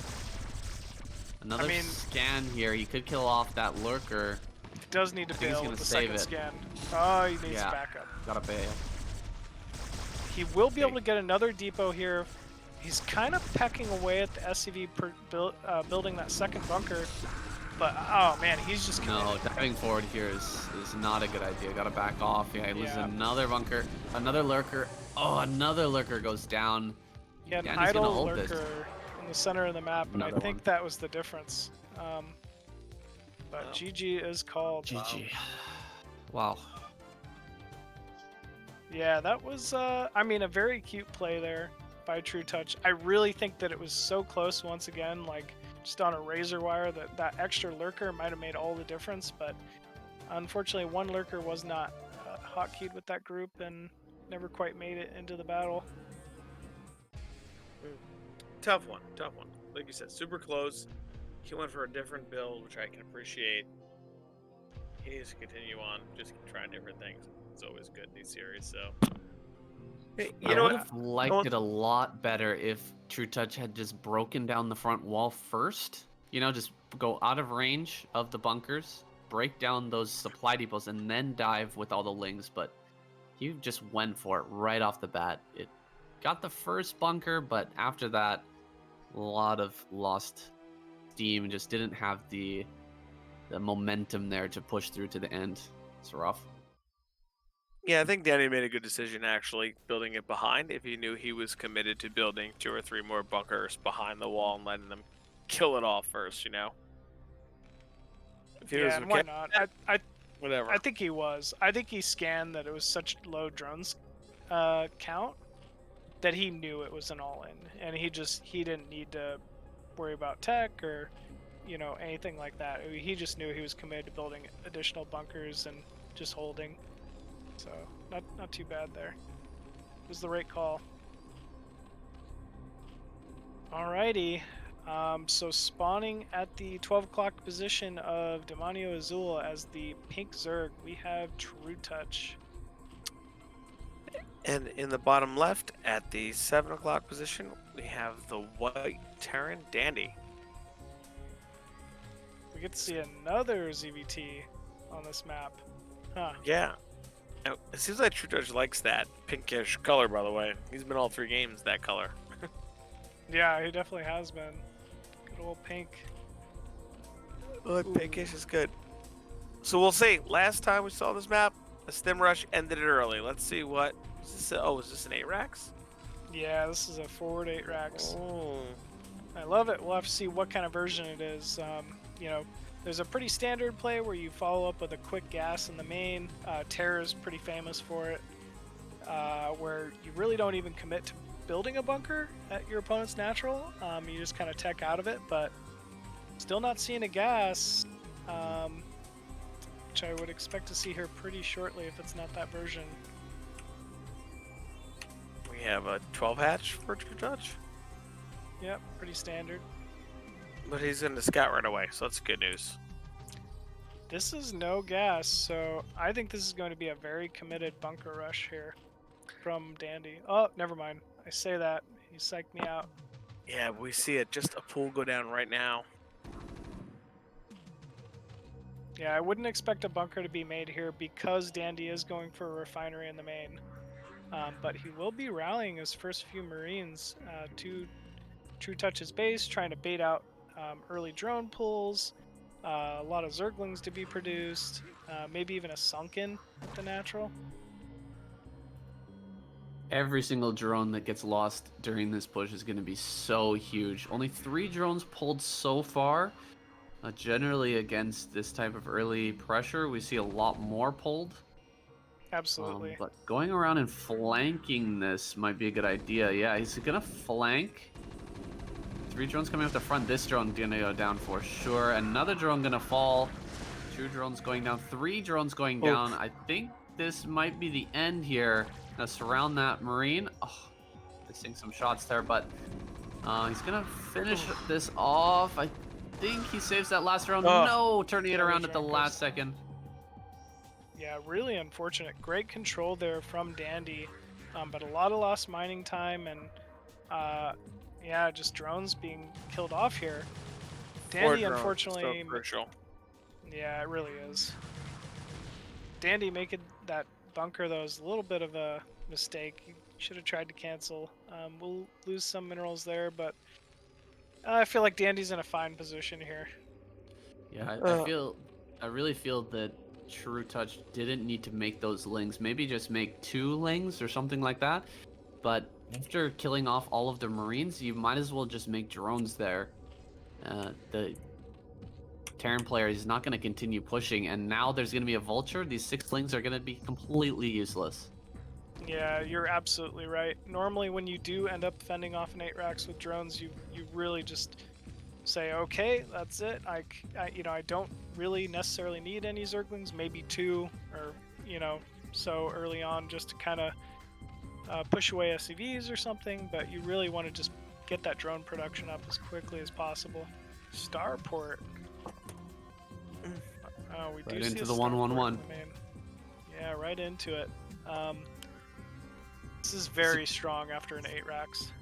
This is going to be tough for Trutacz because he's not going to have any anti-air for a long time. He doesn't put down a Hydralisk Den, and probably he won't know about this Wraith or expect it until it's literally hitting one of his overlords, which means he's going to lose an overlord, at least 1, maybe even 2. This is going to get very, very rough for Trutacz here. We Oh, do the see a Hydralisk Den Hydra actually Den. does come now. Okay.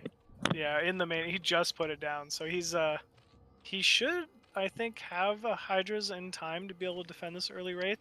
I was gonna say that's like very excellent timing on that. And actually, Lurker being upgraded, I which was is just gonna not say, wow. that's not what you want to see Nope. against 111. It can work.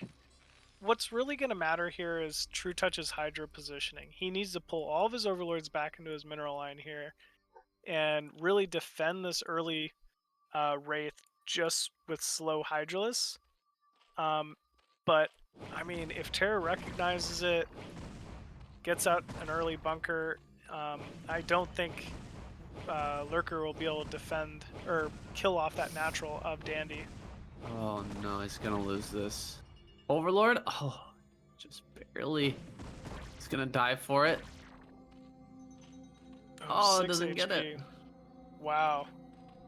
That's a little mental win there for Trutacz. I mean, keeping that Overlord alive is very big. I'm surprised he's not going back for it.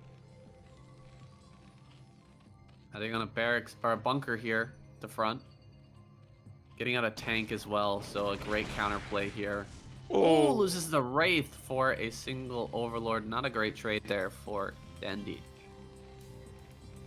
Very nice by Trutacz. I almost forgot about those forward Hydras that were in the center of the map, but I mean, positioned them very well to intercept that Wraith. Ooh, this is scary right now for Trutacz. He's got a tank and siege mode on the way already. I think Dandy really sniffing this out properly. He knows what's coming. He's really going to need a get his first vessel out before he can kind of think about much pressure. And even then, like if you look at Terran's infrastructure, it's really like a factor in a starport. In a lot of ways, Dandy needs to be a little worried that a giant, Zergling timing, would there be like a third hatchery or something like that right now, doesn't come in. But here we go, 4 lurkers engaging into that natural of Dandy, content to burrow on top of this bunker. I don't know if that's He a needs play. to go after the tank here. Go after the tank here. The tank is going to unsiege and run away. That first science vessel going to pop out here. Can't really get on top of this. Yeah, it gets the vision. I think all of these lurkers going to go down. Yeah, Beautiful I think so too. play here from Dandy. But Oh, he tanks actually are gets going on down top as of there. well. I was gonna say, How many Marines are inside that bunker? None anymore. No, Oh, no man. more. The damage was coming out so slow. He's getting to get on top of these SCVs. Yikes, so many SCVs going down here. What a timing here from Trutacz. Wow. This absolutely did the damage it needed to. I mean, he's continually rallying in with additional Hydras as well. Like this timing hasn't stopped yet. I think he's done it. I think he's busted Dandy. I agree. This Gonna is burrow cute. into some random locations here. He's just course, pulling him the away tank. from his entrance. He's just pulling Dandy away from that entrance so he can slip some more units in, and here he goes. He's got a couple idle lurkers at his own natural, and I really want him to see those. but- Oh man, don't siege this up, Dandy. Yeah, I think he has to. He's got to lift that barracks and close that wall. Oh man. He's I don't gonna know. try and take his base. He's actually 7 workers behind the Zerg, but he's sieged up here in a pretty good spot. Yeah, you gotta lift off some more buildings and put them in front there. You can't let lurkers run up and just burrow right next to this tank, or you're just gonna be done. I think Zerg's going to build like 6 more lurkers here and hit a timing. This is just so many. Oh, or he's Wow. going to go in without the additional lurkers. I don't know if I... it's just so many. Oh man, yeah, he just gets it. Yeah, getting it done is Trutacz. Man, massive There you lurker go. timing. It was so close too. Like I wasn't really sure that he was gonna bust all the way through with that 2-base lurker timing, but phenomenally done there by Trutacz. That was kind of a cool one because I felt like you guys are saying Dandy really had the tech available to deal with the lurker timing. That early siege, the early tanks. He had, bunkers, walls, but Trutacz just had a really strong, tight timing. The lack of wall there really hurt. Really, really hurt Dandy there. Yeah. He needed something in front of those. If you're gonna siege up tanks, you gotta prevent those lurkers from getting on top of them. That's all he had. Maybe just unsieging and backing up would have done better. Don't you think so? Just target down and keep running backwards. Yeah, I think that would have been nice. Even if you brought a couple SCVs to block the lurkers and ran them too, but it's tough. It's one of those situations you're trying to get as much DPS as possible with the siege tanks, but just didn't work out. Yeah, very true. Just didn't work out that time. Alright, our final game. Trutacz versus Dandy, game number 5. On the Diaz spore over map. there. Today. Diaz Ire. It's fun hanging out with you guys. Thanks for casting. Thanks people for tuning in. We appreciate you been having awesome. us. We Yeah, appreciate all the thank you, viewers. It'll be Well, cool yeah. archiving I these want that. videos. Appreciate the players too, man. These, especially, Bonyth, Terror, after playing those massive series earlier today. Crazy.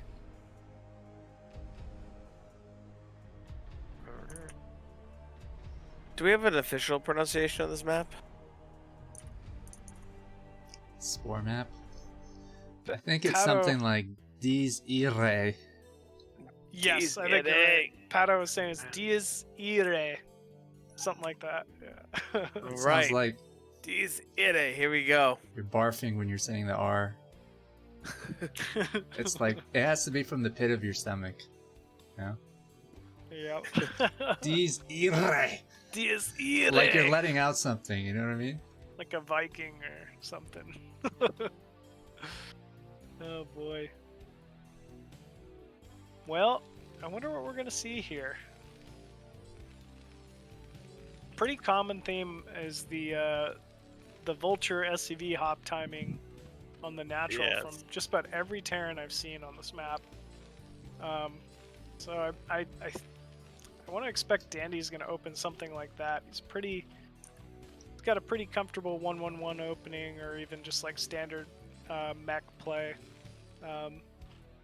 So I think just because of the map, it's probably going to lend more likely to him playing like that than taking a bio opener. Yeah, I feel like a lot of Terran I've seen in this map so far, at least in a lot of this series, are the 2-port Wraith.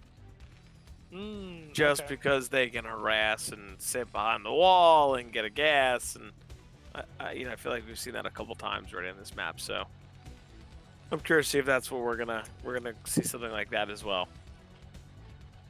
I really want to see a nice long game on this map. I haven't seen many games here on Dies Irae, but hopefully we're gonna see a nice long one. Get into the third and fourth bases, and I think it's great for Terran to, you can take a third base and wall that in, and take control of that ramp. You can get a fourth pretty easily, right? Absolutely. That's why I also love this map for that early mech play. Like you're saying, you almost have like a free mineral only that's just right outside your natural, all very easily defended from high ground, right into like a third gas, like high ground fourth that is just basically one big ramp to defend for a Terran player. So it really does lend itself to that style of play, and that's exactly what I want to see here as well. I want to see these guys really get into late game macro play and see what Trutacz has planned for Hive game Zerg. I don't think we've even seen a Hive this game, have we? Or we saw one with the first game, right? We did with the first game, and then I'm not sure about since, to be honest. Yeah. Big SCV being picked off by that early drone. I know that's just a single SCV, but that's annoying. Yeah, it is. Yeah, it's a pain in the ass, right? Like It's tough to lose that. It is. You're never happy about it. Gotta send another worker out. You're like, Ooh. Oh, I thought Trutacz was going to try to take a third as mineral only there for a second. False alarm. That drone's running back. Just trying to figure out what the map is. And me and Saiyan are hoping for a long game. Trutacz is like scouting all wrong and shit. We had revealed the newer maps, the Minio, Azul, and DZ months before the tournament started in February, like in September. And I knew they wouldn't play on them, so I forced them to play like regular show matches for money.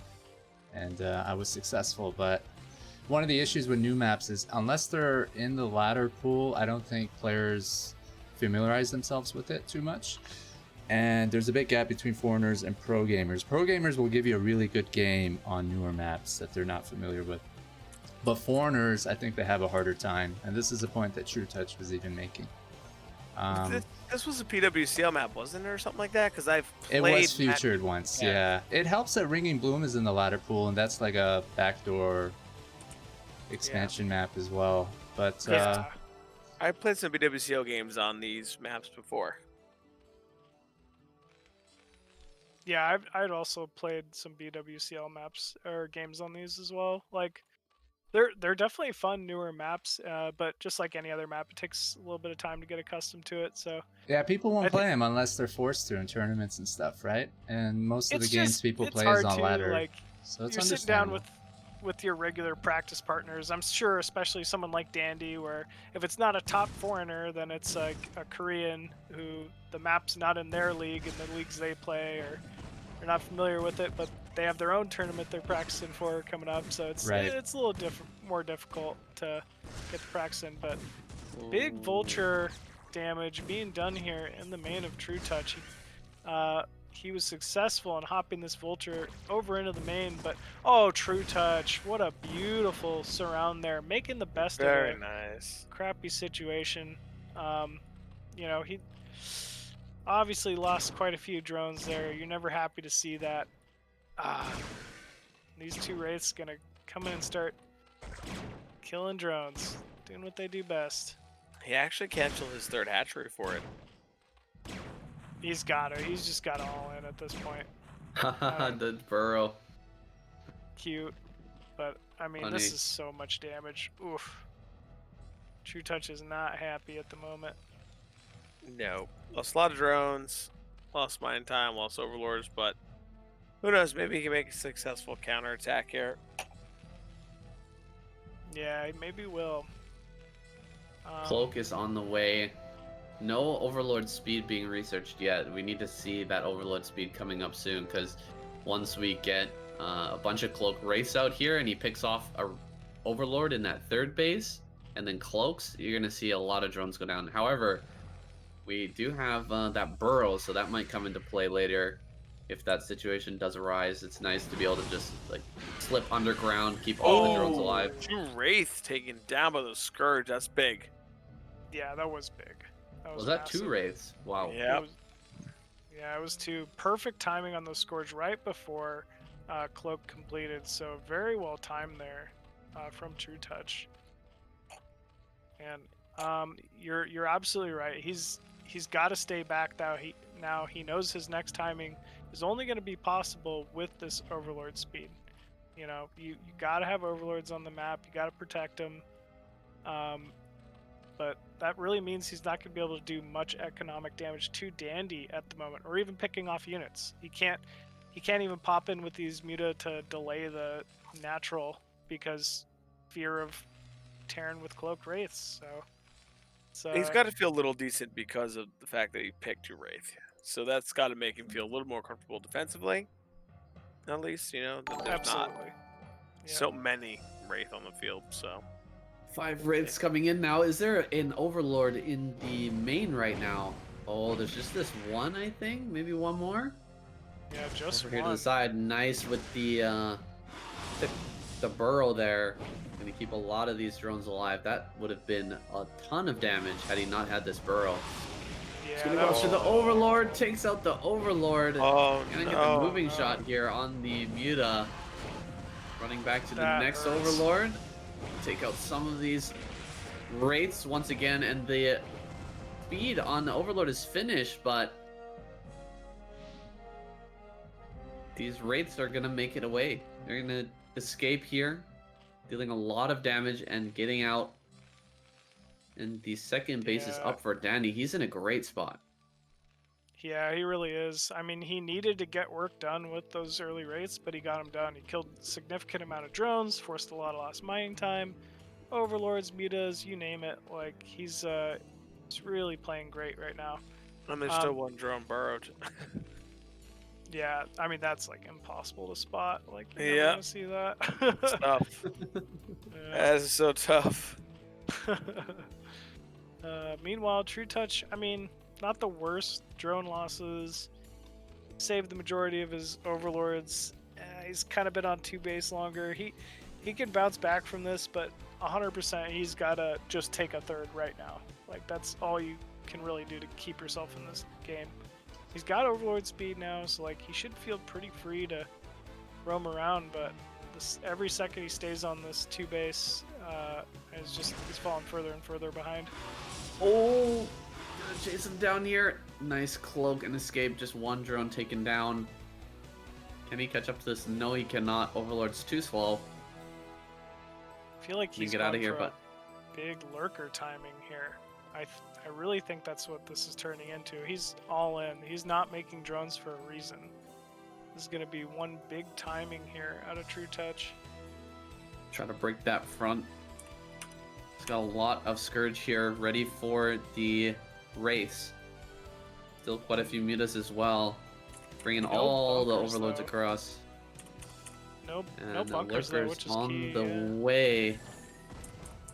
Gonna be able to make about 5 of those Lurkers here. Oh, he puts a bit more gas into those Mutas, but should be able to make about five lurkers. Yep. 4 on the way right now. I think he's gonna get even more. He's waiting on this +1 armor, which is still a ways off. So I'd expect the majority of this to just be a Zergling rally from here, and then he's gonna wait for these final couple lurkers, and then it's go time. If you're Dandy, you need to scan right now and realize what's about to hit you, because I mean, I don't care how many Marines he has. If there's no bunker here, he's not holding. Very, very far away from that irradiate as well, and the forces are moving up towards this natural. Oh, big pickoff here! Huge Giant! pickoff on those wraiths. That could not have gone better for him. And immediately diving in. These 4 lurkers going down. The remaining wraiths actually falling as well. Oh, this is fantastic here for Trutacz. No stim yet. Just finished actually for Dandy, so that's gonna be tough too. No Zergling speed quite yet for Trutacz. So these Zerglings are slowly making their way across the map. Pure Zergling rally from here, coming across. Can he actually break this pretty good setup here from Dandy? A lot of bunkers coming up now. I don't know if he can. I think he gave him a little too much time to get some bunkers down. Bunker does fall, but I mean, these remaining lurkers need to follow this up. Not quite rallying in fast enough. This will shut down the production, but I don't know. I feel like Dandy's stabilizing a little bit here. Maybe Lurkers not. Edging their way forward slowly here. What's being produced from these starports is another vessel coming out, and there should be a radiate soon, but not soon enough. There's only 1 bunker remaining. No production here for Dandy. Just trying to get that range. He still doesn't have marine range. Delaying that by so much to get those raids, and he GG's out. Trutacz getting the last win in the series. Was it because of the raids? Could he have held with them? I Possibly. think so. Possibly, yeah. Possibly, yeah. Yeah, every little bit helps, but yeah, that was just tough, losing those races like that early. Not having the range on the Marines was huge as well. Yeah, agreed. I didn't even realize he didn't have range until you pointed it out, but I mean, that's the drawback of opening 2-port Wraith. It delays that so heavily. It's really unfortunate. It seemed like Dandy really had no idea that a lurker timing was coming until it was already at his front door. He'd see no Hydralisk, no lurkers to speak of until right before the timing hit. Which is interesting because he did have scans, so I'm surprised he didn't know. It would have been fine for him too to just sacrifice a Wraith to fly around and just check out for third base, and he doesn't have to keep them all together all the time. Just send one, go look around. But opts not to do that, ends up not scouting the all-in, and Trutacz takes the final game. So a pretty close series here. If that other game, that first game where the micro was coming down to the very last, there was 2 Marines at the end versus 3 lurkers. If that had gone the other way, we would have been saying Trutacz is the winner of this series, but Dandy ends up taking it. Yeah, absolutely. Yeah, you're very right. I mean, just so many of their games were so close, but particularly game 1, that was that was something special. You don't get to see games like that very often. What a cool display from both these players. That was wild. Not giving up at all. Both guys really just contesting it, trying to get it all in there, trying to make sure it happened. Yep, Which is nice to see. That's awesome. I want to thank FTX Sony for donating $25. If you can afford to, please throw in a few dollars. It all goes to the prize pool, and players are getting paid according to single game wins. So even though Trutacz lost the set 2-3, he's getting paid for the 2 games. The point of this best of the best tour, though, is to maximize your single game wins and minimize your single game losses. So you can say that you took more wins from more people than everyone else. It's a round robin tournament, 12 players. 66 matches. We've gone through most of them. We started February 5th. Every Friday and Saturday we showed 3 matches. Each event, I think, was about 5 hours long. And the last event will be April 24th. So we'll get to see who's the best of the best from rankings number 1 to 12. I want to thank everybody for tuning in, all the players for participating. Huge thanks to all the wonderful casters who've dedicated selflessly all their time to casting these games. Thanks for Really having appreciate us. you again, guys. Yeah, we you guys are appreciate the you best. guys having us. These casts are so much fun, man. We get to see such incredible games from so many great players. Like I really just the feeling's mutual. Thanks for having us again, Ox. Thanks to my co-casters, Razz and Saiyan. Definitely looking forward to casting with you guys again soon.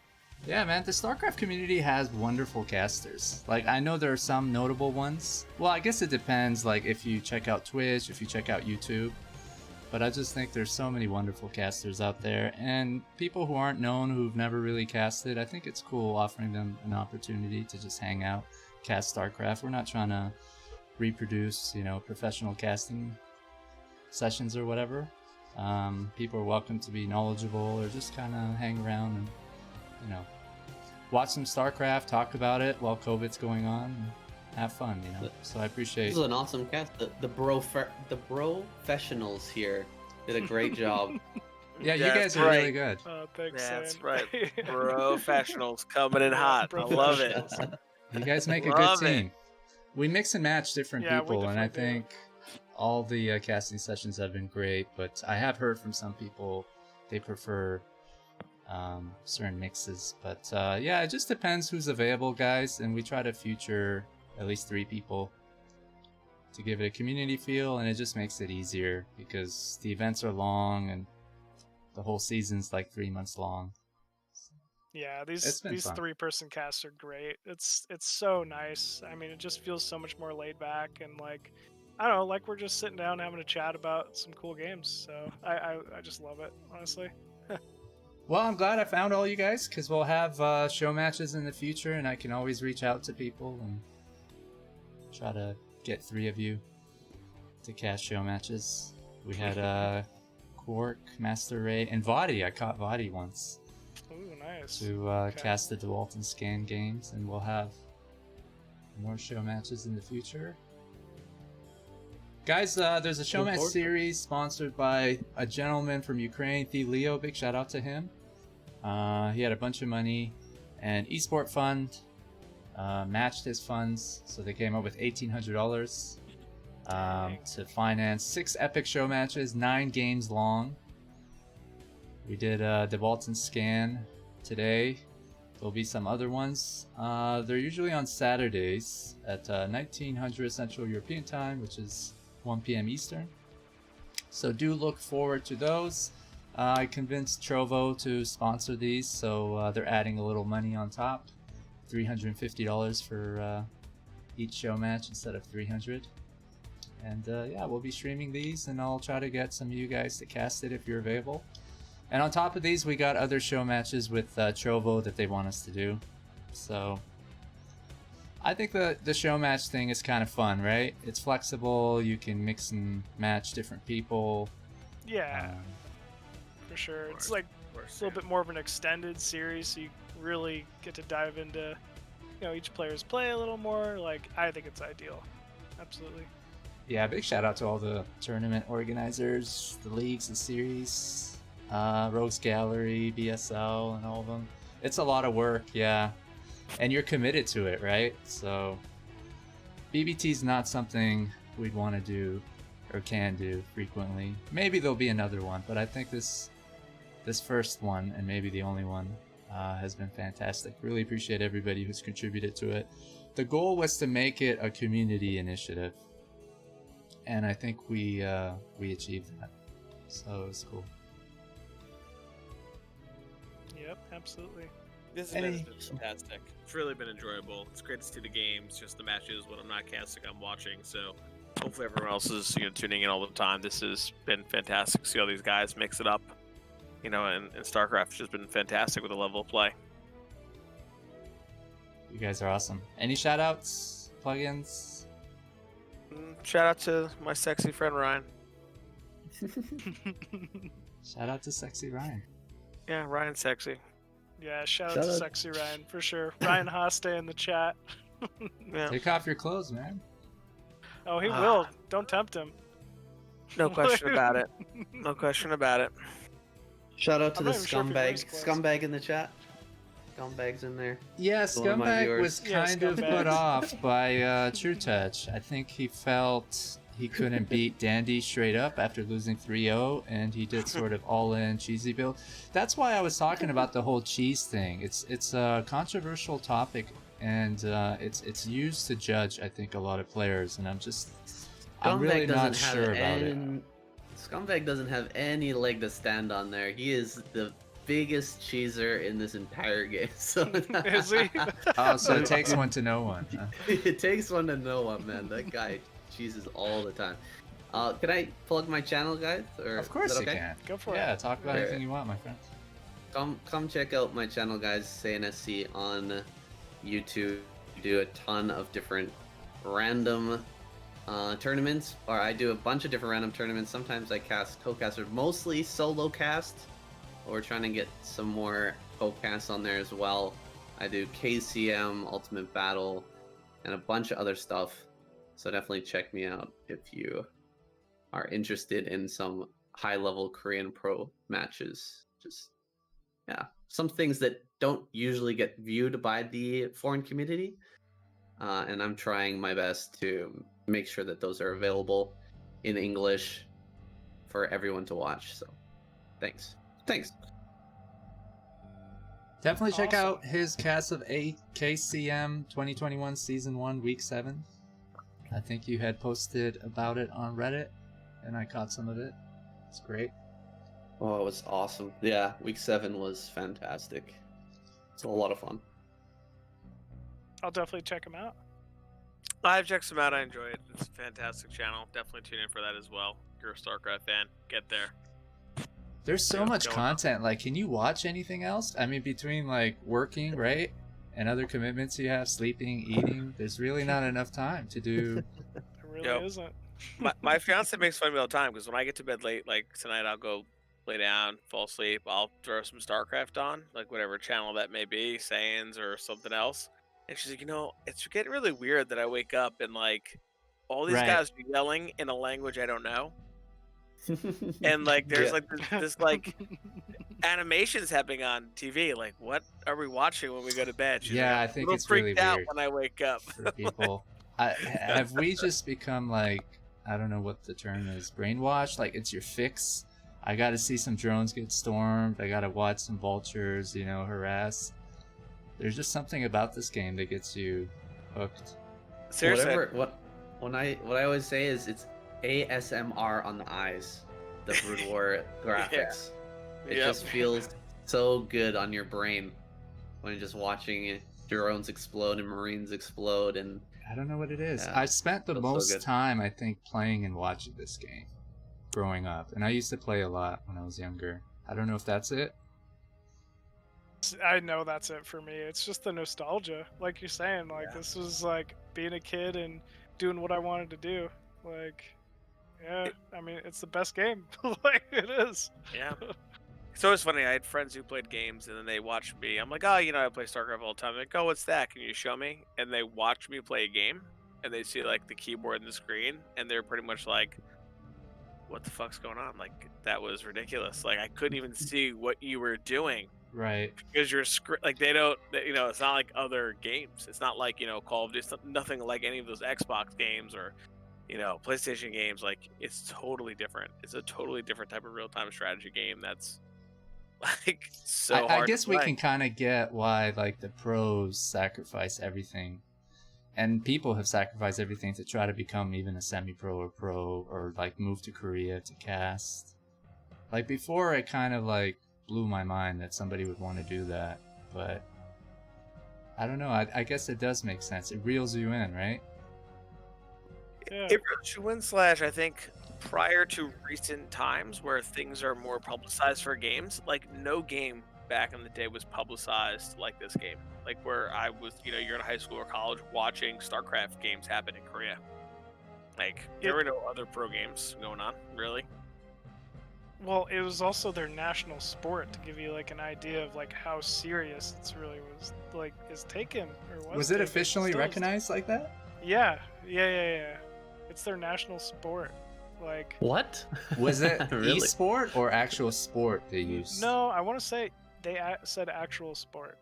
Yeah, like that's how serious it is taken in Korea. And like, I mean, it's just such a badass game. Like, I there's feel no other so way to sorry put for it. all the parents, the Korean parents, who have to deal with this game, right? They must all know it, and they're like, I fucking hate this game because I can't get my son or daughter or whatever to do any work. Spend all day in front of the computer. There's a funny story, I don't mean to call him out, I love Scan, but apparently he was streaming one day and his dad just comes in yelling at it. And it was like an embarrassing moment for him or something like that. His dad was like really upset. But he was I unsuccessful, think as we we can all know. relate. Scan's still playing it, man. Yep. Been there before. Been there for sure. Yeah, I've been there for sure. It's addicting, guys. It is. Yeah. Really recently, I talked to my parents about my channel. They were always asking me, like, what's your channel, Scott? You're making YouTube videos? What's your channel? And I told them. StarCraft. They're like, StarCraft? What? From when you were like 12? You've been playing that game still? Right. That's ridiculous. Yeah. How many Yeah. years? What the hell? My Why are you parents, still playing that? luckily, have always been super supportive. Like, they're like, "Oh, you want to go do something different that like you're gonna get to do some traveling for? Sure, like, go do it." So, I definitely had very supportive parents that It's awesome. realized I was pretty driven. Not right away. Like, definitely before I started going to tournaments and stuff. They're like, "Kid, what are you doing in here? It's summer. Like, go outside, go play." Like, But yeah, my parents learned that it was definitely a passion of mine, and at least I wasn't out being a hooligan, so it kind of worked out. That's the excuse we use. At least I'm not doing drugs. Exactly. Exactly. Exactly. Yeah. Like, oh, he just stares at his computer. You mean he doesn't drink and he's 16? Like, yeah, I don't know. I don't know what to tell you. Like, what a nerd, right? Like, Oh man. Drugs go pretty good with StarCraft for some people, though. Yeah. Definitely they UMS. do. Use map settings. Yeah, Tower that's a defense whole calls. different world, isn't it? It really is, yeah. Yep. God, Matrix defense or Lurker defense. Ugh, Those are the sunken defense. classics. Oof. Sunken defense. Yep. Are you guys playing UMS these days? I am not right now. Like, I've kind of taken a big break, but I usually do. Like, for a long time. I'll mix in, play some Sunken defense or something like that. Hydra. What's the Hydra one? You build a bunch of Hydralists. Anyways, like, what is it? The Marine Special Forces, like all the classics. Yeah. I'm really enjoying the micro tournament. Oh, I love stream. Yeah.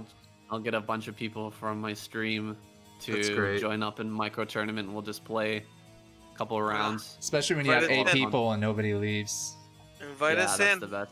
I don't know how Yeah, balanced some of like- those are, though. Like some of the.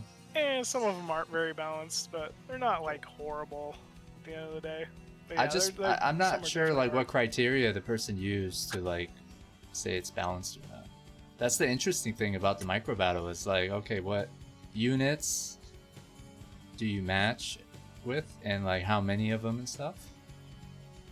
Yeah, How much like it's- spells you give them? That's like a science. I think you need a degree to do that like perfectly, but it's They're fun, pretty though. good. They're fun though, just to do. So, saying if you're doing it, you invite Machine and I, we'll play with you. Oh, great! Yeah, come add me on Discord. We'll set it up. We Fun. will, Okay, we will okay. definitely play. We like to we like some of that stuff. I wanted to sponsor like a micro tournament one. Ooh. I thought that That would was be so so cool, fun. right? I've talked about that, like who would have the best micro like in the foreign scene, huh? Bonyth. fucker. Yeah, probably Bonyth would have to be up there. Bonyth, Eon Zerg. I don't know. They're all that good. But you get like different units and you play with different races, right? Yeah, Yes. the different, That's probably lots the of different difficult thing. situations, lots of different races. Yeah, for sure. Unless you It's can hard to give know one everything. race to one person. I don't think I've ever played a version of it like that. No, neither have I. Be interesting. Would be interesting. It would be a lot of fun. All right, guys, I'm gonna go do Thanks some for more joining casting. us. We do some streaming later. Thank you, Sounds guys. good saying. Yeah, take it See easy, you. man. Good Take casting care, with guys. Thanks, Alright. everybody. Thanks everyone in the chat, everyone who's watching. Appreciate you guys. Thanks for waking up early, man, and joining us. No That's problem. real no problem. passion My and love. pleasure. All right. That Thank means a you lot. guys. Thank you. See you. All right, Bye see you, bye, bud. everyone. Take it easy. Bye. Alrighty, see you, chat. Razz Seahawks. Machine, you guys aren't streaming right now, right? No, we're not streaming. You're like fucking exhausted. Dude, I'm pretty Yeah. tired today. Yeah, a little tired. I'm probably gonna play something casual and then just call it for the night. Yeah, I had a fundraiser today for a couple hours for the Special Olympics, so my team Nice. was out there and stuff. So I was running around with the kids, and Congrats. thanks. They're not little; they're U17, so they're juniors in high school. They're not tiny little children anymore. They're big boys running around with them. Yeah, Nice, man. but those are cool things to be involved in. Especially Always at this fun. time. Yeah, man, it was fun. We appreciate having us out again, man. We always love doing the casting stuff. This stuff is fantastic. Yeah, I feel so bad about bugging people, but I thank you for saying that. No, Yeah. I don't feel bugged at all. I feel like, yes, I want to do it. If I can do it, I'm available. Let's do it. You know, like I block the time out, and that's what I want to do. Initially, we try to pool together money for casters, even though nobody asked for any, because it's just people are dedicating so much time for it. But I just wasn't able to do that, unfortunately. I said that if we got the prize pool over, I think $6,000, we would use that money to compensate casters who wanted to be compensated. But I don't think we'll even get to maybe 5,000 by the time the season ends. So It's okay. It's okay. Pay the Yeah, players. no, you're good. I'm not yeah, worried. And play it- players. I do this free. I do it for replays. So, like, honestly, of these games, these are They're just really fun. high level stuff we can I learn fucking from. love that. So yeah, I'll do this sure. for replays, man. Just, like, yeah, just give me the gotta get my BBT fix. replay Like- pack. Y'all got any of them replays? Oh man, no, Yeah. but I thanks appreciate again, that Ox. very This is much. great, bud. You guys are Yeah. awesome. Yeah, you too, man. StarCraft For sure. casters, the best. Yeah, We bud. try. All right, Try man. to be. I'll let you guys go. I'll shut this baby down and rate someone. Thanks everyone for tuning in. Take it easy. Yeah, thanks again, everybody. Take it easy. Love you Peace. guys. Take care.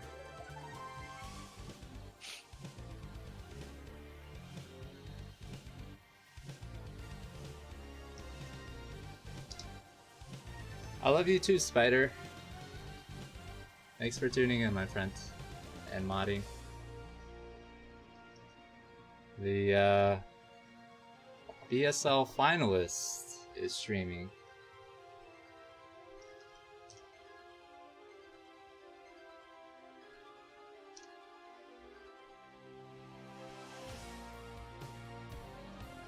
Let's raid Terror Terran. I call him the Iron Ass.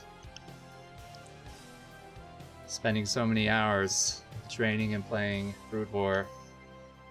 It was also a nickname for a Latin American revolutionary who rode a horse and conquered many battles. See you guys next week, Friday and Saturday.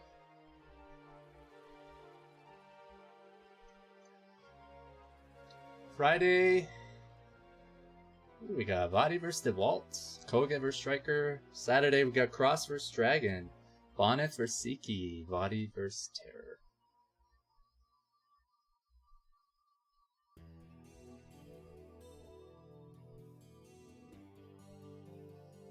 Thanks, everyone. Really appreciate it. Love you guys, too. Bye.